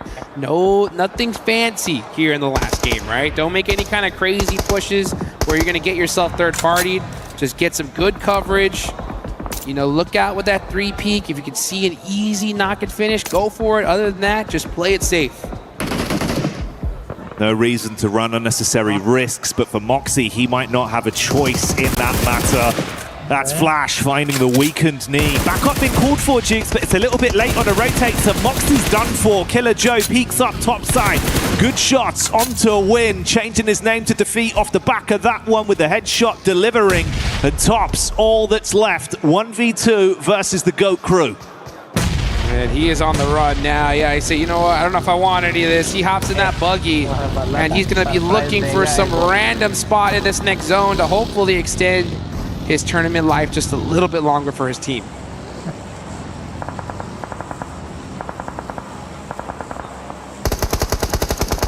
That's Aurora again playing their card. Quick from Alula, getting hit heavy. And Top's actually caught to give away a 3-point over the Enigma there, as they will hit that one on the drive-by. So getting themselves a cheeky elim on the board. Seeing if they can start to build off the back of that. They've been given a lot of space since they got into the zone. It was a slow rotate, but they've been sitting pretty. And at some point, OG might contest up towards them. We see the zone condense in. It could change things. Flower H with a good elevated angle as well towards the window side for AGAL. Here we go, though. 10 seconds left on the clock. And we're going to find out where this next zone goes. And when that happens, we are definitely going to see some eliminations. So let's just see. Will it go up to that north and have so much coverage? It goes dead center. All right. I can feel a shift in the air of this room, as now we got quite a few teams that are going to have to make the move. You got X-Force, Projects, KRX, Ulf, Gaming Stars. Even Alula going to have to start making a push into the zone. Meanwhile, Aurora sitting in a great spot. Ulf with the Golden Murado, trying to find a place of safety, and Aaron gets popped off by T24. That's 4 Frags coming alive again from the back. Leaning in through the window, watch Aurora take the full frontal assault. The Chief claps straight back instantly and domes him out on the stairwell. IQ, eyes lighting up as him and Valak are able to take shots over towards Gaming Stars. So 4 Frags starting to get into the groove of things now. 4 elims to their name, but the difference is, Jukes, that's still a full 4 squad here in Kicking. That is right. 4 points on the board for 4 Thrives. Yeah, it's starting to feel like victory for them as they are getting into this end game, playing it very, very carefully. Now, 2-minute warning. My prediction, we're going to see a whole lot of nada for 2 minutes, but then once that zone pops, woo, things are going to really pop off. It's that planning phase right now. All right, now's the time to tell your team, all right, zone goes here, we're going in that direction. And, oh, man, Alula running out the building there. That you can't do that. The Kadir City grid starting to get loud as we can hear the crowd giving their energy over towards 4 Frags. You can see them getting excited, and they did deliver from the peak they took onto Alula. Hit some nice shots from quite far away. Aurora's POV currently maintaining overlook on this encounter between OG and Nigma on the other side of things. It's a decent position, Jukes. You expose yourself, they could get some quick shots off, and we know they're good from range. Yeah, you know what? Sometimes the best defense is a good offense, right? If you're able to shoot at them first, you're going to be just okay. And it looks like Falak is looking to do just that. Oh my, they almost 1-2-3'd them right there. You can just see that they were like, all right, 1, 2, 3, and top is going to be the one to get that elimination. 2 for the side of Aurora. They have their whole squad up. And this is where they really play their best with some good high ground. They are going to make something happen. And they know that there's a player in that warehouse. I'm going to read on Quick for quite some time. He's just trying to stay alive. Keep out of trouble for as long as possible. Let the other squads take themselves out of the competition. If he can try and rat a bit of a later game finish on it. Meanwhile, Hooksy taking the shots back over to TTG. Reject Shiva finding an angle onto him though. To KRX. At least suffering casualties. Hang on a minute though. That's Aurora getting spotted out by 4 Frags. Both of those high ground angles in play, and they're starting to engage upon one another. Yeah, they know this next zone is going to make things interesting. So if they can get a couple of knocks to kind of buy them some time here in case that zone hard shifts away, that is going to be huge. So yeah, you can see Aurora Gaming out in the open now, trying to find some angles onto either Quick or 4 Thrives. But with this zone shift, now 4 Thrives and Aurora are no longer in this circle. They got to get moving. The position that's done so much for them has to be conceded, and everyone else is scrapping down on the ground floor. KRX up close on the Reject, kick them out. They're the new landlords of the compound. But can Baby make the payment in time? Looking for the push out with a nade here, wants to cook it to perfection. Jukes timing not going to work for him. Fortunately didn't calculate that interest just right. And now Benny said, how about some of that? Ooh, that one definitely was a warning sign. Let's see what KRX could do, though. Sitting in 4th place right now, in a good position, looking to definitely add to that. But X-Force Reject, it's Baby all by himself, trying to make something happen. Hey, man, this is 4 Frags as well, dealing with an outside encounter just adjacent to the zone, with Furia taking the fight to them. But Furia being dethroned. 4 Frags, 7 elims. Woo! They are turning things up here. We saw them start the tournament so strong, and they're looking to end it in the same exact fashion. Aurora looking to make some noise here in this game as well, though. Rocking a big split. Doc up on top of that building is going to have to make something happen. There goes Killer Joe as Enigma Galaxy. They're going to take that. GOAT team are eliminated. They had a good run today, but it's 4 Frags that are still going, still fighting, and it seems like they're confident to attempt to push up, possibly collapse round onto Reject and KRX here as this one develops, Jukes. Oh, Falak getting shot in the back, though, by Baby. That's going to hurt. T24 now, and going to have to make a play, but Baby gets eliminated. That's now 8 on the side of 4 Thrives. They'll take that all day long. Not bad. Falak down and out. The 3 fingers and 1 hand remaining here for 4 Frags. KRX They've got to read on the situation, but can't force the issue quickly enough to build or capitalize off the weakened players. They heal themselves up. Meanwhile, you can see this close grouping. Aurora, OG, Ulf, and Enigma Galaxy all on top of one another with pot shots being fired out. Here we go. The nades are starting to ring out. Satan's going to try to get this connection here onto OG. Ooh, Satan gets shot in the back. Going to have to go down with his teammate. Coops gets eliminated and thirsted. It's going to be all about the utility here. Oh my gosh, a little bit of a rainbow shot there from Satan. That nade looks good, but Roth getting knocked at this time is the worst case scenario for NGX. It's a quick flush from OG. Lord looking to prime the nade, 2 seconds left, dashes it out, could be good for the tag, bounces slightly further back, but Lord doesn't get the same safety. Goodbye Satan, as OG take the fight straight to Enigma and remove them from the battleground. Orangutan making it happen here. Now they're starting to make some noise. Meanwhile, you got Aurora holding on to these silos. Wolf Esports still in the mix with 2 players up. And Doc, what's he gonna do about that? Orangutan's starting to get on fire. Here they go. Thunder Talk, get a knock on the KRX. Shots ringing out absolutely everywhere. They ain't stopping, Jukes. They single-handedly run straight through everything that's put up by DRX. They look to the next team in TTG. They're gone as well. 4 thrives. Keep on building. 10 elims in the back pocket. Ulf with a drop down, trying to withstand the might of Ruthless. He's going to deal with him ruthlessly. Cuts through him for another one. That's how you do it there from the top rope. Coming on down, getting that elimination. These guys ain't messing around. Now you got Wolf Esports hiding in the corner, just waiting, hoping that one of these players will run right in front of them. The trap is set. When will it be sprung? But oh, 224 gets the knock on to Doc. That is critical. Right now, 4 thrives have been the dominant force in this lobby. Watch out. They are running through Miramar. Elimination after elimination. Everyone is feeling the reverbs that are coming off of the pot shots right now from the Thrives roster. And they got their eyes lighting up, looking for more peaks from GK, hoping they'll take the fight, but it's AGAL with a connection up. T24 hits the deck. And GK might try and advance from it, Jukes. Let's see if they can. AGAL. No, only 1 elimination here so far. They still have their whole squad up, but now they're starting to push. This is stage 9, folks. This zone is about to go into nothing, and we got a whole bunch of teams still remaining. Who's gonna win this one? It's all about who can hit those shots. Who's got that clutch factor? We're about to find out. In the ground floor, GK set up for the aggression. Top side, T24 low. Looking for the pick-up play to save things here. IQ with an aid in his hand, but Maple's got one of his own. Good chuck on it, could be blind. That's a big connection from Maple. AGL absolutely giving it right now. And the squad that's been on top might come crumbling down. They're hurt. 4 Thrives is in trouble. It's all up to Zypher by himself. Gonna have to make a play. He gets 1. Can he do the drop down? Can he hit the shots? EK Safji is still alive, and that is it for Thrives. Go down. Now it's up to Aurora to make something happen. It's Joel all by his lonesome, but Orangutan are looking too strong at this point. They got the firepower right now, Jukes.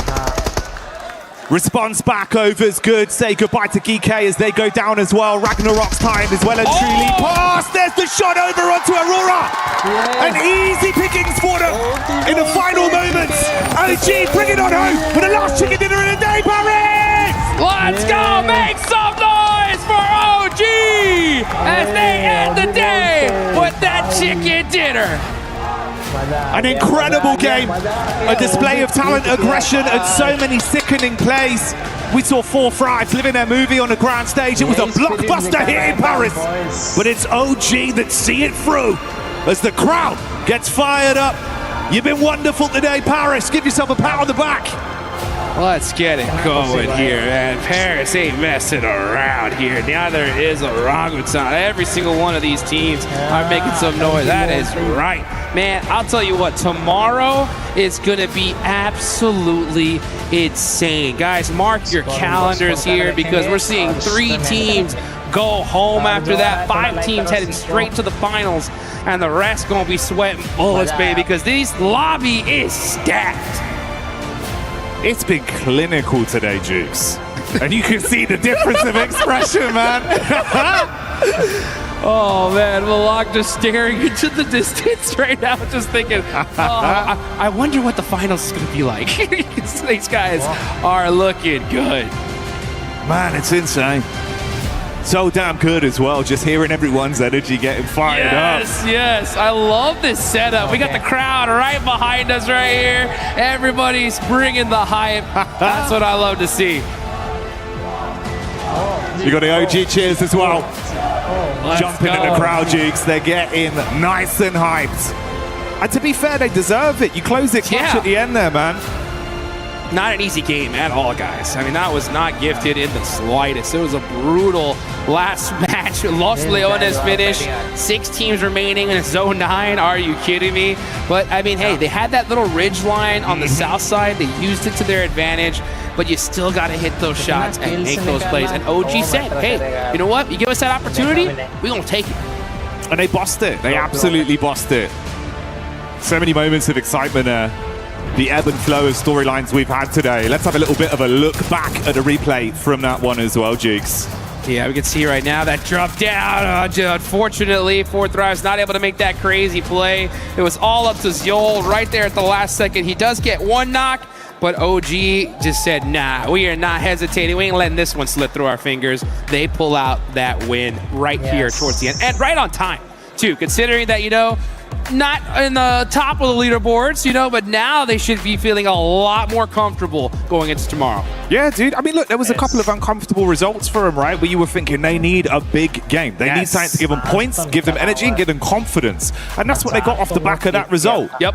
I mean, they're going to be feeling really set up here. I mean, definitely job's not finished, right? I mean, 6 more matches left to go is a lot of work to be had, but a lot less compared to those teams on the bottom of the leaderboards. They're going to have to go home tonight, talk to their coaches, figure out what adaptations they're going to need to make here, because this is the pinnacle of esports, guys. I mean, if you are even near this location, you have got to check it out and see it for your own eyes. Videos do not do it justice. It literally is like if I was a kid and dreamed of like the ultimate gaming experience. I don't even think I could have dreamed this big. No, man, it's unfathomable. It's been so damn exciting. It's been really, really beautiful. But we got something even more insightful coming your way. Let's get down on the stage with Kalaris. I think I'm gonna go with the flow. Okay, easy. Sounds good. Отлично, прекрасно. All right, okay, we are with Moxie here from GOAT Team after they get 2 wins on the day. Looking fantastic here at PMWC. My first question for them is about their first win on Erangel. Were they concerned about Enigma Galaxy's position going up against them? Because it was a good spot. And how quickly did they know that they'd run out of ammo on the other side? Амmo уже с другой стороны не хватает. По поводу таблицы в топе по очкам Enigma. You mean the table in terms of the overall points that we got? The table? Где мы топ взяли? That we got the Gamma top, that's what you meant? So they won the Erangel game? Да, мы выиграли игру Erangel. Yeah. Не, мы не беспокоились, конечно, зона немножко повезло, но мы доиграли просто вместе командно и выиграли игру. No, I got it. Well, we were not so concerned, you know. We got the points, we gathered our focus together, and somehow we as a team moved forward, and we did the best we could. Okay, so let's move on to the Miramar win that they got. They had a good compound for quite a while. TT crashed on them, and they were able to deal with them. After that, what were their concerns? Because it's a very open field they're going into.